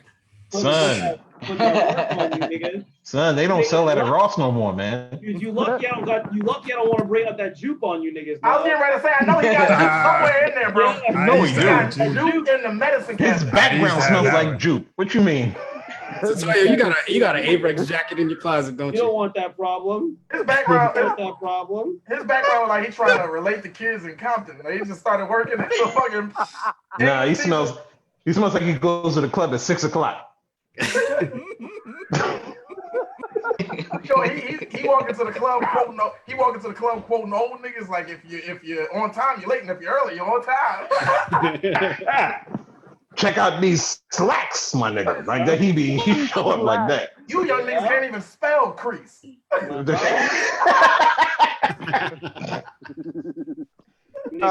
It's not you, it's right guard, you know. I smell excellent at all times. But yeah, you do. Just like all of the quote unquote uncles in my life. I don't know what type of uncles you had, nigga. They didn't wear that. I know what my uncles and my daddy wore, so that's why I don't wear that shit. I smelled the white man who smelled like my father. I wanted to strangle the nigga. I was Yeah, like, see, you gotta I just die. get sad. That's so much better. Oh, So, ooh, y'all I really get need it. to watch. Y'all There's gotta a watch reason that. why dad and sad rhymes. Look, I've never said that before. I'm gonna write it down. That's good. That's not bad. I like that. That is why we are here, harvesting material, y'all. Yeah, baby. Can't wait for it to bomb in Zoom. Yeah. Or what's worse is when you just make people sad, which it happened to me right before the president took society away. There was a lot of that happening. That was the thing. No, I mean, like you're obviously you're going hard trying to like be emotionally bare and shit like that, but like I was talking about my cat dying and no one would laugh like on obvious laugh lines. They'd just be like, "Whoo," and I'd be like, "Oh well, guess I gotta work harder on this the death of my pet thing." It's hard. I did some dead cat or dying cat jokes when Midnight was on his way out, and people don't like to laugh at dying cats. Because it makes them think about their own death, I think. I think it makes them think about their relative that's kind of shitty to them, but they still love a lot, and they're dying. Yeah. Like, that's how cats are. And I'm like, yeah. I wanna mean, agree this with cat lived to be like 18. He was an old motherfucking cat. So, wanna I mean, agree, you know. but people always Danny, what laugh is at the my name of your grandma cat? dying joke. This is Crimpet. Oh my God, Crimpet is so pretty. And Crimpet is adorable. 17 years old. Oh, Crimpet. Oh boy, I didn't mean to bring that up. I'm sorry. That explains why he's not looking at the camera. Yo, Crimpet looks great. Crimpet looks great Crimpet, a for boy it, or a but girl? You look great for being like 100. Oh Black don't crack. Such a pretty kitty. Crimpet's fucking. And he looks like a killing it out butterfly here. Crimpet. Oh my God, Crimpet is. What are cat fuck. It's my little tasty cake. I don't know what cat Yeah. ears are. I feel like cat ears are like. It's like 11-1, essentially. Like seven. Wouldn't it have to be like 7 or 11 to divisible by 1. 9 though? I thought dog ears was. I don't know divisible. Dog ears is 7. I wasn't good at math. It's 7-1, and it's like something. It's around the same, but a little. So cat years is like niggas basically. For every year you got to multiply by a crazy amount to be seen as an adult in society. Kinda. So by the time, so for a black person, if they're 9 years old, that means the nigga's actually 99 years old. You know what they say, cat don't crack. Yeah. The cat black, that also rhymes. What were you gonna say, Shannon? Oh, I forget. Oh no. Oh, I was gonna say people care more about their animals than they care about people. Everyone laughs at my grandma dying joke, but no one ever laughed at my dog dying joke. Yeah. Grandmas. It's a bit of a shame, but it is that sort of thing where it's like, oh, you know, grandmother's dying. That's supposed to happen. Your cat, not my baby. Don't ever bring up my baby. That's my baby. I swear to God, I cut you. You talk about it again. Man, look, cats don't have 850 credit score. Grandmothers do. Fuck that Nigga. cat. All right, you talk what you want. Like, I mean, I used to have a fuck them dogs joke about Mike Vick, and I had to be, Chip had to sit me down and be like, hey, white people love dogs, man. You can't just show up like that. You have to, you got to make them like you first. I was on Twitter today, and I never like actually scrolled through and look at stuff. And I was scrolling through, and Fidelity Investments had this advertisement up, and it was like the feeling you get when you realize that you can do stuff through the Fidelity mobile app. And it was a guy on the ground rolling with all his dogs, like it was a bunch of puppies on top of him and everything. Yeah, oh, exactly, Danny. There was a bunch of people who just did what you did, but in the comment section, it was like all the dog lovers, and so I was very tempted to drop a Mike Vick picture. And just it all on. That's terrible. The white dog Just lovers blown did. up the whole thread. It would I have was to be tough. deleted. Like I didn't do it because I was like, I don't know if Fidelity Investments will report me or some shit like that. And then they might not even know. It's probably like a 21-year-old intern that doesn't even know who Mike Vick is. I mean, so you might be able to do it. Who said something about Mike Vick? I just got back. It's like but Patrice O'Neal had that joke. He was saying it was on Elephant in the Room, and he was talking about how he loved dogs because he had like 2 little dogs, but he was like people always think black people hate dogs, and then he did the whole where the caricature fuck of did the that dude. come from? No, we're just jealous of them. They just have more rights than we do. They're just Joel already coveted covered more. it? They're just coveted more in society. And love already more. covered that. A dog with a pencil in his eye. Yeah, right. There's a pencil sticking out his face. Hi, I'm White Lady. I'm here to say niggas did this. White lady. Niggas probably did it. What is that from? You kissing dogs in the mouth, asshole. Oh shit, that whole joke is fantastic. It's from Patrice O'Neal's Elephant in the Room. That's what It's incredible. Elephant in the Room is a fucking classic. Oh, If you haven't seen it, please Actually, yeah, go not do just it. reading class. Actually, Patrice is very interesting in that every single one of. So I don't believe in watching most comedy because I think a lot of it is not worth watching on TV. But Patrice is good in that.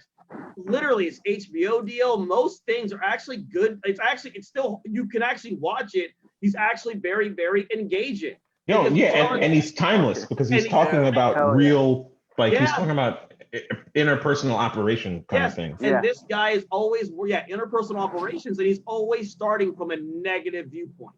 Like he's like, let me make you laugh at really bad things. He's like, I want you to disagree with me the entire way. The entire way, but I'm gonna make you laugh while you disagree. And the reality of this is like people want to be like, oh my God, he's like, I don't give a fuck. Yeah, I'm all these things, but I'm gonna talk about it. And I swear to God, there is not another comedian at that level right now, or when there was comedy at that time, not one that was even coming close to doing that at all on that He was level. fantastic Not at it, even, man. Like not even effortless. close.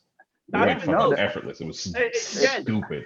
Name your favorite performer. He's not, or she is not better than Patrice. No. Not better. Maybe as Patrice good. is better.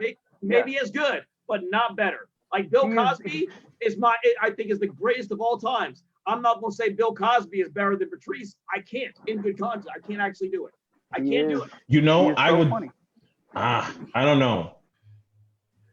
It's a thin line for the feelings that you get. I think Bill was better because of the peopling of the stage, like the way he was Do able you to. think he was a better stand-up, but not funnier though? Is that the argument? Because I think he was a better stand-up, and I think he was better at the craft. I think Bill Cosby, because of the acting that he was able to do through his jokes and the stories he was able to tell. In addition, I mean, the fact that I don't think fucking Patrice ever talked about like having kids. He does a little bit. He does talked his about having daughter a stepdaughter in for a little Mr. bit. P. Oh yeah, he does talk And about having a Mr. P stepdaughter. and on Unreleased. That's right. Yeah. But like, I guess he just didn't get a chance to get to Bill Cosby levels because he was just finding his footing. When he died, he was actually just starting to really talk about potentially being like him actually getting ready to marry his fiance, having a daughter. Like I'm a dad. I'm about to be a dad now. What is Chris Rock wanted him to be Terry Crews. Yep. Everybody hates Chris. Fucking audition. Yeah. Oh yeah, and he wouldn't audition. He didn't want to. Imagine that, like, that's a dude that, like, you hear these, and I even sent Kat a link about this where he talks about Hollywood as we understood it back then, and he broke down like why he just hated it, why he just would not do it, and it was wild to see. This guy was like, he had, especially for a black person, hey Kitty, hey, it's James Bond. He hates James this. Bond. Yeah, you are. Yeah, you get Jamie B. But it, buddy. All right. Go ahead. Sorry. No, you're good. But he just refused. Like, he could have been bigger, and he was like, I don't like the rules that they have. And that's the unfortunate thing. He died at the time where he was getting to the place where he deserved to be on his terms. Finally, and then it happened. The Charlie Sheen roast really showed up like a different audience. Everyone who loved him, and just right when he was about to get where he deserved to be, where he was about to get harassed, he was about to get that crossover appeal, and he was about to be a household fucking name. Well, the thing that I find so interesting about him is that on some things I vehemently disagree. I vehemently disagree. Yeah, but he wasn't trying to be right. Yeah, that's the beauty of it. Not only do I vehemently disagree, I find some things to be like actually dislikable. Yeah, utterly reprehensible. Utterly like nigga like. Why can't I harass? I mean, that's funny though. It was like when he went into it, you're like, nigga, like you can keep the flowers. Go ahead. You can keep the flowers. It's okay. Yeah, it's like nigga. Something that's funny. Something that's not to cut you off, but something that's funny to me, especially when we're talking about a guy like Patrice and how he had disregard for like people being like, yo, this is the way you're supposed to do it this way. He's like, fuck it, I'm gonna do my thing. And you see many younger comics try and be something similar of like, fuck the rules, I'm gonna be, a badge, I'm gonna just do my thing. And then you'll have older comics who are like, you're not there yet. You gotta work towards that. But it's interesting because if you actually look at Patrice's career, if you look at most of his material across the board, he didn't wait till Elephant in the Room to do that. That nigga was doing that the whole time. And so the craft got sharper. He got better. The points he made were more concrete. Exactly. But I know, he had to rely on it being dirty. He didn't get really dirty on fucking Elephant in the Room to like the last joke. Last couple jokes. But I'm saying like in the sense of like if the reason why his craft was so sharp by the time you get to Elephant in the Room is because of the tools that he was sharpening the whole time, which was specifically doing it this way. So it's conflicting me sometimes because like for the younger guys that want to explore this riskier material and they get criticized for it, I'm like, if you tell them to wait till they're 10 years in or 15 years in or at their first special to do this, then they might do it bad because they haven't actually been sharpening those tools the entire time. So I get it. I'm not saying let young niggas say reprehensible shit and hope that it gets better. But it's like just maybe show them, hey, if you want to go that route, if you want to say this, maybe try and approach it this way. But like I know cats that will just outright tell niggas, nah, bro, don't even touch that until you're here. And it's like But it's that's also not, a thing from the outside to be like, you are not comfortable enough on stage to attack this material. Absolutely. And I think And that's I what you're know supposed that to as say. an older comedian who there is still shit that I don't want to talk about on Right, stage but because that's- I'm not comfortable with it. Like you have to develop your persona and know who the fuck you are. And not for nothing. I think we also sometimes underestimate the time in which Patrice O'Neal came up in, which is very important. The location with which Patrice O'Neal came up with, which he was a black dude in Boston who could still say, Yeah, it was different. like it's He was different. fighting for his life every goddamn night. It was just a different environment and a different thing in 1990. Like we forget. Like, I watched Teenage Mutant Ninja Turtles, the original, on Netflix the other day, and I was like, this is the best one because these characters were allowed to curse and have emotion. But it was in like 1990 where that was seen like that was like nothing. It was absolutely positively nothing. So he wasn't even so much that he was able to attack these issues. These were just he lived it. Yeah. It was just the thing. You're right. Like, there was no internet. There were no think pieces. There was nothing like that. And you look at other performers like Margaret Cho, and even there was all you could do was be forceful. All you could do was like strangle, because that was the world that everyone lived in. Even if you know, oh, that's not a right thing to say, it was just like, this is our reality. I'm gonna say it, and people would pop and respond to it without having to be like, I've got to worry about the social ramifications that come with this thing. Hey, hold on a second. It's not that they didn't have to worry about it. It's that the people who couldn't say anything felt weird in the room. And the difference is now that they don't feel that weird in the room to be like, yo, that sucks. And there's nothing wrong with that. It's just that this shit is a little different. Now, I think that if, I don't know. I wonder how Patrice would have dealt with it. I do. I wonder how he would have. Because I think he called it. He even said before, he's like, bro, I'm trying to do this, this, and this, and then I'm out. Because he saw what it was becoming, and he said, I don't fit into this. I actually do not fit into this. Nor, and more importantly with him, he didn't want to. Because he still had that opportunity to not. But I think he would have figured it out because it's not. I think so. I agree. I think he's. I think he would have been his own genre, kind of like what's the white dude? There's a fire in the maternity ward. What's his name? Similarly, right? Where I think people would have just accepted that this is just how he is, and he's real, and he's the best at what he did. I mean, I don't think that Patrice ever, and I'm not a fucking scholar on the motherfucker, but like, I don't think he ever purposefully was ignorant. No. I think that he would definitely say stuff to get a laugh, and he would definitely make points that he probably didn't agree with in real life, but he had empathy. He wasn't going to sit there and try to make somebody feel bad, even though he was going to say that women were dumb. He would say it in a way that was kind of funny. The best. And his HBO half-hour special, he comes out at the end when it's all over. He goes to the mic and he says, "Hey y'all, everybody, thank y'all for coming out. I was just playing about all that. It's just my set. Hope I'm trying to get some pussy after this." That's what he and he was joking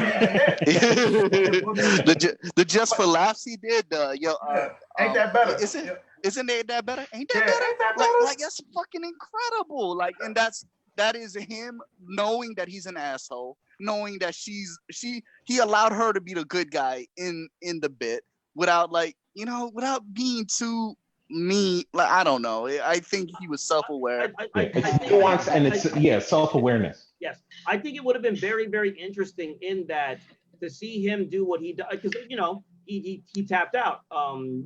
His health was what it was, so it just was not sustainable. And he didn't particularly mind. He wasn't too interested in making it very sustainable, to be quite frank. But it's interesting now to see this and to watch. He was right. He lived as if it was his only life, and that's why we're talking about him in past tense. But to see him, it is interesting. And he skipped all this bullshit. He really he nailed it. Yeah, well, he did. He won out. But it is interesting, and I do think about that in the context of like, okay, you being this way, you being like this. how would that fit in today? I'll take him at his word in that he wanted to get out. I assume the money would have made him stay, but he said he wanted to get out. Because he talked about it. He talked about it later in his career where he did interviews, and he was like, I think he said, and one of his quotes was, "It's easier to take a dick at 20 than it is to take a dick at 40." Yes. And that was his way of saying, I wish I had kind of, got down with the industry or did things the way they wanted me to do it earlier. Because now I'm starting to realize I'm getting old. I need money. I got to sustain security. myself. Yeah, I need security. So it's like I'm starting to take stuff I didn't take before. And also, I think the most. Sorry, well, go ahead.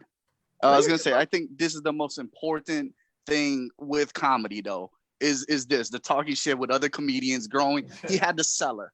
I gotta say, he was the team captain, but how many other comedians did he have throwing shit? And I think that made everybody better. And I think, and I think iron sharpens iron. Is that the term? How often do we have that anymore, though? I do think we have to give an honest account in the fact you hear Bert talk about him.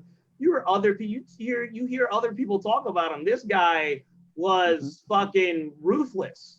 Oh, he was a monster. It was pretty funny. We're not talking about this person with rose-colored glasses.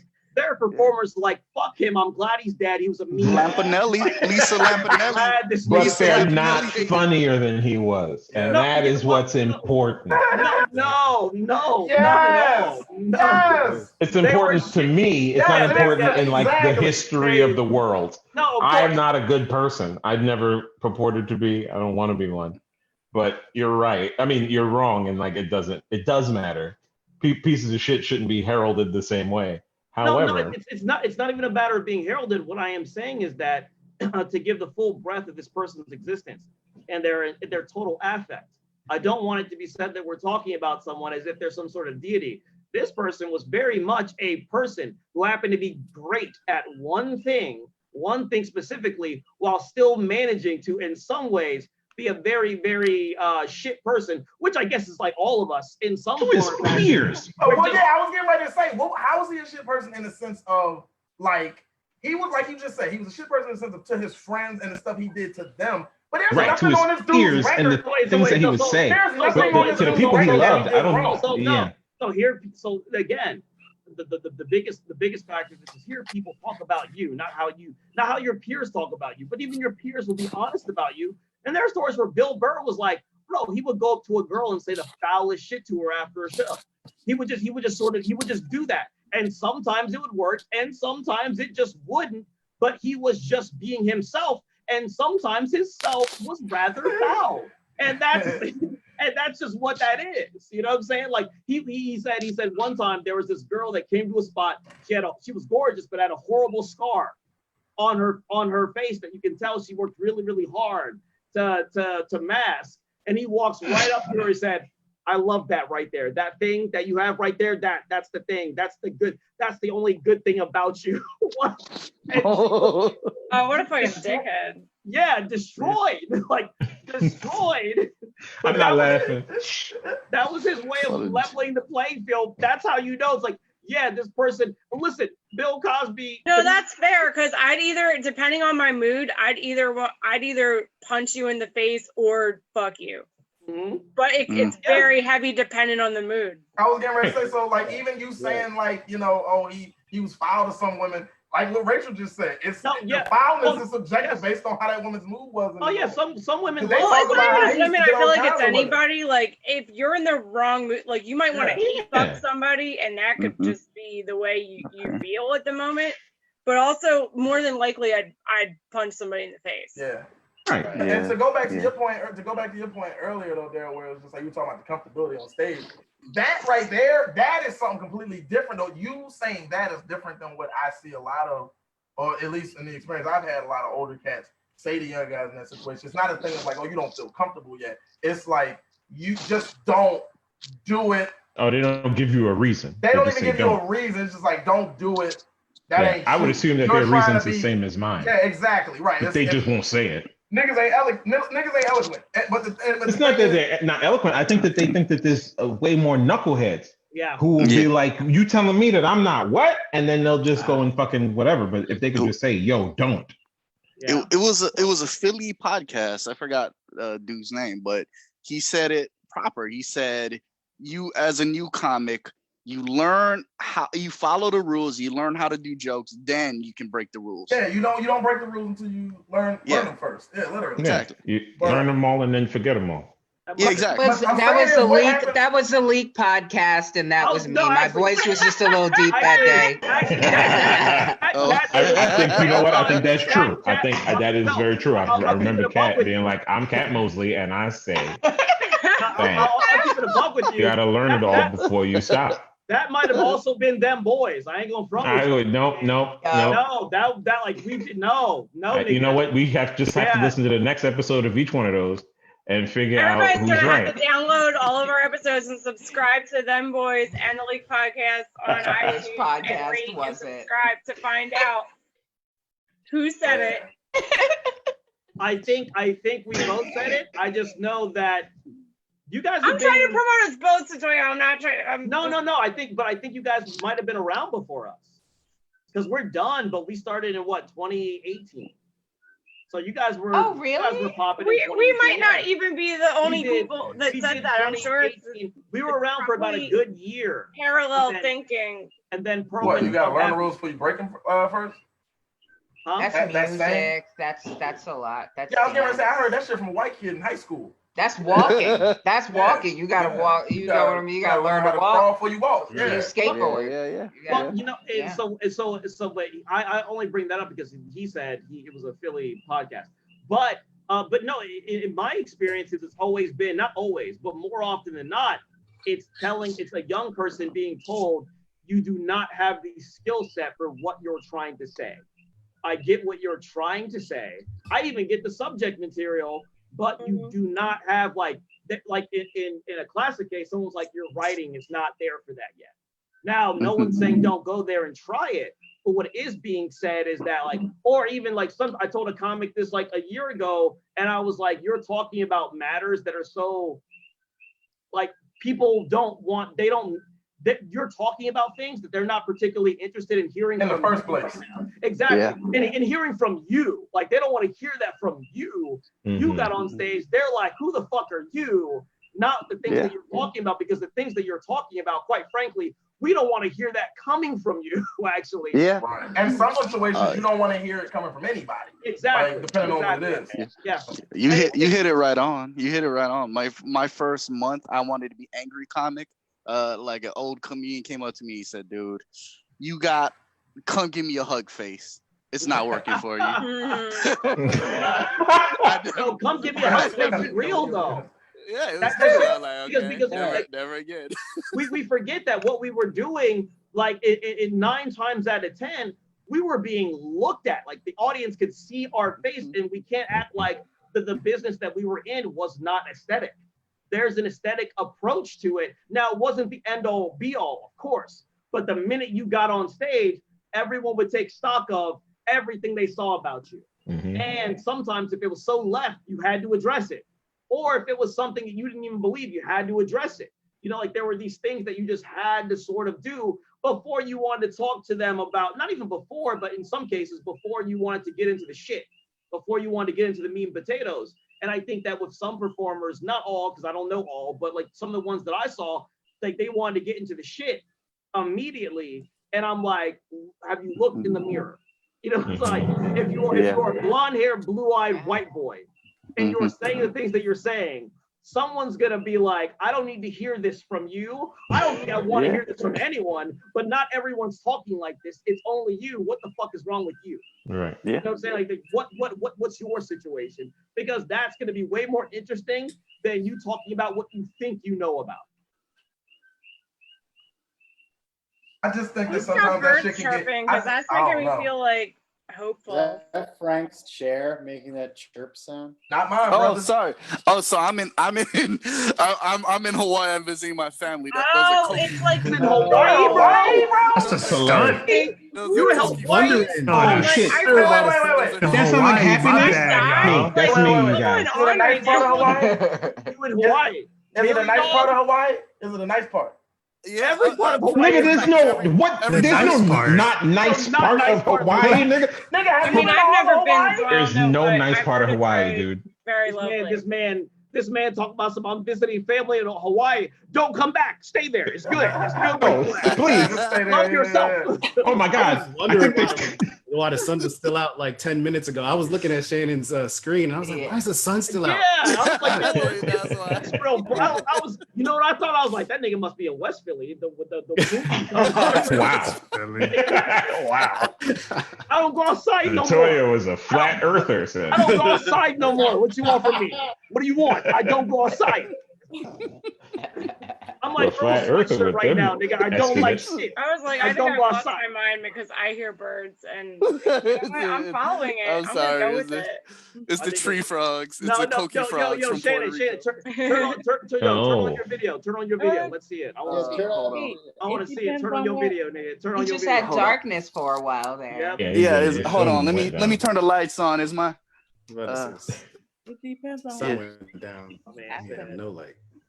well, is my video on? Can you guys see my video? No. Sent you a request to start it. It's so nice in Hawaii. He's hitting the video on. Hawaii's like, nah. It's like, don't worry about it. Don't show man. these niggas Look, nothing. it's better for your Yeah. it's better for your state of mind that you don't know what it's like out here. That computer is like, don't show no niggas nothing. got black people in Hawaii? Don't give them no new ideas. They gonna come over here if you show them. Show him that. Look at that. Okay. We got a ceiling fan. He got a ceiling fan and everything, huh? Ceiling fan. I'll go outside. I'll see if you guys can see. He about to go outside. I mean, oh yeah, there's pretty much nobody around here. He's like, I live in. we have an outside. It's a country. We got it's about an acre here, so. It's, Why you got country? Oh my lord, man. Dude, that They place got is so, just okay, all right. this place is so beautiful. I grew up on a farm, man. So wait, you from Hawaii and then came to like the States?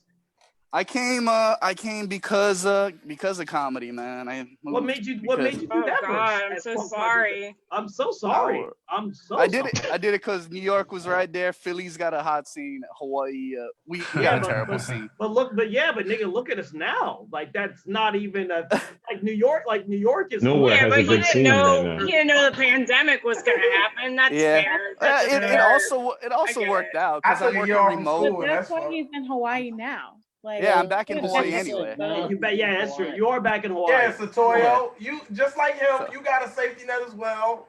Y'all got places to go back Actually, to. no. My mom was like, "You can't come back here." I didn't even. I did not even. For the record, I did not even postulate the question. Didn't even present it. My mom was like, you can't come back here, right?" And I was like, "Yeah." But that was the only part of the discussion. She's like, "Yeah, that's not a thing." So yeah. So the only non-cool thing about Hawaii, right across the street, there's a meth house. Oh, I mean, that's just America, bro. They got meth down there. I'm we sorry. could run it home. Like it would just be like we could go and there'd be like it would be beautiful and perfect weather and there's a meth house, so it feels a little bit like Philly and it's fine. Hold up, catch your voice with the. Oh my gosh, I got meth down there. That was literally. That was my inner monologue when he said he grew up on a farm. I was like, oh my God, they got farms. They got what They got farms. All right. That's it's good to feel like you're like comfortable. Like it's good to feel like something is like comfortable. Yo, my man in Hawaii. I thought Anna was showing off when she was like, I'm in LA and we're 3 hours back. I was like, you're showing off right now a little bit. You kind of coming on. You know Hawaii don't get no fucking respect when you heard Satoyo ask him, why'd you come to the States as if Hawaii isn't the fucking 50th True, state? yeah, you did. No. I said no. But that's what they call it. I meant to say the states on the inland. The mainland, right? Like the mainland. The mainland. Hawaii don't get no respect. It doesn't, but it's also Hawaii. They don't need it. Yeah, they got. Don't need it. We suck. We suck in so many ways. When you're the leather jacket wearing human of fucking countries, like of states, nigga, you don't need like Hawaii is the Fonz. You realize this, right? Like Hawaii is literally the Fonz. Yeah, Hawaii walks to the beat of their own drum. Yeah, man, come on. You know what I'm saying? Like wait, where's the outside, Shannon? Where's the outside? Right here. Can you? No, we can't see it. No, we just got darkness. I think it's just dark outside. Let me turn. It's 7 Let me turn my there. flashlight on. Oh. So it's Oh dark yeah, out. I forgot. It's like 1:30 here, so yeah, it's a Yeah, wrap so it's over there. late over there. That's late. Yeah, but you in Hawaii, like it's different. Look at that. The night even looks different out there. No. Yeah, The night looks like night. The night looks Yeah. like night. Ain't no Yeah, light pollution out there. But don't that look nice? Don't that look nice? Don't that Yo, look But you hold can up. hear I'ma birds at highlight night. that. Like our birds Yep. don't sing at night. They We go don't to got bed. birds. We got Rachel, pigeons. our birds They don't shut the sing. fuck up. We got They're pigeons like, out we here. don't want anybody to know where we are after dark. We're gonna shut the fuck up. The birds in Hawaii are just like, we're gonna keep singing because we feel good. Oh, even though well, actually, that's Often that's a wonder. frog. That's a tree frog doing that. They got It's a tree frogs. They got frog. tree frogs. Hey, wait, Yo, wait, they hey, got yo, hold up. Wait, hold on. You gotta be like, wait, you niggas got trees? Yeah, exactly. So what? Couple This things. is- One, beautiful. niggas. Tree Wait, hold frog. on. Niggas got trees. Number one. Niggas got frogs that hang out in trees, I mean, we got trees, and then but these they're tree not. frogs. They don't have frogs. These frogs also sitting while they're in the tree, nigga. Do we understand? They're happy. Like, They're happy. So tree frogs. those are only male frogs, and the reason they make that noise is because they're trying to fuck. They're trying to mate. Like Damn they're right. oh, calling they the got female. male frogs out here Well, all right talking then. nice to these women, right? Talking nice to these females out here. I thought frogs had a deep voice. Your frogs these sound nice out there. These are actually Puerto Rican. These are Puerto Rican frogs. Them frogs sound Puerto mad Rican respectful. frogs? You got Puerto Rican frogs in Hawaii singing? Yeah. They getting all the Falsetto. ladies. It They getting falsetto, all the yeah. girls. Hey man, these Shit. frogs sound. Instead of these frogs singing Puerto Ricans and Mark Anthony. Hawaii. These God frogs sound damn. I very. hear that in Philadelphia. That's for The sure. frogs They sound very. light skin frogs? I actually don't know Yeah. that. I don't know. Y'all got Drake frogs over there. Y'all got Yeah, Drake yeah, frogs. yeah, absolutely. Respectful, Because I very have to nice change frogs. the audio then because it's there. What up, Brian? Hey, Brian. They taught me. Brian. Hey, what's Can't up, hear man? shit. All right, hold up. What's up, guys? Hey, Hey. How man, y'all they doing? got, hey man, you know they Yeah, got man. frogs in the trees in Hawaii? And they be talking to I these knew that. women out here, They're bro. called fucking tree They light frogs. skin, man. They light Yeah, skin bro. frogs. They be talking Got to dark women frogs. in the trees, bro. They be talking to them. I heard They about singing them to 'em. frogs. I mean, that's starved minute, for Brian, a different How view. upset they Yo, what's are up, about Scooter? me. Brian, white man, you seen a frog in a tree? Yeah, pictures and shit. I never Really? Okay. You sound like a kid on the Magic School Bus, dude. Have you seen a frog in a tree? Oh my god! fucking. You never seen a picture of How that many skinny ass different frog colors hanging are on the the They shouldn't be sky? in trees. They should be in ponds. You're really No you're, leaves and shit. you're undermining the gravity of what I'm saying. I'm laughing at y'all. They're so starved for anything else. What do your walls look like? Are they made out of the same things as mine? I think these are drywall. What's yours made of? Is it sheets of wood? Yo, Santoyo, you be fucking bugged out if you see a palm tree, I guess. You mean trees grow like that? No. I've seen palm trees. No, I've seen palm trees, but I'll tell you this much: if I saw a frog in a palm tree, yeah, I'm fucked up. Florida, I think has like frogs and geckos and shit. Yeah, but those are are they in dark-skinned trees? frogs. Are they in trees though? They Are all- they in yes. the trees? They go in They trees. can go wherever. I don't know. Are they in the trees? Yes. Are they in the trees? And In the trees. No one wants to answer about whether they're in the trees. No, it's in the trees. They're, Who are you talking? They crawl up the animals go trees. where they go. Yeah, It's- frogs are sticky. They can climb. Okay, But they're I see. like Like a they're- Spider-Man. I don't know what it's called. They said but frogs are sticky. They're sticky. They're wet. I get it. I get it. I get it. Honestly, how They're much weed you gonna amphibians. smoke? I could be wrong. Don't quote me. They're wet. Not That a science. Yeah, Y'all they're harassing wet. this They're man. amphibians. They're, I That think sounds it's the racist. same thing. A little I bit. think I That have sounds that a little- correct. I If think Marcelly, I if that Marcelly part smoked of any science. more weed, this nigga's gonna be in Bel Air. Like this nigga has been getting high the entire time. I thought he was already. We talking about frogs. Yeah. We talking about Look at Will frogs and all Smith that. passed My out in the cousin had background. pet frogs, and she like. I don't know what happened. They got loose and they died. They got behind the refrigerator and they got Y'all just be out here hot. hanging out with frogs. So they can't be too hot. So I'm just saying That's they gotta be wet and cold and they're sticky. So that's why like don't get pet frogs because most people probably would let them die too. You know. Wait, y'all just be y'all just. Sorry. Y'all commiserate with frogs like this? Really, dude? Come on, man. Yes, they have frogs. Come on. Shannon, are you okay? Didn't know you could do that They with jump frogs. and they hop. I didn't know that you could do that When the zoo open back up, we're gonna go. We're gonna go to the zoo when they open back up, okay? We're gonna go see. I'm gonna blow your fucking minds. Everybody's having I wouldn't get one. My cat would probably Daryl. eat it and throw it up like an asshole. so Hey, I wouldn't Satoyo, get Satoyo, it. when we go to the zoo, man, you better bring you an extra pair of drawers, because you're gonna Yeah, right? There were some that fly, and then there are others that just don't move. It's crazy. Everybody got these intimate dealings with frogs like this out here. Some of them are underground. And They're so, not like, even we over had the frogs in ground. New Jersey, It's but they're dry. crazy. They're like Gonna dry. get his fucking face painted up like a frog. It'd be great. You ever saw a frog the size of grandma's skillet, Satoyo? Why would I see that? That's not Why would frog. I see That's something else.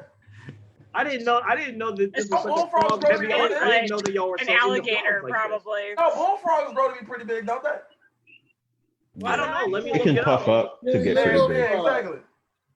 Some frogs Those can the frogs puff that up. sound like There's those the ones there's with frogs zebras. as big as a skillet. Yeah. Mm-hmm. Yeah, frogs get big. There are ones that can I get don't that know big. about that. No. No, I mean I would be afraid probably of that. Yo, the American bullfrog looks fucking ridiculous. Shit is like a small dog, son. It's like it's not cool. Because its gunkum expands. It does this one. That's a fat frog. That's not cool. We should be out here having frogs like this. Yo, dog, I don't fuck. Wow, I didn't. Today was the day Satoyo found out about frogs, yo. That's what I'm saying. This is an important day, man. This shit is completely blown away. Bro, they're amphibians. Do you know what that means? Hold on. Picture of a. Wait, stop. Listen, nigga. There's a picture It of a means they giant live in the bullfrog. water Hold on. and on the land. Hold on. Hold on. There's a picture of a giant bullfrog eating a rat. And bro, the bullfrog has the whole, and the rat's eyes are like, I can't believe I'm being eaten by a frog. And the frog's like, yes, I'm a frog eating you. No, That sounds like anime, man. What you watching? Nah, I'm about to save this. No, hold on, some scary shit. I don't like the way that sounded. I gotta watch this without y'all. Whoa, son. I'm gonna put it in the chat. Yeah, please. Some scary shit I saw earlier. I think it's called a red something spider. Like a red. Oh, I'm I not. don't like spiders. Yeah, I don't fuck around with that No, shit. yo, no, I don't it want was to a see anything snake. about spiders. It was I've been a killing snake. them left and right since it got warm. They're coming in the house. Yeah, like, I've been trying to clean, and then they'll dive bomb me. I killed so many spiders, and But yo, this snake was laying down. It was like I think it was in a tub or on like a linoleum floor or something. Like it had no grip. The snake had no grip, and the Snake's got spider just came down, and the snake was like trying to bite at him. But as the snake was doing that, the spider was just creating a web for like all of the snakes. No, I don't want to see Caught that. it, went down, and then just bit it, and then you just saw the snake go like this, freeze, and then stop. Killed it. I was like, nigga, and it was one of the most, like, apparently the most venomous snakes around. And Yeah, I don't like that. just killed That's him. why I don't like spiders. Yeah, I understand that that's a thing. This big, and I will fuck it up. But spider took him I out. don't like spiders. I don't fuck with them. I spray them with bleach. I don't get near them because they're fucking venomous and terrifying. No. I just kill all the bugs. That video, no, that video. I will douse a spider in bleach before I get near Spiders are it. harmless. But a cockroach, I don't care. I'll fucking kill it with my flip flop. I don't give a fuck. I'm scared. A spider tried to kill me just flip-flop. yesterday. Spider tried to kill me in the bathroom just yesterday. I believe Brian you. had to come get it. Spiders I are hate killing fucked up. spiders. I don't trust spiders. Evil, creepy creeps. Little creeps. Did you have your ex hat on? You was like, Brian, kill this motherfucker. By Yes. any means. So I hate killing spiders, man. They kill all the other bugs. No, that's You do all the and shit. so they're like That's dive right, bombing that's behind right. you, and then they're like right there near your face on their fucking don't eat little much. fucking Disrespectful. bungee web, like a fucking. I know. Why are you descending? I don't like that shit. Don't Yeah, and then hang they go glide back up over and my they're like, life. "Woo, I don't look, like I'm that. Circus Slay, creepy spider," and I'm like, no, go fucking die. Go fucking Yeah. die right now. I hope a silverfish gets Wait, you. Which you- one? you The don't Oh, Yeah. eat I hate silverfish. those. I don't like those. Jumpy spiders? No, Silverfish they're I don't fucking like. gross too. I I hate like no them. jumping Silverfish, spiders. they suck. With their little or earwigs, with their they're little cute. fucking creepy butts, with their fucking pincher butt. Mm-mm. Yeah. I got a lot of the Yeah. centipedes or millipedes or whatever the fuck. The I ones don't like with- anything with too many In legs. Bel Air? That's fucking I don't like crazy. anything. Centipedes. I sleep in the pool Yeah. house. Why you don't get you away from Spiders and spiders? spiders plus Hey, too many yo. legs. Don't like them. Dog, yo, as a young boy, I swear to God, Get out. I wanted to live in Yeah, that that- goddamn pool house so damn bad, bro. Yeah. That pool Damn. house was so lit. It was so lit. Oh I just wanted to be God. like, I live in the pool house. I got Hillary next door whenever I need her. You know what I'm saying? Me and her, we got a thing. I'm sure there are movies like that right now. Like, Oh, Marcelly, Cecily, yes, there are movies like that. I believe I have seen them I'm about to say. on the hubs of. Marcelly, Cecily commented in Facebook chat, how you gonna have Will Smith passed out in the background and not comment on it? He got a body. There's been a couple times tonight where I'm like, who's in the background? And I'm like, oh wait, that's the Fresh Prince. This is Will. He's just playing his I've done it like Nintendo 3 Switch. He's just chilling. Actually, he's reading a book. He's a smart dude. He's woke as fuck. Oh, he's reading. Oh, he's reading a book. Oh, that's so wholesome. That's why I haven't been talking that much. I'm not trying to disrupt my man. Right. look at us, look at us. We just doing You a know, disservice raise to your the young hands if man. y'all thought that was a nigga sleeping. Raise See? your hands. See? Well, yeah. We just thought a nigga was back there Look being at him reading. unproductive. His eyes closed. Yeah. Look at that black literacy. Look at it. Yeah. Look at that. You All never that see reading. the whole picture. Excellent. I should have thought that the whole time. Wearing tie-dye. Y'all remember the episode where he snuck in late at night when Uncle Phil and Aunt Bill was sleeping on the couch and he It was was going right steps, there. and then he started dancing and Yeah, then Jordan yeah, was right like, on the stairs. go to bed, you're grounded. Yeah. That's my He shit. was a great entertainer. He still is. I mean, That show still holds up too. I was watching it that show a does. couple days It's ago. very, No it's way. so good. You know what One of the show? greatest. You know what show was lit? And I don't hear enough people talk about it when it comes to the '90s shows. The Jamie Foxx show was actually. Oh, really- yeah. I did like that. I like that one. Really, it was so funny. Yeah. Yeah. I've been watching it on BET. They got it on BET now. I've been Yeah. watching, I've been watching it on BET. Yeah, man, I've been watching it in the 90s. It's the kind of show that should be on BET. Like that's All the shows that used to be on UPN and all that, they just. UPN, I remember. I used to UPN. live for every single moment where I could just go up to somebody and be like, Yeah. Bye, guys. so stupid. The '90s were full of like Alright, the best put downs. Yo, I almost got these frogs ready for y'all. Don't worry. Nigga. Oh, goodness. Nobody cares, dog. Tatoyo, that's going to be the next live show because I couldn't hear you. I could just see you talking about it. And it was like, Oh my god! Did you know that they make a sound? It sounds like ribbit. It's crazy. You know, frogs never sound like they say ribbit though. No, it really doesn't. They sound like they're like, I don't know. That's not good. It was perfect. That sounds I like a can't do a ghost. frog. That was a Don't ghost. worry, I got y'all. Oh shit. What do you got? I don't want to see no pictures, no frog. This dude's looking at hentai at this point. He was so that's what it aroused. felt like Brian Fellows. That is. So into frog, so big animated picture of a frog with a big ass dick. I'm like, dude, what are you doing? I don't even have dicks. Do frogs have dicks like that? They're. Oh, wait, no. Are there frog dicks in the chat? Where I'm has not that saying been? Tatoyo, I'm going to make you a host. This happening. I I dare think you they do. scream. Aren't they like amphibians? Don't they do like what birds do? Dare Don't you they scream.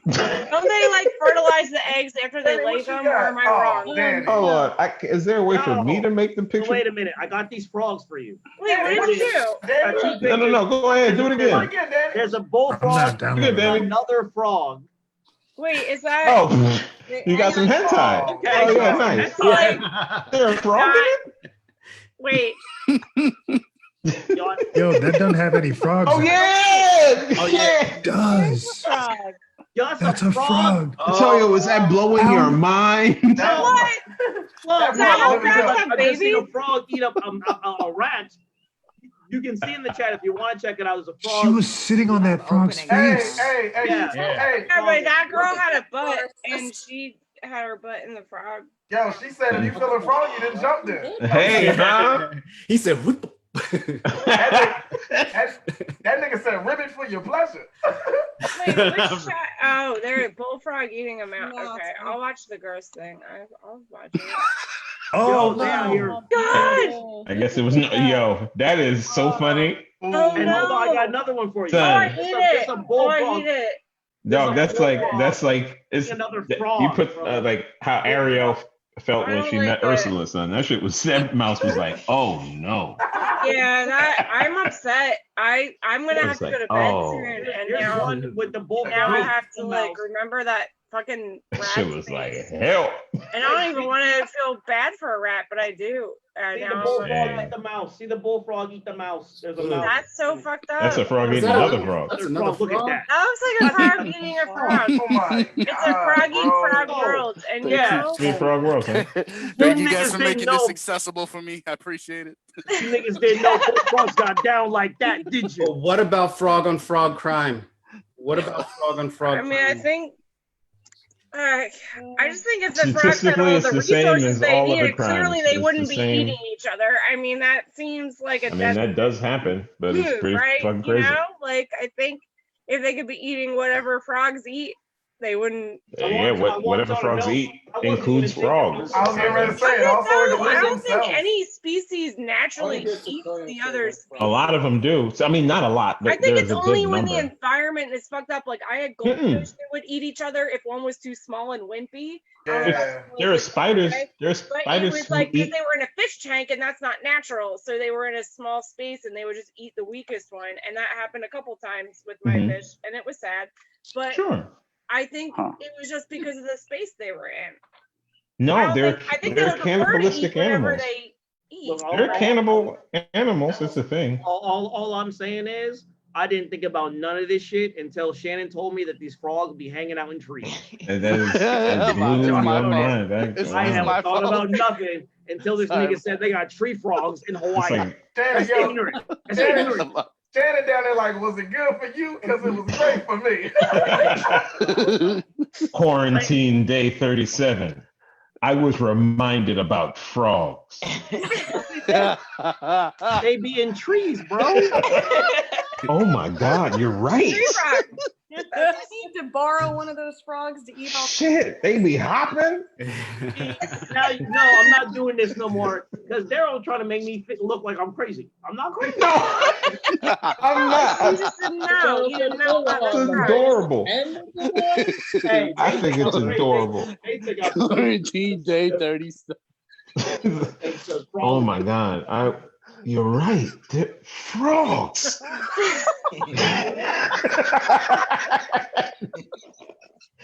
All right, my work is done. Y'all have a nice night. I gotta do a deep dive into some frogs. I gotta look at some frogs because you niggas not about to make me feel crazy. No. The rope that checked you down. Wow. He really did.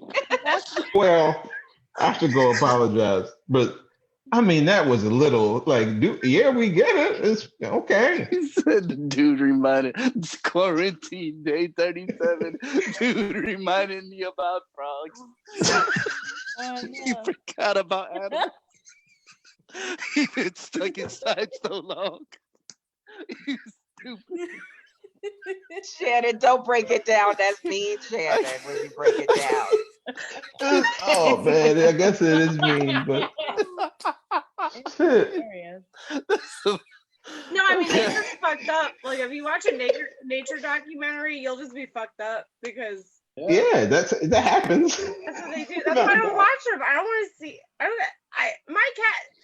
Second week of quarantine, my cat dragged a mouse into the living room when me and my roommate were working from home. I was on a call with my boss, and she drops the mouse, lets it go. She does a catch and release for like hours, basically. Oh, yeah. Like not killing it, but letting it go and doing all this terrible. And I'm just like, this is fucking awful. Like, just either kill it or don't. Like, but no, they like to No, they yeah, it's a whole thing. torture it and it's hard. It's disgusting. Yeah, my one cat like brought a mouse in and kept like putting it in its mouth and like tossing it around until the mouse bit my cat in its mouth.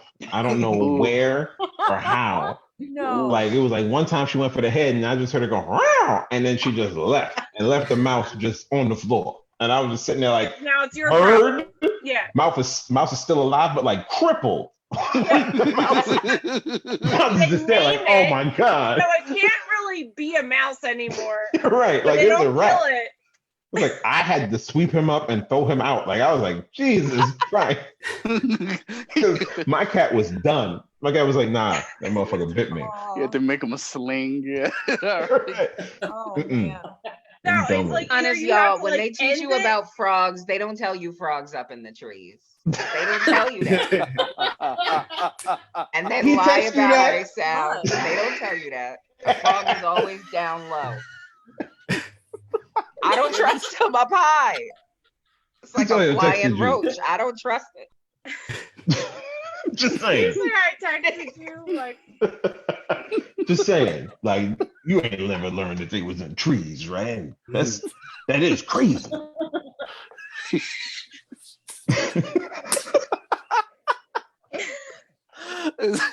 He's, I don't Oh, know. man. All right, y'all. I had a lot of All fun. right, yeah, I'm gonna go to bed. That was so much Alright, fun, yeah. y'all. That was fun. We ran it on through. I'm gonna end the live stream. Thanks for watching.